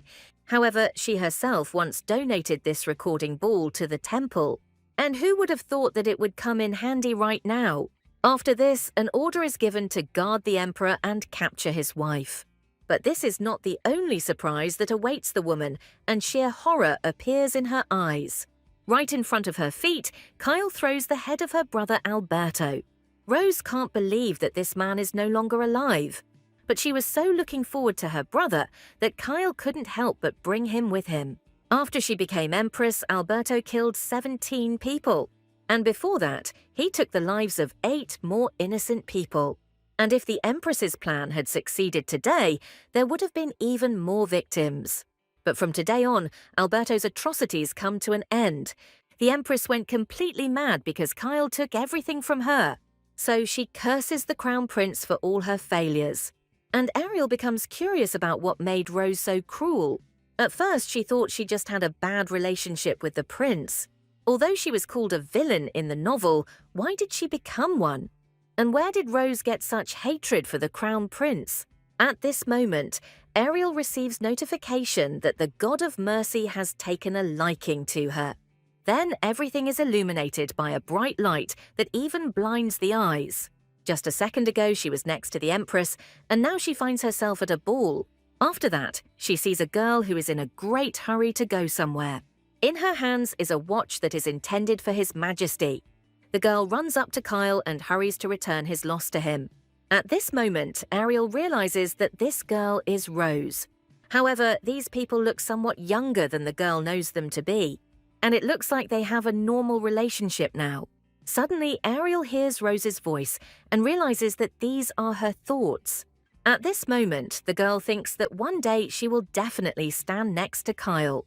After all, when she was 14 years old, the saint received a sign. It said that Rose would become Empress and live in the palace. Meanwhile, at the palace, they were demanding some kind of decision from the Emperor. Much time has passed since the death of his wife, but the throne is still empty. And at least for the sake of the country's stability, it is necessary to find a new empress. At this point, Kyle decides to offer his father a good candidate. Count Michael's eldest daughter, Rosa, would be the most suitable choice for the empire. Although her brother does not have a very good reputation, the girl herself behaves with dignity. Moreover, there was a divine sign that Rose would one day live in the palace. Thus, the empress received her position on Kyle's recommendation. But why do they hate each other so much, and did Rose really want the crown prince himself? At this moment, Ariel sees that the girl is disappointed with Kyle's actions. She hasn't gotten married yet only because of the prediction. All her life she lived with the belief that she would marry someone from the imperial family. But Kyle then replied that he didn't see any problem with that. He knows that Rose got closer to him only for the sake of this prediction. And when she got what she wanted, she now still dares to accuse him of something. After all, it was the crown prince who helped this prophecy come true. After these words, Rose lowers her head and begins to smile. It seems that the rumors are true that a terrible monster sits in the prince's place. The girl thinks that Kyle had fun destroying her world, but she promises that someday the prince will regret it. After these fragments from the past, Ariel returns to reality. Now she understands what really happened in this family, and what was the beginning of Rose's furious hatred for the prince. Traveling back in time and realizing the Empress's suffering, Ariel feels a pain in her head. In her own eyes, the Empress was not a villain who ruined everyone's lives. This girl from the memories is just a tragic female character. At that moment, in desperation, Rose snatches Kyle's sword and plunges it into herself. The shock the prince experienced cannot be described in words. Ariel also did not expect such a desperate act from the Empress. The saint falls to her knees and closes her eyes from the tragedy she has witnessed. After this, Kyle demands that the girl heal the Empress. She shouldn't die just like that, and everything should be done to keep Rose alive. This woman shook the foundation of the empire by planning to kill the emperor. She also took the lives of the prince's people and now must pay for it. Kyle wants the Empress to survive and then die in agony. But Ariel refuses the crown prince and has no intention of healing the Empress. After all, he himself said that ultimately it is Rosa who makes the decision. And this path is her choice, even though it is so cruel. That's why Ariel won't save the Empress and will let her die. These are the last words Rose hears before she dies. After this, she closes her eyes filled with tears and prepares to leave this life. And the saint realizes that she did everything right, and that is enough. Since then, everything in the country has been turned upside down by what happened. Anna does not understand how the Empress dared to plan a coup, but she feels sorry for the unborn heir, who also died that day. And to avoid confusion, they decided to keep silent about what happened in the palace. People were told that the Empress was planning to start a rebellion. And the Emperor, having learned about everything, fell ill with a mental illness that cannot be cured. Anna also reports that Ray House received an unknown message and immediately left. Since then, he left the temple and did not even send any message. The maid worries that Ariel needs his support, but the saint reassures her. Suddenly, the girl hears a familiar male voice behind her. She turns her head and sees the crown prince in front of her. Kyle says that he came specifically to visit the saint. He has a conversation with a girl that worries him a lot. The prince can't beat around the bush, so he decides to ask directly. He wonders why Ariel didn't save the Empress that day. And the saint can't believe that Kyle still doesn't understand what's going on. After all, she only looked at Rose's memories when she wasn't like that yet. But the saint has no right to say anything about this. Let it remain a secret, and Kyle thinks that it was the will of the gods. But the duty of a saint is precisely to unswervingly follow this will. After this, Ariel decides to ask how the Emperor is feeling. Kyle replies that despite all his efforts, his father is still not feeling well. Doctors are trying to help the Emperor, but there is no improvement yet. The saint explains that the cause of everything is the Empress's potion, with which she poisoned her husband for a long time. However, the girl asks the crown prince not to blame himself for this. After all, the Emperor is ill because of the Empress, and not because of his son. Kyle reacts silently to these words, and Ariel thinks that she said something wrong. But the prince is only glad that the saint is still the same and has strong nerves. And this is the perfect quality to live in the palace, where Kyle has not invited a girl for a long time. However, Ariel decides to change the subject and talks about the nice weather. At this time, the god Ciel plays a dirty trick and covers the blue sky with clouds. And Ariel is dejectedly aware that she will not receive any help from the gods. After this, Kyle says that he still can't understand the girl. However, he is very grateful to her for not allowing him to become a monster. At this moment, the saint experiences a strange feeling that was usually experienced only by the real Ariel in the novel. And Kyle adds that now he will visit the temple much more often. The girl's heart is pounding wildly, and the gods cannot leave it without comment. Now they decided to include the crown prince in the list of suitors for the saint. The gods even called an emergency meeting for this purpose, in which opinions were divided. And Omen even suggests adding all three to the list of concubines for the saint. Ariel asks them to stop and doesn't notice how she says it out loud. She then explains to Kyle that after the Empress's death, he doesn't need to come so often. However, the Crown Prince has his own reasons for visiting the temple. Besides, the saint had changed a lot recently, and this became interesting to him. Even though their common enemy has been defeated, Kyle still wants to continue seeing Ariel. And leaning closer and closer to the girl, he wants to know her opinion. But Kyle is so carried away that he'll soon kiss the saint. However, Ariel cannot allow this and pushes the prince away from her. The girl explains that it is time for her to go and that Kyle should do the same. Moreover, he is the crown prince and must have many important things to do. But before Ariel can finish speaking, someone hits her shoulder from behind. The girl turns her head and is the first to apologize for the incident. In front of her stands a man with white hair who feels guilty for his awkwardness. Ariel accepts his apology and wishes him a safe journey as she prepares to leave. However, no matter which way the girl goes, the man blocks her path everywhere. The saint is already starting to get angry at this and asks them to stop joking like that. And the man explains that he is a little sad, and at that moment something strange happens. Ariel receives a notification that the connection with the blessing has been interrupted, and a dark glow appears around her. Suddenly she sees a familiar ancient coin that recently belonged to her. Now the saint understands that in front of her is the very head of the Deviaman Guild. But I wonder what the head of the dark magicians could have forgotten in the holy temple of Ilium. It turns out the man came to complete the investigation into the collapse. After this, Ariel hears Kyle say the familiar name Bester, and the girl's surprise knew no bounds from the fact that this man was now in front of her. After all, if it is Bester, then he is the most dangerous person she should not meet. Being a wolf in sheep's clothing, he pushed the real Ariel to her death. And at this moment, the man says that the most important thing is to show respect on someone else's territory. After some time, the saint asks Anna to make sure that no one disturbs her. Ariel runs frantically into her room and tries to catch her breath. She is horrified that all this is actually happening to her. And how did it happen that Diego Bester is the head of the Deviamon Guild? After all, just recently she stood right in front of the descendant of the Demon King. But even if she didn't realize it at that moment, she wouldn't live long at this rate. Suddenly, a male voice is heard from behind the girl, praising the comfort of her bedroom. In addition, the saint takes care of the egg purchased from the Pennsylvania Guild.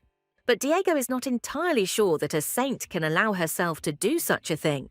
After this, the man casts a magical barrier on the door and asks the girl not to call for help. After all, it will be useless, especially since she will have to pay for her deception. The saint used Deviaman to drive out the Empress and will now be punished. But suddenly the god's blessing function is activated, and this shocks Diego. Ariel then explains that it is not her fault that he did not recognize her plan and was mistaken. But Bester could not have foreseen that this saint would have such support. And judging by the girl's reaction, she knows perfectly well who he really is. At this moment, Ariel increases the flow of her power, and Diego tries to close himself off from her. The girl then says that she has no idea what the uninvited guest is talking about. He might get stabbed in the back more than once in his life, so he should forget about everything. But after these words, the magician confuses the girl by calling her full name. Diego believes that their meeting was a gift from fate itself, and it was not without reason. Therefore, he is ready to take payment from Ariel without haste, because they now have a lot of time. The magician activates the flow of his power again and asks the saint not to rush. After all, the head of the guild promises to meet her again in the near future. Suddenly, a gust of wind appears in the room and the man disappears. In its place, there remains only a small dot that glows dark. After all this, Ariel falls to her knees and rejoices that she survived. It's such a relief for her, although just a minute ago it seemed like this was the end. However, now the gods demand an explanation for everything that just happened. And Ariel tells them about how she turned off the broadcast and went to the Deviaman Guild. The girl tries to justify herself by saying that the gods are always worried about her. So she had no other choice, but all she got in return was silence. Ariel feels guilty and promises that something like this will not happen again. Suddenly, the gods end the meeting and announce the opening of the blessing of the 4th level gods. The saint finds herself on the pages of a novel that she had already read. This is a work that is familiar to her from her past life and in which she was reborn. In it, the main character is a saint who is loved by the entire empire. But she has a special love with 3 men who are crazy about her. But suddenly everything changes, and the novel is consumed by a dark, magical force. Our heroine notices the girl from the story taking an apple from the demon. However, Ariel never read about this scene in her past life. She begs the girl not to take anything from the demon, but it is too late. At this moment, the entire previous picture of the world with 3 heroes begins to dissolve. Suddenly, the god of justice, Estes, joins the blessing of the gods. After this, the girl's vision disappears and she decides to ask the gods about it. However, they are busy with the appearance of a new god in their company and do not pay attention to Ariel. She becomes annoyed that at the most crucial moment, the gods behave like children. The saint is sure that the first part of the vision contained information that was known to her. But what happened after that does not at all coincide with the content of the novel. And this unpleasant energy reminds her very much of Diego Besta's magic. However, the girl decides not to jump to conclusions about this. First, she should prepare for everything in order to solve all her problems. And in this case, Ariel really hopes for the help of the newly arrived god. A few days later, darkness spread over the entire temple. Inside, chaos ensued as someone needed a doctor. Ariel hears someone asking to heal the high priest first. Then she sees Rayhouse lying on the bed in a pitiful state. The man had not been in the temple for more than 10 days, and now they bring him back in this state. Ariel decides to find out what actually happened to the high priest. When he arrived at the Ari's mine, the entire village was already ablaze after the monster attack. It was the first time Rayhouse had felt such a concentration of demonic energy, and stepping into the mine, the high priest saw everything with his own eyes. At first, he could only guess about it and pray that it was not true. But in the mine, Rayhouse saw a huge rift leading to the demon world. After this, Ariel sees Diego's face again, who promises to meet her soon. The girl suddenly opens her eyes and tries to come to her senses from the nightmare. Waking up in a cold sweat, Ariel sighs with relief. She simply had a bad dream, and the gods decide to console the saint. With their comments, they support her and try to distract her from the stress. There is a lot to worry about now, especially the crack in the mine. After all, according to Rayhouse, this can be considered a bridge between the world of people and demons. Now the 2 spaces have merged, although they should exist separately from each other. And the tombstone that the saint cleansed was supposed to reduce the cracks in the Kinston Mountains. And the situation with the settlement near the mine is now very bad. They were captured by monsters and 200 people had already died. It was decided to gather the priests of Artis and Henna, who maintain the barrier around the rift. But in the end, some of the priests were seriously injured and some were sucked into the crevasse. After this, Ariel offers to save these unfortunate people and penetrate the world of demons. However, the high priest reports that this cannot be accomplished. And the saint remembers why it is now impossible to save the priests. Diego Besta received help from above and was able to hold off the monsters. But going to the demon world is pure suicide. Moreover, Ray House is worried that this may be just the beginning. After all, the free movement of demons is happening for the first time in history. The rifts are scattered throughout the world and are considered to be simply leaks. And in order for the crack to widen and allow entry into the human world, the demons made deals. However, this world is protected by 9 gods, and the power of demons is limited. That's why there weren't any particular problems before, but now everything has changed. If the portal doesn't close, the demons will be able to escape on their own. But if the appearance of our heroine distorted the original, even such an outcome is incomprehensible to the mind. And she doesn't remember people being so crippled in this work. At this point, Ariel decides to ask Ray House about one more person. She hasn't seen Dwayne all this time, and she wonders what's wrong with him. The high priest apologizes to the saint and reports that he was unable to escape. Dwayne fell into the rift and was unable to return from there. And now, waking up from a nightmare, the girl thinks that she could have been the cause of what happened to Anna and Dwayne. The harder she fights to survive, the more dangerous it becomes for those around her. While the girl is sad, she receives a notification that the hidden mission has been activated. Ariel must close the magical gates and prevent the destruction of the world. The girl can't wrap her head around this news, as this is the first time she's received such a task.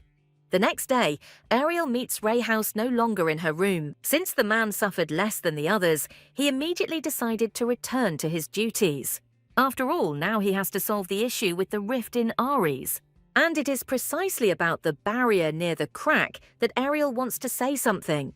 It turns out that now they can only prevent the rift from widening. In this case, Ariel suggests using sacred power.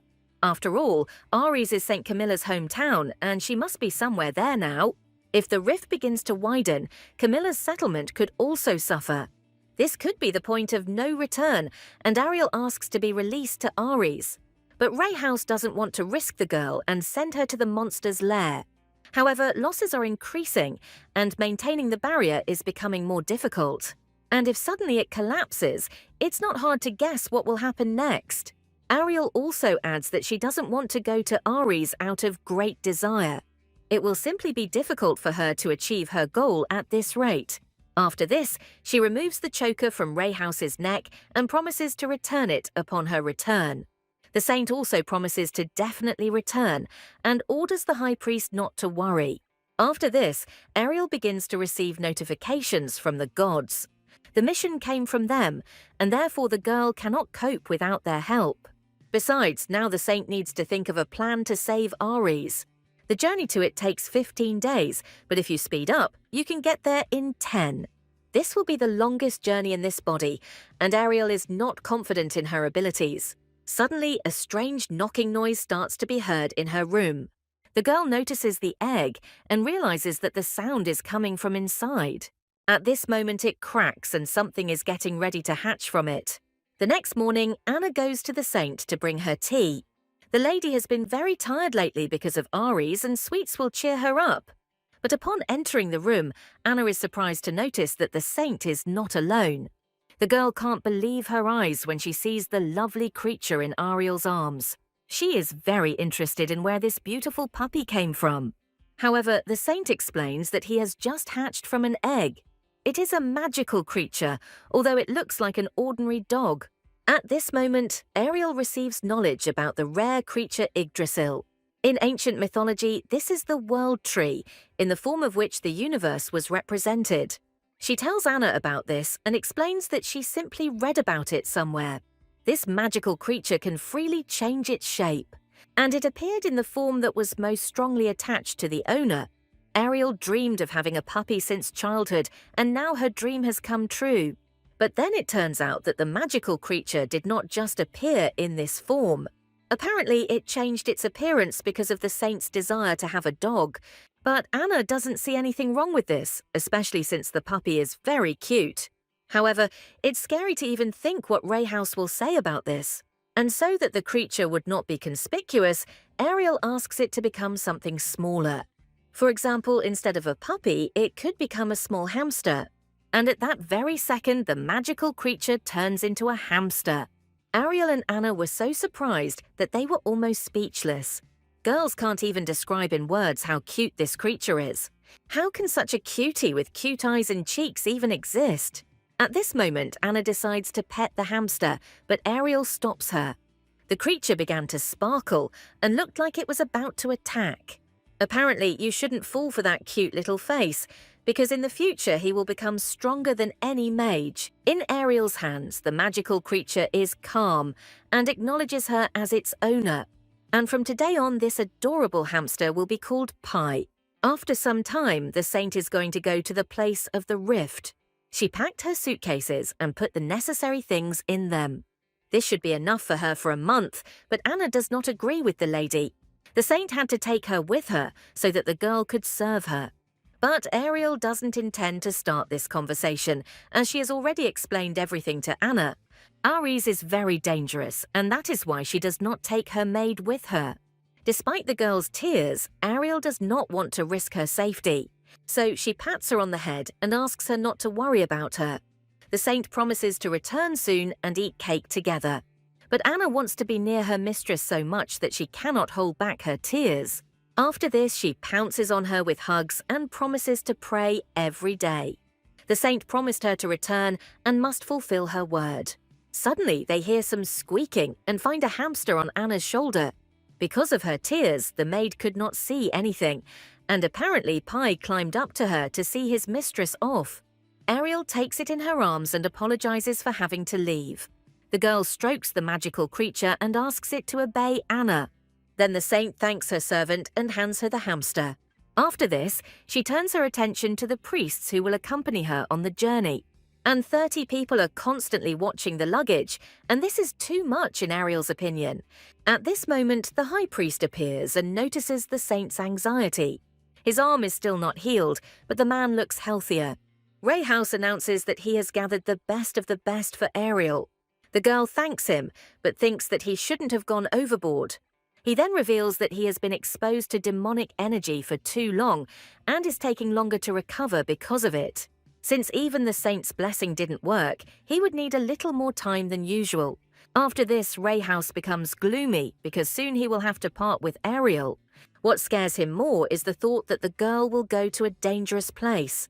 And he really hopes that the saint might still change her mind and not go there. But Ariel asks him to trust her and not worry so much. The girl assures that she will cope with everything, and this is her first promise on behalf of a true saint. Ray House doesn't have time to answer before a male voice interrupts him.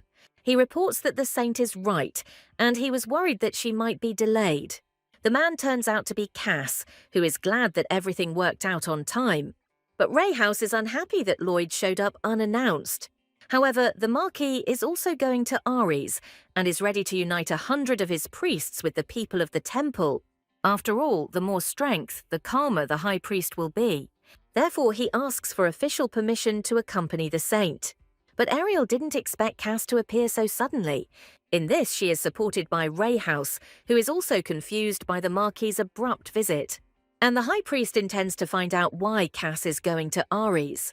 It turns out that hordes of monsters cause significant damage to Lloyd's property, and they say that many people die there, which Ray House certainly knows about. In this regard, Cass is going to check the situation and begin repairing the damage. Ariel was about to refuse the Marquis's help, but the high priest interrupted her. Ray House turns to the man, his voice becoming softer. The high priest begs the Marquis to take care of the saint. After some time, the people of the temple and the people of the Marquis set off on a long journey. The queue consists of 10 carts, and it is not possible to move quickly. And on this tiring trip, Ariel becomes lost in her thoughts, and Cass notices that the saint looks upset and decides to ask her about it. He thinks that the girl is unhappy that he had to interfere in her affairs. But even the gods approve of Ray House's decision, and Ariel asks them not to start talking about it. However, the Marquis hears her words and asks her to repeat what she said. At this point, Ariel explains that she feels a little awkward about the current situation. After all, initially she was supposed to go on this dangerous journey alone. After her words, Cass asks the girl not to worry, as the awkwardness will soon disappear. But Ariel doesn't understand where he gets such confidence from, and in general, she doesn't need such happiness. At this moment, another unexpected thing happens for the girl. Out of nowhere, a bluewing, which she once saved from death, flies to her. Ariel could not forget this wonderful bird that has a mark on its head. Then, in the temple garden, she used holy power for the first time to save her. And after that, the saint was worried whether Cass would take care of the bird. It's good that the blue fly is okay, because animals are better than people. They never betray and give their love in return to a person. And Cass understands this to mean that many people behave worse than animals. After these words, Ariel does not answer, silently agreeing with the man. Then she decides to ask the Marquis if he has travelled a lot. Cass had previously been quite close to the Lord and had travelled with him for several years. However, Ariel is confident that even with such experience, the 15-day journey is very difficult. But the Marquis replies that the best is the one who ensures safety and speed. Moreover, he knows every path in the Empire and will take the girl to her destination within a week. The saint is delighted with this news, but the Marquis has one condition. And after a while, he finds himself inside the carriage where Ariel is sitting. The girl is very annoyed that she will have to travel in the company of Cass. She doesn't understand why everything always turns out this way. And while the gods are smiling at the romantic atmosphere, Ariel is quietly suffering. She then asks how long the shortcut will take, and the Marquis hands her a map. This route is intended for fast transportation of goods. On the map, 2 places are marked with stars, behind which are the magical circles of Wharf. With their help, you can instantly move to another point. Of course, it wasn't cheap, and Cass only bought a couple of locks. Now, Ariel understands that large merchants manage finances in a completely different way. This benefits the Marquis, as he now owns the mining rights to the Ares mines. And now magic circles are the shortest way. In a week, they will reach one of them, and the journey itself consists of 3 parts. Ariel is overwhelmed by such wonderful news and thinks Cass is incredible. But she hopes that the Marquis will not ride with her in the carriage all week. And then Cass realizes that he is causing the saint some inconvenience. He promises that when his back stops hurting, he will switch to horseback riding. Hearing the words about pain, Ariel offers to heal the man with sacred power. Cass agrees, but the girl asks to do it during the break. The man starts laughing, and Ariel can't figure out what she said wrong. And Lloyd only replies that this girl is a very interesting person, and he agrees to be healed after they stop to rest. The road was very long, and Ariel didn't even notice how she fell asleep. The girl opens her eyes and realizes that they have already arrived. However, she is very surprised by the fact that she has been sleeping on the Marquis all this time. Ariel jumps up from her seat, realizing the shame of what was happening. Could it be that she had been sleeping on Cass's shoulder all this time and had no idea about it? But now they have arrived at the hotel, and she wants to get out of the carriage as soon as possible. However, suddenly the girl stumbles and almost falls to the ground. Luckily, at that moment, Lloyd is nearby and catches the saint. She falls into his arms, and Cass warns the girl to be careful. Ariel feels embarrassed again and promises to be more careful. And the Marquis reports that here the saint need not worry about her safety. Then he extends his hand and asks permission to walk the girl to the hotel. But she ignores the man's request and walks past him. Ariel explains that she alone shouldn't bother so many people. However, in her place, Cass would not have refused reliable accompaniment. At this moment, he takes something out of his breast pocket that shocks the girl. In his hands is a magical creature that belongs to Ariel. Fortunately, Hesed neutralized the hamster's lightning, and he is no different from an ordinary animal. All the way he tried to bite Cass, although he was only offering his shoulder to the girl. But Ariel notices that Pi and the Marquis have a very tense relationship. And tomorrow the Marquis decides to introduce Pi to his blue wing. The next 4 days flew by, including the rest at the hotel. After this, Cass often rode in the saint's carriage, and together with Pi, they became much closer.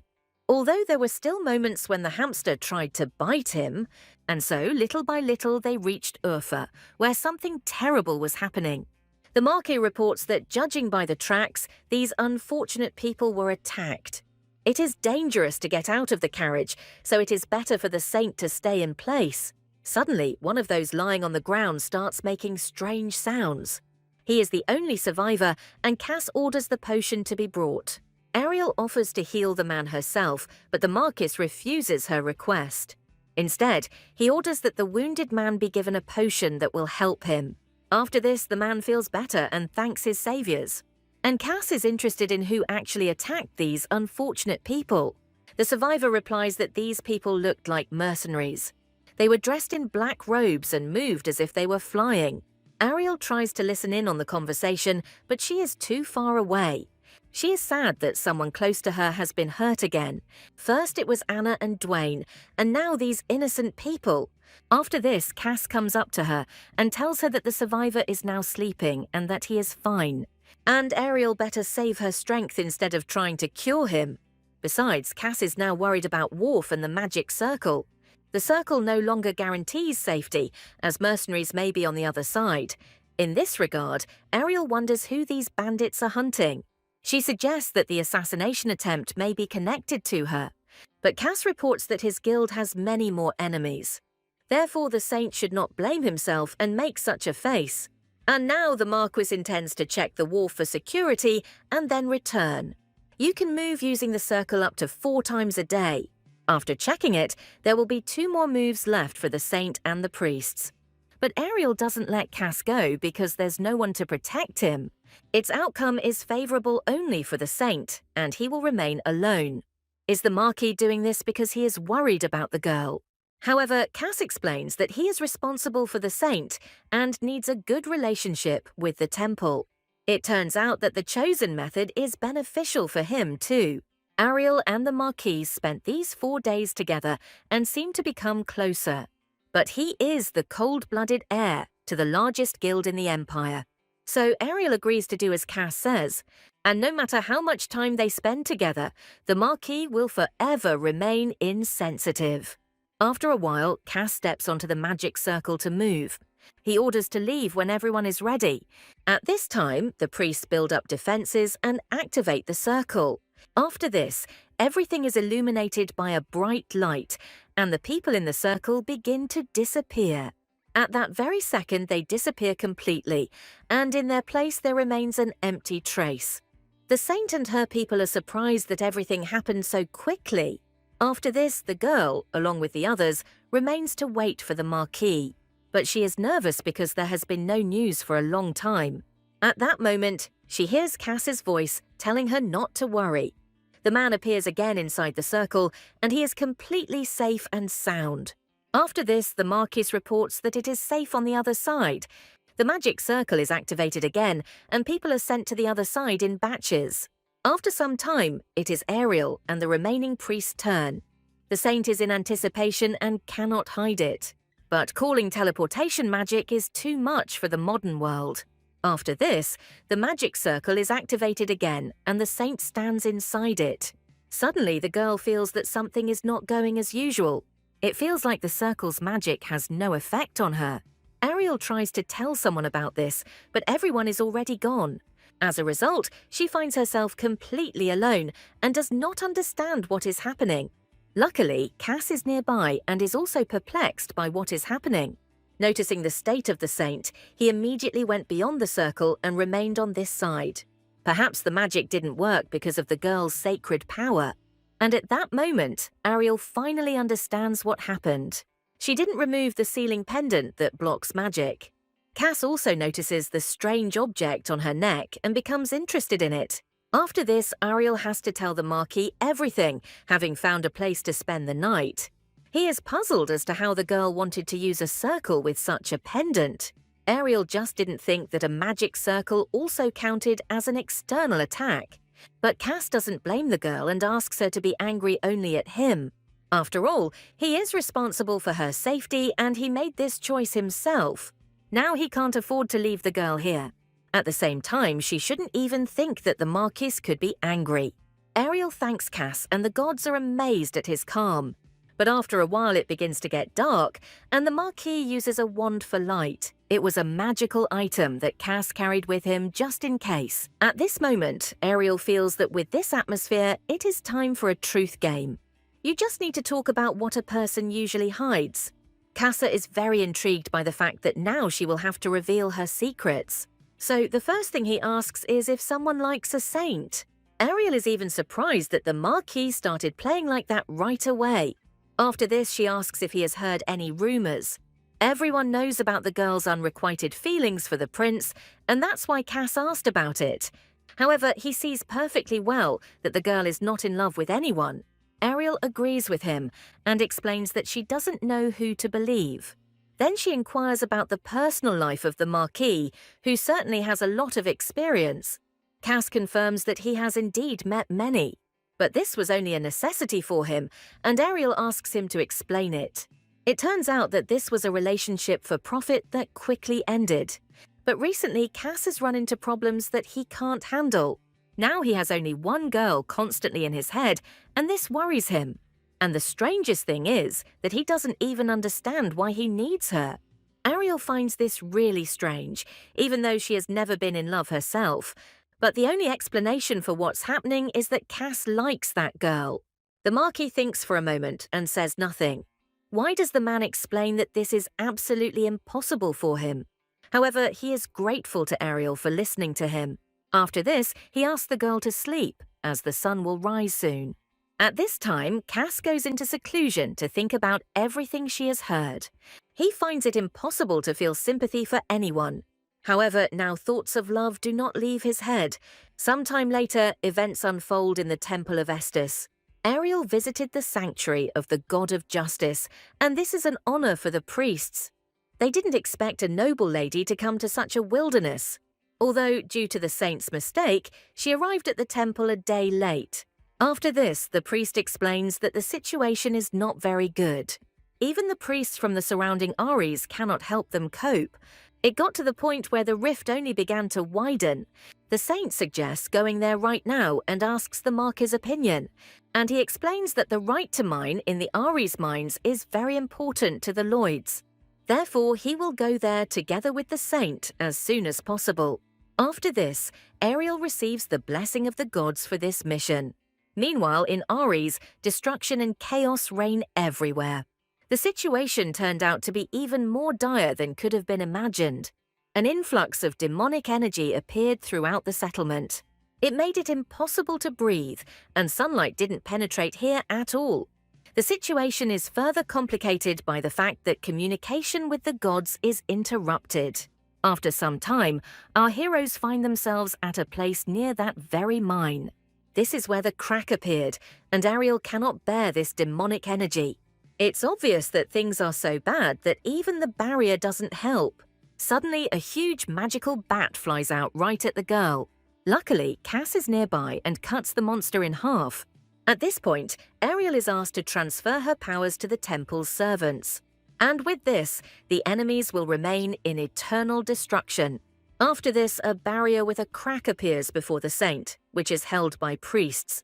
The girl asks if everything is okay with those who are holding the barrier, but the men ask the saint to stay away and do not understand what she is doing here. Ariel's gaze is captivated by what she sees before her for the first time. But if you destroy the crack, the rift will become even larger, and she can't just stand there and watch all her plans for the future disappear. Ariel orders the wounded and fallen to be carried to a safe place. She will work with those who still have strength and close this rift.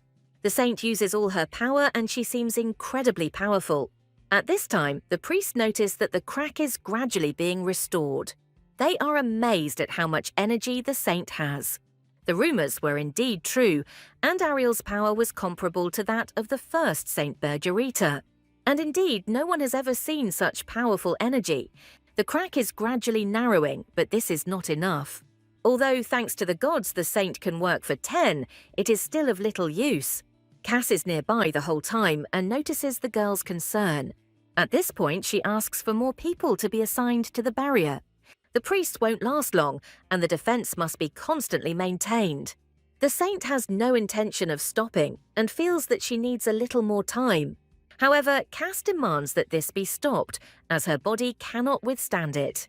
At this moment, everything starts to swim before her eyes and her head starts spinning. The last thing the girl sees is Cass's worried face. After some time, Ariel finally opens her eyes and tries to remember everything. She is lying on the bed and Marquis Lloyd is next to her. Although the girl has a severe headache, the first thing she is interested in is the barrier. Suddenly, the Marquis hugs her tightly and presses her to himself. Ariel has no idea how scared Cass was for her. After this, the Saint pushes the Marquis away from her and asks him to move away. And Cass explains to her that she is now on the Lloyd's land in Ares. After the girl's fall, the Marquis decided to bring her to him. And as the Saint requested, the barrier now holds more people. Ariel decides to break away immediately and head for the rift. But Cass won't let her in, and it's not even because it will harm her. Now the Saint has not yet recovered and has a high fever. She needs to take her medication and rest until she gets better and stops being so stubborn. However, Ariel disagrees, as she did not hire Cass as her bodyguard. He helped her get to this place, but he has no right to protect her. Suddenly, the Marquis covers the girl's mouth with his finger and leans towards her. Ariel feels like something has gotten inside her, and Cass explains that he will have to exceed his authority. Everything starts to swim before the girl's eyes again, as the Marquis gave her some kind of medicine. After this, the Saint falls asleep, and Cass covers her with a blanket. He can't let her go in this state, and he had to put her to sleep for a while. Now he understands what the girl meant when she talked about misplaced priorities. But he doesn't understand why she had to sacrifice her own body. At this time, Cass feels someone's gaze on her. The hamster bites his finger, and Hesed neutralizes the creature's lightning. After this, the Marquis is left with a bite mark from the disgruntled creature. But Cass tries to explain to the hamster that his owner simply took her medicine and went to bed. She wouldn't be able to move in that state anyway, and she shouldn't look at him like that. The Marquis then leaves the hamster with the Saint and asks a reliable warrior to protect her. And the man himself intends to do everything in his power. He leaves the room and meets one of the priests. Cass explains that the Saint is currently sleeping and is being guarded by a little knight. However, it is important for the priest to know when the girl will wake up. After all, the rift could soon widen again and create problems. But the Marquis promises that the Lloyds will provide the temple with everything it needs. Unfortunately, all the priests in the area are already involved. There is nowhere else to get strength from and nowhere to find a high-ranking priest. Cass asks the man not to worry and promises that nothing will happen to the crack. He swears by Lloyd's name and will do everything he can to achieve this. After some time, our heroes again find themselves near Ares' mine. The priests greet the Saint, who has been awaited here for so long. The girl apologizes for her delay and feels ashamed. But it couldn't be otherwise, since she had lost all her strength. The Saint was so exhausted that she was unconscious for 2 days. All this time, Pi was by her side and protected his owner. So another 5 days passed until the punishment for using a large amount of sacred power ended. Surely during this time, the size of the crack has returned to its previous state. But imagine Ariel's surprise when she sees that the rift has not changed. However, before her intervention, the crack was constantly growing. Although now there is no time to think, since we need to help the priests. The blockage of the sacred power is finally lifted, and Ariel receives the blessing of the gods. After some time, the demonic energy in the city finally becomes less. On this occasion, all the noble people arranged a sumptuous dinner. The Saint has halved the crack, and at this rate the rift will soon close completely. Men raise their glasses in her honor and admire her for possessing such power. Ariel also takes part in the feast, and the god Monty licks his lips as he looks at the alcohol. At this moment, one of the men notices that the Saint is too sad. The Lord explains that the girl has not touched food all evening.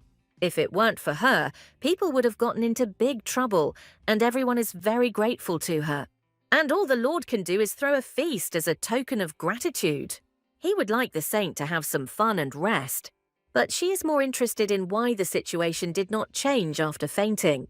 For the past week, only the Lord and soldiers have visited the mine, and Cass is nowhere to be seen. Now it is important for her to know where Marquis Lloyd is now. The Lord begins to turn pale, and Ariel hears everyone around her whispering. Judging by such a violent reaction, they are clearly hiding something from the girl. Therefore, she allows me not to answer this question, since it is so difficult to do. Eliam helped Ares by putting the lives of the priests in danger, and the Lord should be ashamed to hide secrets. After these words, Ariel's about to leave, but the Lord tries to stop her. He's not going to keep any secrets, but this time, Ares' territory could have been affected. At this moment, Ariel realizes that the high-ranking priests have silenced the man. Therefore, the saint treats this with understanding, and the Lord thanks her for this. In 5 days, the crown prince will arrive there, and the Lord invites him and Ariel to the celebration. But the girl does not understand the reason for his visit, since the palace is already full of things to do. However, she agrees to accept the invitation and will arrive to the Lord in 5 days. After the feast, Ariel returns to her carriage. But now she intends to go not to the temple, but to the Lloyds. The girl explains this by saying that she is simply interested in meeting Cass. After all, he didn't even show up at the celebration and hadn't visited her for a long time. The sudden disappearance of the Marquis makes Ariel worry. And after some time, she drives up to the property of his house. After this, she is informed that the Marquis spent 3 days in bed. Since he is very tired, it would not be the best decision to visit him today. But a whole day has already passed since their last meeting, and Ariel intends to see him. The girl bursts into his room and quietly tries to call Cass. At this time, he lies in his bed practically unconscious. Although the maid says that his condition is improving, you can't tell from his appearance. Ariel strokes his cheek and remembers how Cass asked her not to overwork herself. But he himself decided to sacrifice himself and did not think about his strength. The girl decides to use her sacred power and help her friend. However, she notices that her power does not work on the Marquis. This is only possible in 3 cases, the first of which is a broken heart. And the second case refers to completely depleted divine energy. The most difficult and third option is the curse of a high-ranking demon. Since Cass is getting better, it means it's not a demon's curse. Then the problem is either in divine energy or in a heart wound. After this, Ariel informs the knight that she will spend this night with the Marquis. Although everyone is against this and advises the saint to rest, she still insists on her own. Now she can't leave Cass alone in this state. This way the girl will be able to repay him for the good he has done for her. But Cass still doesn't come to and continues to sleep. All night long, Ariel does not leave the Marquis' side and monitors his condition. Suddenly she finds that her fever has dropped and her breathing has become calm. She uses an alternative healing method by releasing power into the air. The saint is glad that this at least helps her to recover a little. It can't be said that Cass has fully recovered, but for now it's enough. And why did he act so stupidly? Because the Marquis has a family, unlike Ariel. Cass's life is very different from the dream she once had about her funeral. The girl heard the whisper of her stepmother, who did not even shed a tear. It all seemed like a lonely scene, evoking no emotions. So Ariel asks the Marquis to stop acting stupid. Suddenly, the man replies that the saint has strange conversations in her sleep. At this time, the girl is already falling asleep over Cass's bed and does not yet realize what is happening. And he again asks to whom she said all these words. And then Ariel finally realizes that the Marquis has come to his senses. Her surprise knows no bounds, and the girl even jumps out of bed. But what worries her most is the question of how she ended up in the same bed with Cass. It turns out that Ariel slept very uncomfortably, and the man carried her. The gods comment on his actions and give Cass a very positive assessment. Apparently, the saint thought something was wrong, and at first there was a misunderstanding. And now she wishes that Cass would not overexert himself like that again. In any case, the girl is glad that the man is feeling better and is planning to leave tomorrow. After this, she tries to leave the room, but Cass won't let her. After all, there are still many questions in his head that he wants answers to. Now it is important for him to know why Ariel suddenly decided to court him. The girl explains that she was doing her duty and was worried about the man's condition. Unfortunately, she couldn't find better words and described her desire in moral terms. And the girl hopes that her relationship with the Marquis will not be awkward because of this. Cass must have expected to hear something different, but he only received a cold answer. After this, he apologizes for blocking the exit and lets the girl go. Then, in complete silence, he again tries to understand what kind of person this is. The first impression is that she is a sincere saint, but she tried to sell the stolen item to the Marquis without a twinge of conscience. However, the girl was insightful enough to find out about his intentions. At the same time, Ariel has the kindest heart and can become strong to protect others. Because of all this, Cass doesn't understand how to behave around her. After this, he looks out the window at the saint leaving his house. Her words about moral principles came back to the Marquis' mind. But this is an obvious lie, and the truth is that the saint is simply soft-hearted. At this time, Ariel's about to get into her carriage and continue her business. She gives the order that she must be taken to the mine. The saint doesn't even have time to stop by the temple because she needs to hurry. The girl plans to finish what she started in Aries today. And this rift, which has taken the lives of so many people, will certainly close. After some time, Ariel finds herself in a mine where the priests continue to maintain the barrier. They are incredibly happy that the saint has come to their aid again. Surprisingly, the crack became much smaller and there was very little left. Perhaps after her efforts today, it will all end. Ariel had to speed up her business because of Kyle's arrival. After all, she no longer wants to somehow influence the course of history. There is no connection with the Oracle, but she can use sacred power without any problems. So Ariel decides to put her worries aside and gets back to work.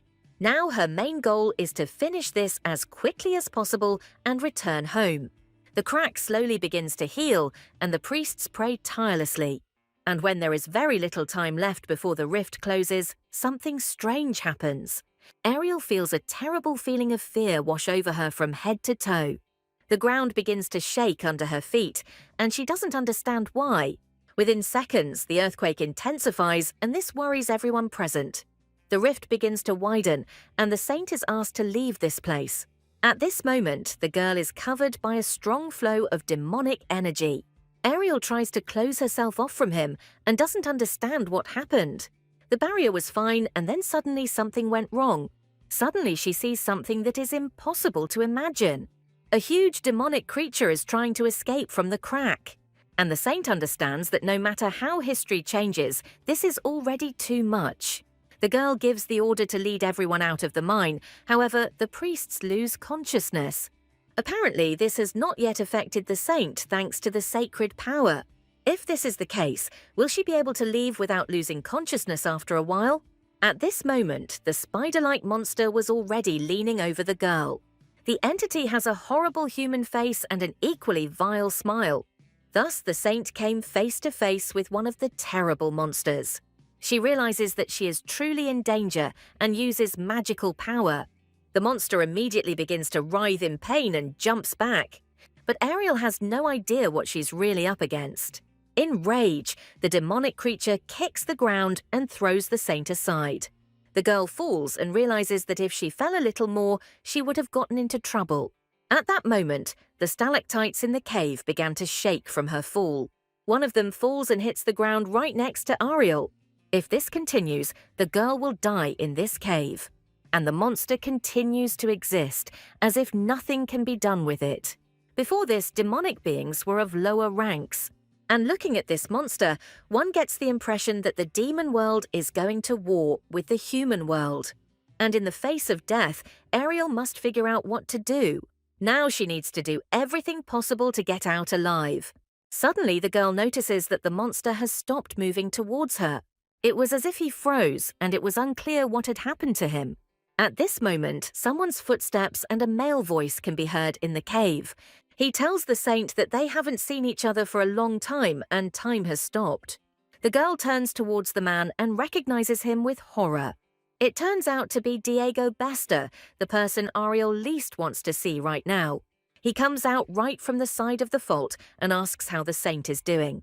It is unclear what he is doing in this place and how he ended up here. At that moment, Ariel realizes that it was Diego who made this rift bigger. But the man clarifies that his father was the one who did this, and the Spider Queen is his assistant. The saint is outraged that Diego does not see the chaos this has led to. However, the man does not feel an ounce of sympathy for what happened. After all, he doesn't care at all about pathetic human lives. Although Diego is no different from other humans on the outside, he is a real devil on the inside. The son of the Demon King, Reito is the only heir to the demon world. And Ariel decides to apologize for using a man against the Empress. After all, if all this is necessary in order to take revenge on the saint, then she is ready to sacrifice herself. However, Diego explains that Ariel is wrong in her conclusions. This was his father's doing, and it never even occurred to the man to take revenge on her. And he stopped time just to make a contract. The saint understands that it is dangerous to enter this path and cooperate with the demon. After all, the reason for Ariel's death was the contract with Diego, but in case of refusal, all the people in the mine would die. So she replies that it is typical for a demon to put someone's life on the line. But she has too many reasons to be forced to agree to this. After some time, the priests gradually begin to come to their senses. One of them sees a small spider next to him and gets very scared. But fortunately, the monster turns out to be dead and poses no danger. Who then dealt with the creatures, and why do the men's bodies not hurt at all? At that moment, they discover that the saint is standing in front of them with the dead Spider Queen. After this, people start exclaiming that the girl saved everyone. In addition, the rift is completely closed, and there is no longer any danger. Ariel then receives a notification that the oracle has been activated. The gods were very worried about the saint and were concerned that she might be injured. Suddenly, the priests report that there are still many survivors in the mine. They turn out to be prisoners who returned from the demon world. Ariel sees Dwayne, who, although wounded, is alive, and she was already worried that she would never see him again. Since the crack is now closed, you can safely return home. Ariel already missed a warm bath and delicious temple food. At the same time, she receives a notification that the hidden mission has been completed. This is the first time the girl has completed such a task, and she is interested in the reward for it.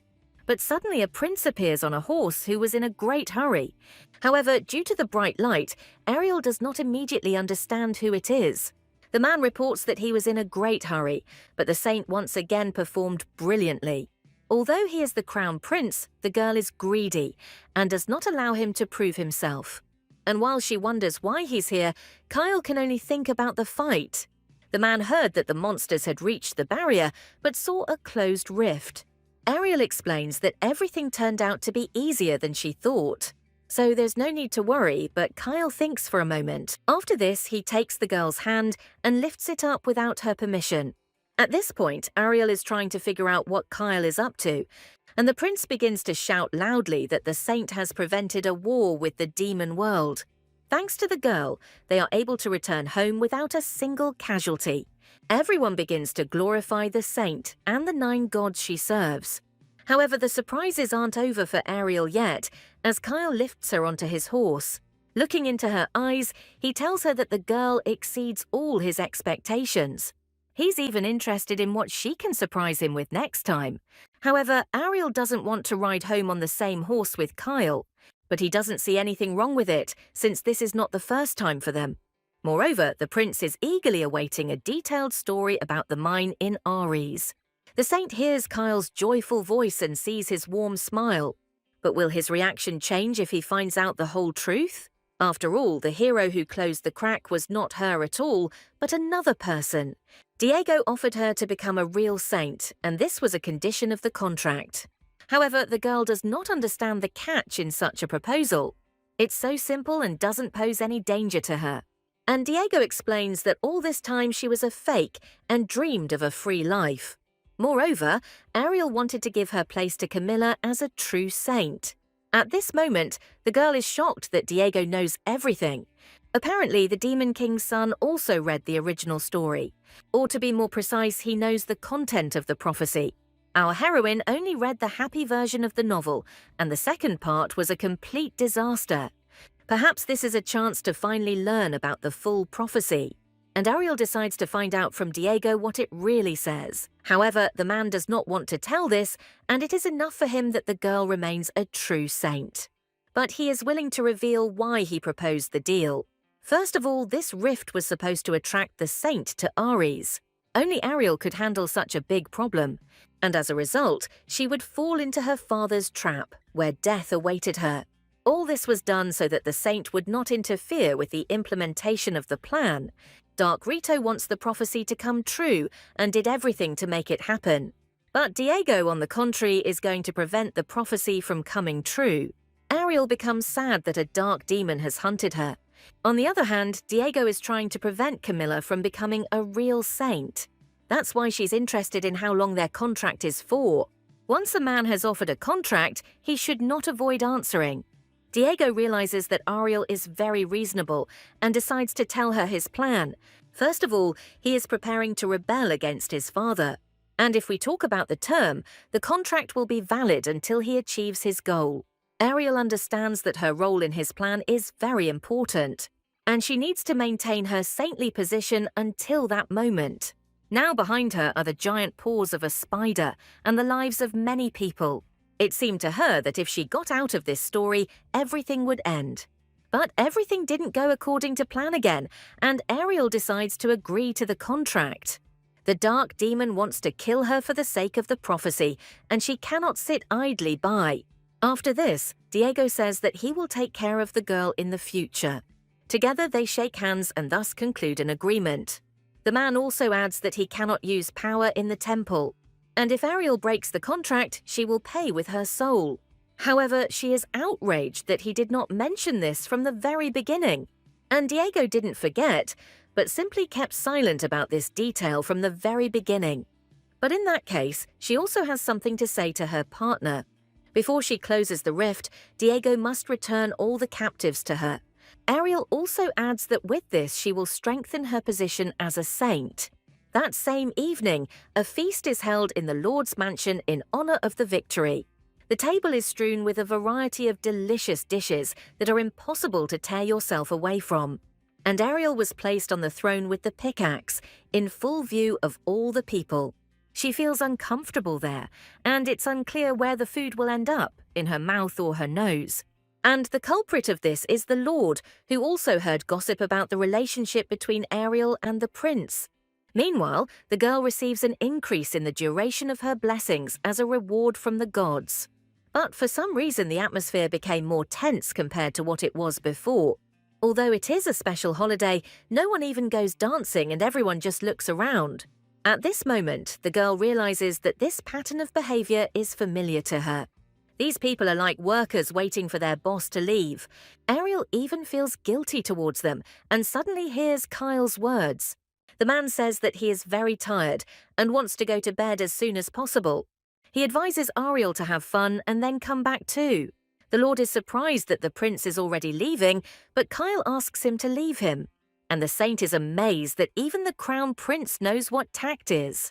In this case, the girl decides to spend the rest of the evening in a different atmosphere.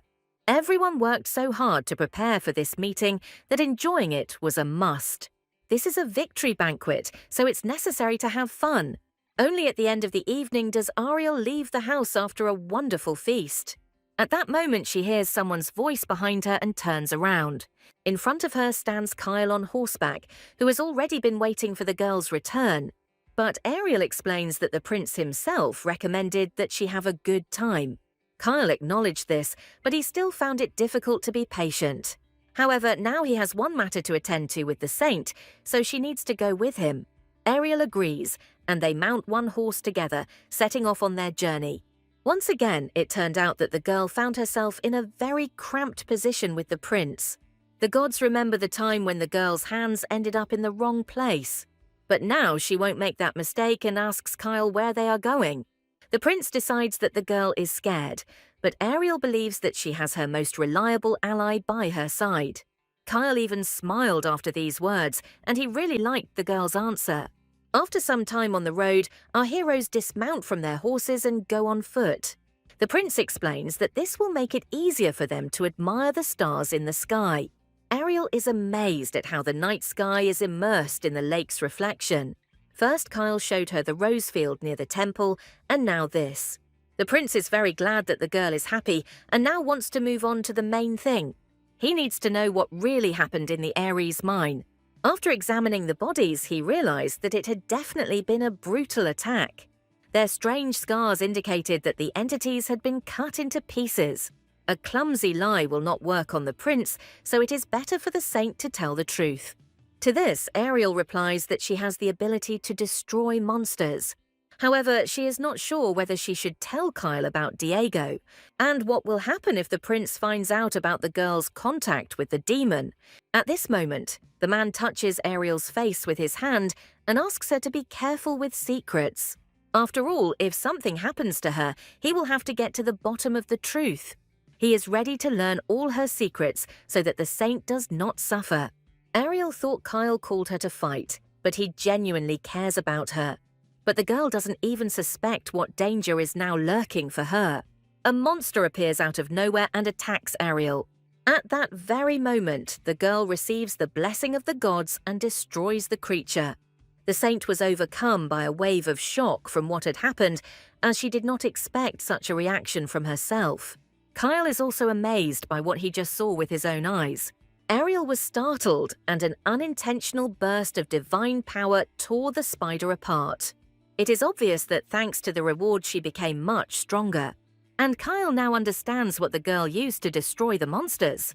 But she tries to justify herself and explains that her work in the mine is very different. At this moment, Ariel accidentally touches a nearby tree with her hand. At that very second, it falls apart, demonstrating the girl's strength. This is the first time Kyle has seen such abilities, and Ariel realizes she has screwed up. Now the prince understands what really happened in Ares's mine. But one key question for him still remains unanswered. Kyle has been trying to figure out who Ariel really is all this time. The next day, the saint wakes up in the Lord's house, where a banquet was taking place. From early morning, the girl decides to take a walk and goes to the garden. But Ariel is upset by what happened at night and couldn't even sleep because of it. The girl persistently tried to explain to Kyle that the broken tree was also a manifestation of divine power. But the prince was so happy that he was going to hold a tournament after returning to the empire. In the end, the saint was unable to give Kyle any useful answer. In the novel, our heroine knows Ariel was a fake. But after what happened, she overthrew Camilla and decided to become real. Suddenly, the girl is distracted by a strange conversation nearby. One of the men asks to restore half of the damage caused by the monsters. He turns to Cass, who has already paid enough, and the Lord tries to justify himself for the robbers' attack on the Marquise's shop. However, if workers are not paid, they will turn to the dark side. At this moment, the Lord was ready to swallow his tongue from such a revelation, and Cass explains that this case relates to a natural disaster, as specified in the contract. But if the Lord has difficulties, he can stop supplying from their lands. Although this will not be to Ari's advantage, as a third of his income depends on ore. Ariel meanwhile smirks at the fact that Cass would say something like that even in such a situation. But she decides not to get involved in this and is going to leave before she is noticed. However, it is too late to escape, as Cass calls out to the girl. He wonders why Ariel ran away so quickly and didn't even come up to him. When the Marquis said that he saw a familiar face, the saint did not even turn around. Cass is very happy about this meeting and says that they haven't seen the saint for a long time. And Ariel justifies herself by saying that she went very far during her walk and planned to return quickly. She had no intention of eavesdropping on the conversation and did not understand anything that was said. Then the girl asks about the Marquis' well-being, and he replies that he has already fully recovered. The man had already heard that the saint had closed the rift and destroyed the monsters. But remembering the conversation with Kyle, Ariel wants to close this topic as soon as possible. Afterwards, she tells Cass that she missed him at the feast in the Lord's house last night. And he replies that he was actually at the banquet, but arrived late. However, Ariel was sure that the Marquis was still not feeling well. But he needed to find someone, so Cass decided to attend the celebration. And to our greatest regret, this man was not at the banquet.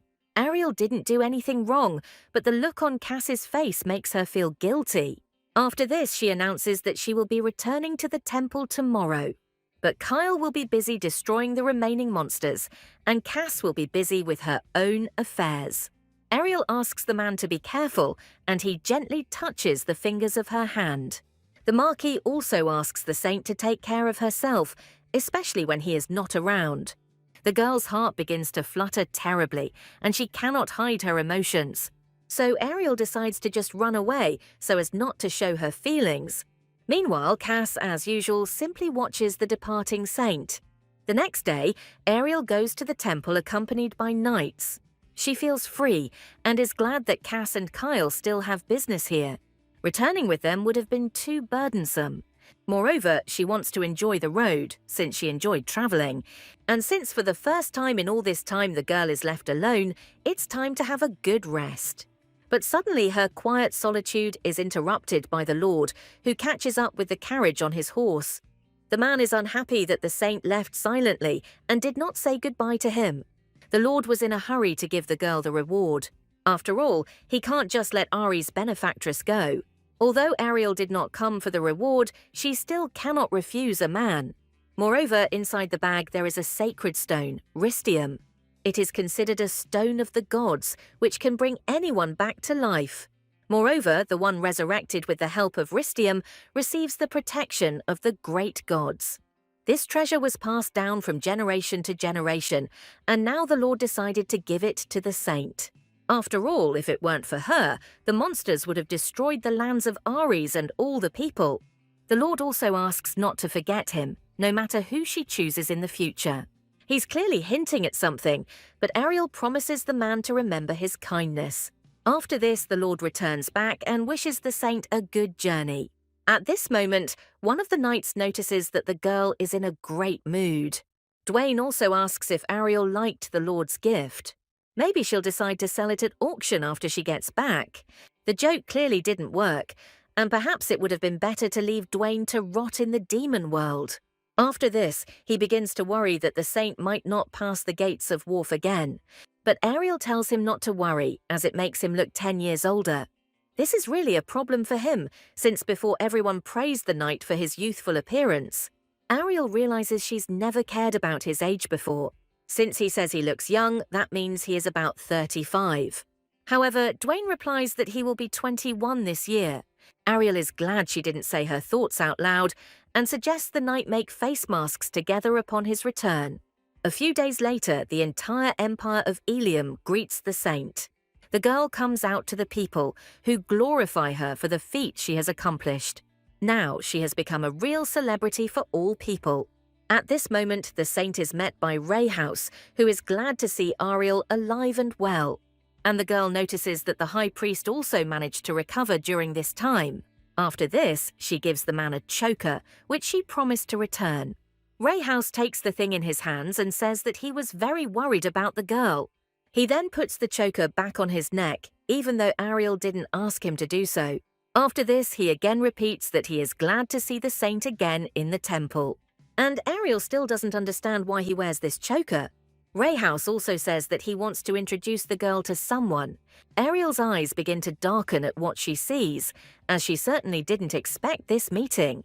After all, right now, standing in front of her is Camilla, whose place she took. The girl gives her name and says that she came from Ares. Over lunch, Camilla explains that she too helped save lives in the mines and is studying the blessing. Then she couldn't even imagine that she would meet the high priest there. And Ariel now understands how Rayhouse actually met Camilla. The incident with the crack distorted the course of the novel's narrative, and the girl's early appearance can be explained. But if this had happened earlier, Ariel would already be calmly packing her bags for the life she wanted. However, now the girl is bound by a contract with Diego and cannot leave her role as a saint. And Rayhouse asks how Ariel feels after wasting her divine power. The girl asks not to worry about her, as she fully recovered on the road. But the high priest insists that the saint rest and that her body regain its healthy appearance. He even orders Dwayne to make sure that Ariel does not leave the temple. She can go outside, but for 7 days she should only do so under supervision. And Ariel reminds Rayhouse that she can take better care of herself than anyone else. Besides, Duyan just returned from the demon's lair and he also needs rest. However, Rayhouse is worried about the saint's health and is glad that she has returned. Ariel can't even look at the high priest when he makes that face. And yet the man was very worried about her after leaving. After this, Rayhouse says that he would like to stay longer, but he has business to attend to. As the saint requested, he would try to arrange a vacation for Dwayne. But her ban on leaving still remains in effect, and for now the man wishes everyone a pleasant meal. At this moment, Camilla notices that the high priest is very concerned about the saint. She would also like to get closer to him, but Rayhouse is too cold towards her. Ariel asks her not to worry, since in fact the high priest is a very kind and bright person. However, he almost killed Camilla in the mine, and she is still scared. At that time, the girl was escaping from the monster and was covered in blood, which is why there was a misunderstanding. After Camilla defeated the creature, Rayhouse targeted her and suddenly collapsed. He had a serious wound and the girl wanted to help the man. According to Diego, the Demon King hopes for the prophecy to come true. But then why did his subordinates attack Camilla, and what does the prophecy say about her? What if Camille's story was distorted and Ariel still doesn't know much? At this moment, the girl decides to ask the saint an unusual question. She wonders if Ariel has a special relationship with the high priest. This question discourages the saint, and she tries to prove that they are not close. And Camilla is very glad that Rayhouse and the saint are just friends. After this, she decides to find out when Ariel got her powers. The girl replies that it happened about 2 years ago. Camilla is very surprised that after the events in the mine, Ariel's power is compared to the power of the first saint. But she, in Ariel's opinion, also possesses amazing abilities since she was able to heal the high priest. However, Camilla is confident that her powers are nothing compared to those of the saint.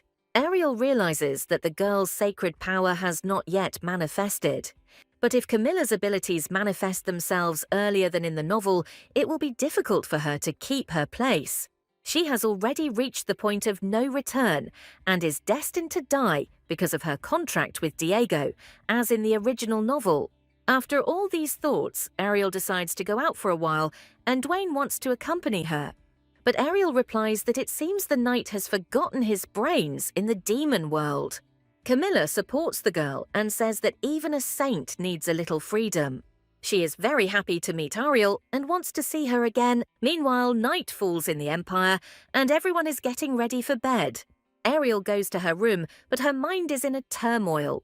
The girl was about to rest, but she heard a male voice from behind her again. This man turns out to be Rayhouse, who found the saint alone. Previously, he thought that her heart was closed to others and she didn't let anyone in. Therefore, it was normal for him that the saint avoided him. But today he saw her with Dwayne, and he is interested in the girl's sincere feelings. However, Ariel is shocked that the high priest is jealous of her towards the knight. Because of the alcohol consumed, this conversation could be dangerous. So Ariel replies that she has great respect for Rayhouse and his work. It turns out that the girl sees him only as a high priest. After these words, the man decides to end this conversation and for some reason takes out a sword. Is he really going to kill Ariel now because she didn't answer him correctly? But he focuses his gaze and asks the girl to wait a second. Rayhouse notices that there is a rat hiding in the temple that is watching them. At this moment, a priest appears from behind a column and says that he simply stopped to rest. This is Haynes, who went into the mine at the very beginning and somehow survived. The priest justifies himself by saying that he didn't hear anything and that his appearance here was pure chance. However, Rayhouse knows perfectly well that Haynes's house is on the other side, and he will decide for himself during a private conversation whether the priest was eavesdropping or not. Rayhouse led the head priest away while Ariel returned to her room. She just wanted to get some fresh air, but ended up feeling even more tired. In addition, Ariel notices another oddity that she had not taken into account due to all the events. She only now noticed that she had not received any notifications from the gods for a long time. If everything had been as usual, then the sight of Ray House would have inundated her with comments. Has a real saint really appeared and the gods have stopped contacting her? Despite the contract with Diego, in the original novel it was Camilla who was the saint. It turns out that the oracle now belongs to her, and there is no other explanation. At that moment, Ariel began to feel truly lonely. She would like to at least say goodbye to the gods because she will miss their noise. Suddenly, Ariel's hamster appears out of nowhere and clings to her hair. The girl takes him in her arms and understands that he is also worried about her. Realizing that she still has Anna and Pi, Ariel feels better. Since the gods have abandoned her, soon her sacred power will also disappear. This means that now is the best time to act. After this, Ariel decides to visit Camilla despite the late hour. Ariel apologizes for the sudden visit and says that she was just bored. Camilla was praying to the god Reed and was not yet ready to sleep. And the saint notices that the girl's room is much cramped than she thought. But this doesn't bother Camilla, as she only needs a place to rest and pray. This is very touching, considering that Ariel is more interested in money and entertainment. But since the conversation turned to faith, the saint decided to find out if something blue had appeared before Camilla. The girl thinks and has no idea what is being discussed. Ariel continues to hint, hoping to find out if Camille has received notifications from the gods. But at this time, the girl thinks only about how her people back home are bothering her. She had to leave them because of her studies at Ilium, but this night doesn't seem so boring. Ariel is surprised to meet the main character, and now understands why men fought for her heart. But it is impossible to learn everything about a person in a day, and the saint invites her to become friends. However, Camilla believes that she is unworthy of being friends with the saint. Then Ariel decides to joke that one cannot refuse a request from a servant of the gods. And after that, she suggests having tea together tomorrow evening. Ariel is glad that Camilla is just like in her favorite novel. As darkness falls, the girls disperse, and the entire temple goes to rest before the next day. The next morning, the saint meets with Noah, who is overjoyed at her return. He reports that the prince has restored order in the palace, but the emperor's condition has worsened. Even the most capable priests of the temple could not help him. Most likely, an official request from the saint will be received soon.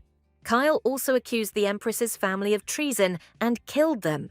But even after all this, the mood in the palace is quite stable. And no more upheavals are planned in the near future, except for one rumor. His Highness the Crown Prince wants to make the saint his wife. This is being talked about everywhere, especially after the overthrow of the Empress. Duke Shane Rockford believes this is the best news to settle public sentiment. But Kyle knows full well that it is the Duke who is spreading these rumors. In the past, rumors about the saint being in love were a big problem. But she saved the boy and helped overthrow the cruel Empress. And after the girl closed the rift, every person in the empire loves her. And the Crown Prince is no exception, experiencing tender feelings for the saint. Ever since they started dating earlier, even his facial expression had changed. It had been a long time since Shane had seen the Crown Prince this happy. He advises to think carefully about taking a saint as a wife. If Kyle takes advantage of this marriage, it will help stabilize the situation. But the prince does not agree that his position should be strengthened by marriage. Therefore, he will not rush into it, as there is no need for it. And judging by the way Shane is talking today, he has absolutely nothing to occupy his mind.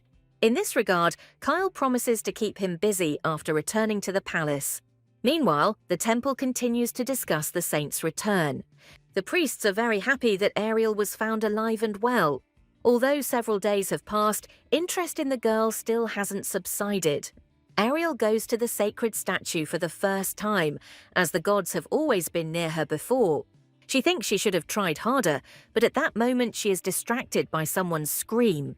One of the priests is very upset that there are scratches on the statue. He scolds the man who was supposed to restore it. The priest is dissatisfied with the state of affairs in the temple and promises that the fair-haired man will lose his position. At this point, Ariel suggests that the man climb up and restore the statue himself. If it looks so easy, then he can handle it without any difficulty. And a man who serves God will not eavesdrop on conversations and insult a young priest. and to scold the high priest behind his back is already extreme disrespect. So either the priest will restore the statue himself, or Ariel will report everything to Ray House. After this, the girl leaves and promises to check the work after some time. Meanwhile, she herself is upset that even a quiet prayer does not work to connect with the gods. According to Camilla, the previous evening she prayed to the statue of God in her room. Maybe even a saint should get a small statue like this. And now Ariel decides to take a walk, and at that moment, an interesting picture catches her eye. A girl in the garden admires the lotunia, which is amazingly beautiful. It's Camilla there with Ray House, admiring the flowers. Ariel is surprised at how well the couple communicates. If you think about it, they actually look pretty good together. And she considers herself superfluous in this idyll because she has become a real saint. I don't want to interrupt their conversation, and it's time to end the walk. At this moment, Ray House notices the girl and does not want to let her go. He is surprised that she did not say hello and even left Camilla for this reason. All this time he was waiting for Ariel to appear, so he did not pay attention to the guest. And the saint is worried that Camilla is starting to leave. But Ray House is only concerned that the girl is constantly avoiding him. Ever since Camilla arrived at the temple, Ariel has spent every evening with her. This leads the high priest to think that the saint likes this girl. What Ariel certainly didn't expect from Ray House was jealousy towards Camilla. But the man is convinced of this, since the saint constantly declines his invitations to dinner. After this, Ariel finally decides to agree to have dinner together. She decides to joke and asks to take Camilla with her as the third one. At this point, Ray House decides to transfer the guest to another temple, and the saint agrees to have dinner together. It turns out that the high priest was also joking, but he won't refuse dinner for two. He will be glad to finally spend time together and is already looking forward to this day. After this, Ariel continues her walks and finally evening comes. She continues to walk around the temple and goes through various thoughts in her head. The girl has been wandering around all day and time is dragging on terribly slowly. Her walk through the garden never took place due to her meeting with Ray House. But in the temple library, there were only books that were difficult to understand. And the last entertainment was unsuccessful cookie baking. It's very strange, because it was much more fun to do this with Anna. If it weren't for the ban on leaving, Ariel would have immediately found something to do. After this, she goes to check on the head priest's work and sees him yelling at Camilla. They seem to be talking about something serious, and the girl has a strange expression on her face. If Haynes dared to offend Camilla, the saint must not allow it. At this point, Ariel intervenes in the conversation and addresses the head priest. She decides to ask what those two were talking about with such serious faces. Camilla replies that Haynes asked her about her conversation with the high priest. Now it is clear that this man is aiming for Ray House's place. However, he still has to account for the task that Ariel gave him. If everything is in order, then it is worth checking the extension, which also needs repair. Since the priest has so much free time, he can do this right now. And after Haynes hears a threat about exposing his affairs to Ray House, he storms out of the room. Camilla begins to joke that the head priest met the right person on his way. And if the saint has finished all her work, then she will be happy to eat cookies with her. Camilla smelled a sweet aroma and wanted something tasty. And she's even willing to teach Ariel how to bake cookies that are tastier than store-bought ones. It will be a lot of fun, and they will be able to spend time together. Moreover, after cooking, the girls will be able to drink tea together. Ariel happily accepts this offer, and they are ready to get down to business. And when Anna returns, it's worth preparing some treats with her. The next day, Ariel is glad to finally enjoy the fresh air. A week of confinement in the temple has already passed, and now Duyen can accompany her on walks. However, he is interested in why the saint decided to buy the statue. The girl replies that she is going to pray to God with her help. But Dwayne believes that the saint is up to something, although she speaks in the words of the righteous Camilla. At this moment, our heroes notice something strange nearby. Several nuns begin to whisper and are clearly worried about something. The saint comes closer and hears the women calling it a bad sign. On the ground, Ariel discovers dead copper birds, which are messengers of Estes. These birds rarely get sick and live for over 100 years, but now they died in 1 hour. The god of justice, Estes, is clearly angry about something since this happened. But Ariel explains that any living organism can die. First, we need to report everything to the high priest and sort out the situation. At this moment, Camilla appears there, shocked by this situation. She often petted these babies when she passed by them. Just yesterday they looked healthy, but now they dropped dead. Camilla feels very sorry for these birds, and she hugs their bodies to herself. At this moment, Ariel begins to experience a strange sensation. It seems like the Camilla in front of her is not the one she knows from the novel. She feels like she has encountered this kind of energy before. It was exactly like the feeling she had when she met the Spider Queen. Suddenly she hears a voice that begins to exclaim in surprise. The birds in Camilla's hands came to life, and there is no doubt that she has holy power. Ariel also developed powers when she was a false saint. But the appearance of two saints at the same time is something impossible. Undoubtedly, the plot of the original is becoming increasingly distorted, and questions arise. And Ariel decides to find out if the birds were really dead. She demands that Camilla explain to her how she was able to awaken life. This requires a lot of holy power, and it is better for the girl to honestly tell who she is. But from fear and such pressure, Camilla cannot find words. After this, she begins to lose consciousness and falls to the ground. Everyone runs around Camilla and demands to call a doctor. Meanwhile, Ariel doesn't understand where she got this sense of déjà vu from, and many questions arise about what actually happened here. After some time, our heroine finds herself next to Camilla's bed. The girl finally comes to her senses little by little and opens her eyes. Ariel tries to calm the girl down and says that Dwayne carried her into the room. The saint apologizes for her behavior because she simply did not know how to behave in this situation. Camilla explains that she acquired these abilities only recently. After that, she secretly helped her suffering neighbors and worked in the temple. And since we're on the subject, Camilla wants to honestly admit something. Ariel asked her about something blue, and she began to see it in Aries. Camilla didn't say anything about this, only because she didn't know how to receive messages in front of a living saint. Ariel places her hand on the girl's hands and tries to support her. Apparently, our heroine's feeling was a mistake, and this is exactly the Camilla she knows. Since this is how it turned out, it's worth informing Ray House and testing her holy power. Because of this, Ariel is even ready to postpone the embroidery lesson for later. After this, the saint leaves the room and freezes at what happened.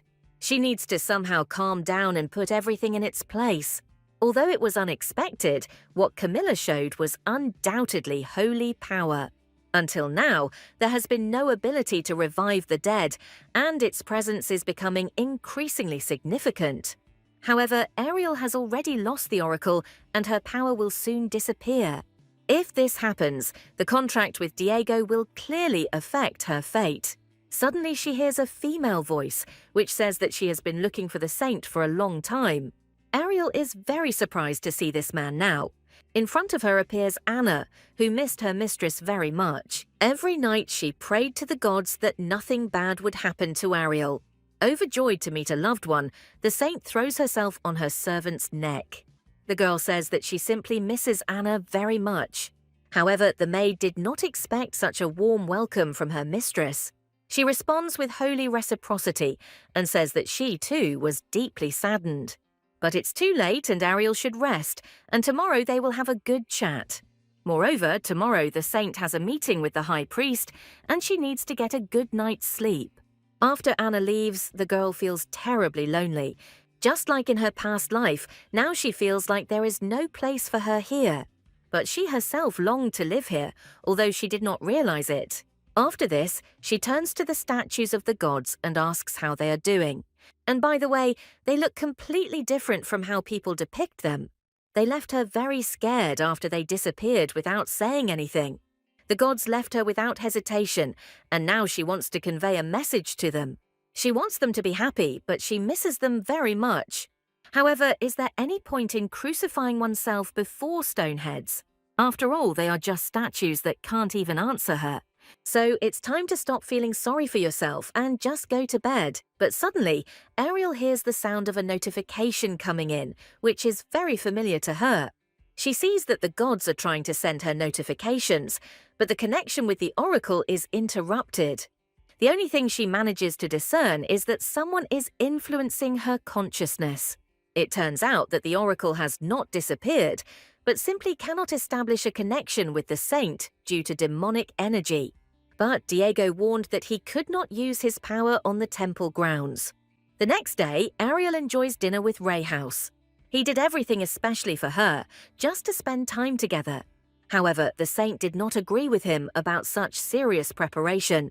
At this point, Rayhouse announces that he is aware of Camilla's resurrection of the birds. Ariel confirms what happened and asks the man to test the girl's strength. But for Reichhaus, she still remains the only saint. The girl is grateful for such care, but such an expression of kindness can be toxic. After all, first and foremost, it's important to think about each other, and one day she will still have to leave the temple. And now, an excellent opportunity has arisen to draw the line.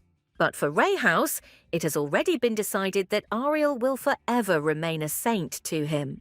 Therefore, he plans to send Camilla to Reed's temple in the near future. Behind everything that is too correct, there is something deeply distorted. This girl is hiding the same big secret as Rayhouse. Therefore, Ariel should be very careful with Camilla, because one day she might harm her too. Meanwhile, their entire conversation is overheard in a magic ball. Diego observes the girl's behavior and finds her a little funny. But now is not the right time for his interlocutor, who is chained to respond. The Demon King's son chose this girl and pulled her into the void. But if his father doesn't adapt to the changes in the prophecy, he will be left behind. In any case, even he will not be able to overcome this huge flow. Meanwhile, in Elium, everyone is talking about the appearance of a new saint. And even Ariel, who closed the rift, cannot compare to her in strength. Now the saint cannot even walk peacefully in Anna's clothes. At this moment, the girl notices a boy crying over his pet. Ariel comes closer and tries to find out what happened here. The puppy Ron was looking after appeared to have eaten rat poison. But the boy explains that Harry was a dear friend to him. Hearing this, Ariel offers to help and wants to look at the puppy. The boy recognizes the girl as a saint and asks her to save his friend Harry. Ariel asks to trust her and begins to use her power. An amazing miracle occurs, after which the puppy becomes healthy. One day, the saint also almost lost a friend and asks the boy to be careful in the future. After these words, he promises that he will not allow this to happen again and thanks Ariel for her help. As soon as she stopped thinking about Anna, she finally did something worthwhile. And the use of holy power feels to her like the touch of the sun's rays. At that moment, she hears the voice of a man who caught the girl out for a walk. Ariel explains to him that she was tired of sitting in the temple and decided to explore the market. On her way, she meets Cass again, and he regrets that the girl did not invite him for a walk. After this, he leaves, and Ariel follows him, not understanding where they are going. The Marquis warned her to be careful, but he himself leads the saint into a dark alley. Suddenly, the girl's eyes catch sight of a man tied with ropes. Cass explains that it was the priest who was chasing the saint and he had to capture him. But the man explains that he was just taking a walk and is not to blame for crossing paths with Ariel. And the saint recognizes in him the same young priest who quarreled with Haynes. Cass didn't believe the pursuer's words and searched his things. Now the man should explain why he has a knife and rope with him. I wonder what he was going to do with this on a regular walk. At this moment, the priest exhales, as if preparing for something. He begins to loudly address the Great One and asks that his will be done. Suddenly, his jaws begin to clench and blood begins to ooze from his mouth. The man falls to the ground and no one understands what is happening. Ariel decides to use force and save the priest, but Cass stops her. After all, the pursuer is no longer breathing and it will be useless to help him. After this, our couple stops in a quiet place and discusses what happened. If it weren't for the Marquis, Ariel would be in danger and he gives her an envelope as proof. This belonged to a dead priest and Cass found it in his things. There is nothing really written there, and it is difficult to make out the author of the letter. The Marquis decided that Ariel might have some idea about this. It seems the girl really understood something and asks Cass not to send the body to the temple. She wants to keep the priest's things and himself for a while. It seems Ariel has made some enemies, even though she really doesn't want that. And Cass is surprised that after several incidents, the girl still has holy powers. The thing is that the Marquis's mother was once a saint too. She died 7 years ago, and they say her strength was incredible. While serving at the temple, his mother met a man, and that's how Cass was born. She gave birth to a boy in secret from everyone and sent him to his father. Ariel had not encountered these details in the original and is hearing about them for the first time. Our heroine is also an illegitimate child, and people have always despised her. Perhaps Cass lives just like Ariel, and that's why he feels so cold. It's strange, but before the girl didn't fully understand him. The Marquis must have experienced many hardships in his life. His mother married the Duke of Rockford, and he still doesn't know about her illegitimate child. It turns out that Cass is the brother of Shane Rockford, who is friends with Kyle. However, these two are not at all similar to each other, no matter how you look at it. After this, the Marquis decides to return to pressing problems. He explains that there is a reason why there cannot be two saints in one generation. After all, with the appearance of the second, the first loses its sacred power. But it is unclear why Ariel still has her abilities. If the rumors are to be believed and Camilla really is a true saint, then it simply defies explanation. A lot has happened recently, and there is only one thing that can be assumed. It's not about Ariel at all, but about the girl who claims to be the second saint. But our heroine is sure that Camilla has nothing to do with it. Because if there's something really wrong with this situation, it's only because of Ariel. The answer was obvious from the very beginning, since the girl was at the center of events, and now it has already been decided to hold a ceremony to test the holy power. But Cass hopes that Ariel will prove to everyone that she is okay. After all, even if the new girl has strength, she is not worthy of being called a saint. Moreover, Ariel herself knows who she really is. But for some reason all this time she is very unsure of herself. And Ariel realizes that she really was running away all the time, even after contact with the gods. There was a powerful force hidden within her, and the wounds on her body were shining. Refuting all evidence, they called her fake in order to get rid of her at the right moment. And now the time Ariel had been waiting for had finally arrived. But it turned out that she fell in love with her current life. Meanwhile, Camilla goes to the library to help Rayhouse with his books. The head priest sent her there, but the man assures her that he can handle it himself. Then Camilla offers to make tea, but the high priest gets angry and asks her to reconsider her clothes. The sky blue robe is only meant to be worn by a saint, and it might hurt her feelings. Now Camilla understands that it is because of Ariel that she is being sent to Reed's temple. But she doesn't want to leave, and perhaps her power will be even greater than that of the current saint. Rayhouse's anger intensifies after these words, and he advises the girl to take care of her life. After these words, a grief-stricken Camilla leaves the library. She doesn't understand why the high priest is so cold to her. After some time, Cass informs the saint that the dead priest's name was Vartos. Apparently, he assisted the high priest and was of low rank. But how could Rayhouse's subordinate try to attack Ariel? It is likely that his actions are actually too obvious. After all, a saint is simply not perceived as an ordinary person.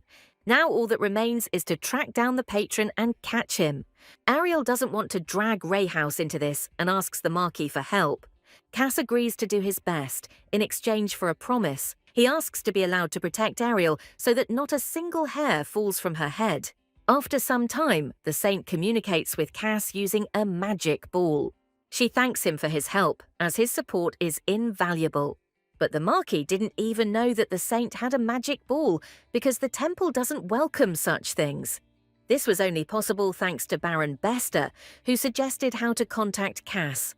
However, the Baron is usually very busy, and the Marquis is glad that they managed to contact the saint. But Ariel certainly knows that the Baron is usually busy with entertainment. Yesterday, she was very surprised when the magic ball suddenly started to glow because someone touched it. I wonder if Ariel breaks the terms of the contract, Diego won't take her soul. And continuing her conversation with Cass, the saint assures that all those who offended her will have to pay. The Marquis likes her answer and adds that the prince will arrive in the capital tomorrow and that he has been informed of everything. Ariel is very grateful to Cass for his help, but words alone are not enough. After everything is over, he will tell her his little wish. Ariel hopes that the Marquis is not dreaming of 10,000 francs. At this moment, there is a knock on the door, and the maid announces that she has brought a holy snack. After this, Ariel decides to turn off the ball and promises to contact Cass later. Anna comes into the room and asks who the girl was talking to. Ariel explains that she was chatting to herself and the maid was telling her the news. Mrs. Camilla took 2 maids for herself, and Anna spills coffee out of indignation. She doesn't like the fact that everyone is so concerned about the new guest of the temple. Ariel realizes that Camilla has started to stir, and everyone is already talking about her being a new saint. If this happens, she will soon have to retire and give up her post. Anna starts to cry because she doesn't want to stay in the temple without Ariel.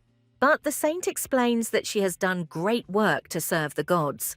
Ariel merely conveys the will of the gods, and if she needs to go, then so be it. Nevertheless, she is grateful for everything Anna did for her. So she should stop crying and worrying about the future. But Anna still doesn't want the saint to leave her, because she is the only one like her in the entire empire. At this moment, Dwayne enters the room and apologizes for disturbing him. The thing is that Mr. Reichhaus asked me to convey a message to the girl. Ariel opens the letter and is greatly surprised. She has always trusted Anna, and now she wants to ask her for something. The saint wants to take a walk alone and promises to return soon. At the same time, Ariel goes to Camilla's room. She says that she came to see a friend and asks to make time for her. Ariel received a message from Reichhaus, and he asked her to come to the 5th column of the ceremonial hall. Now she wonders what will happen to her if she goes there. But Camilla replies that she has no idea what they are talking about. However, the girl said that she avoided Haynes in Aries, but Cass's words differ from hers. He claims that Camilla was always at the head priest's side as his confidant. And in Vartos's things, receipts from Haynes for Ariel's murder were found. Even today, they wanted to harm the girl using Reichhaus' name. It's time for Camilla to reveal the whole truth and tell who she really is. At this moment, Ariel begins to feel a familiar energy. Now Camilla looks like Ariel in the original novel with her cruelty and hatred. Suddenly, the girl takes the magic dagger and is about to tell everything. Her name is actually Camilla Eibel, and she is a true saint. After these words, Ariel is pleased that the girl showed her true face. But suddenly, the high priest enters the room and interrupts their conversation. He is full of hatred and is trying to understand what is going on here. That night, the temple was in chaos, and Reichhaus tried to kill Camilla. And while the knights were holding back the high priest, Saint Ariel disappeared. As dawn breaks, she finally emerges from the dusty pit. When did they dig this tunnel if it became so dusty? But at that moment, she notices the place she found herself in. Judging by the look of it, Ariel has reached the very edge and her assumptions are correct. The oracle is immediately restored, and the saint is again in contact with the gods. The secret passage of the past saint helped to distance herself from the temple, and Cass told her about it. From the gods' comments, it is clear that they missed the saint very much. She is immediately interested to know how they have been doing all this time. But the gods protest against the series of events and demand the intervention of the system. Meanwhile, Camilla is rummaging through her papers and trying to find something. She is furious that the document she needs has disappeared somewhere. How could Ariel have found out about everything and disrupted the girl's plans? After this, Camilla takes an interest in Reichhaus, who is tied up in his room. The girl demands an urgent meeting with him, despite the priest's displeasure. After all, now is not the time to act rashly, and it is better to stay in the shadows. The man asks Camilla not to worry and promises to do everything possible. Meanwhile, the girl is sharpening her grudge against Ariel, who interfered in her affairs. She considers her a fake who escaped and did not fall into her trap. At the same time, Camilla herself could have dealt with her that evening. But she was interrupted by Reichhaus, who appeared out of nowhere. And he came in at the very moment when everything could have ended. Now we need to act quickly, and Camilla asks to put Ariel on the wanted list.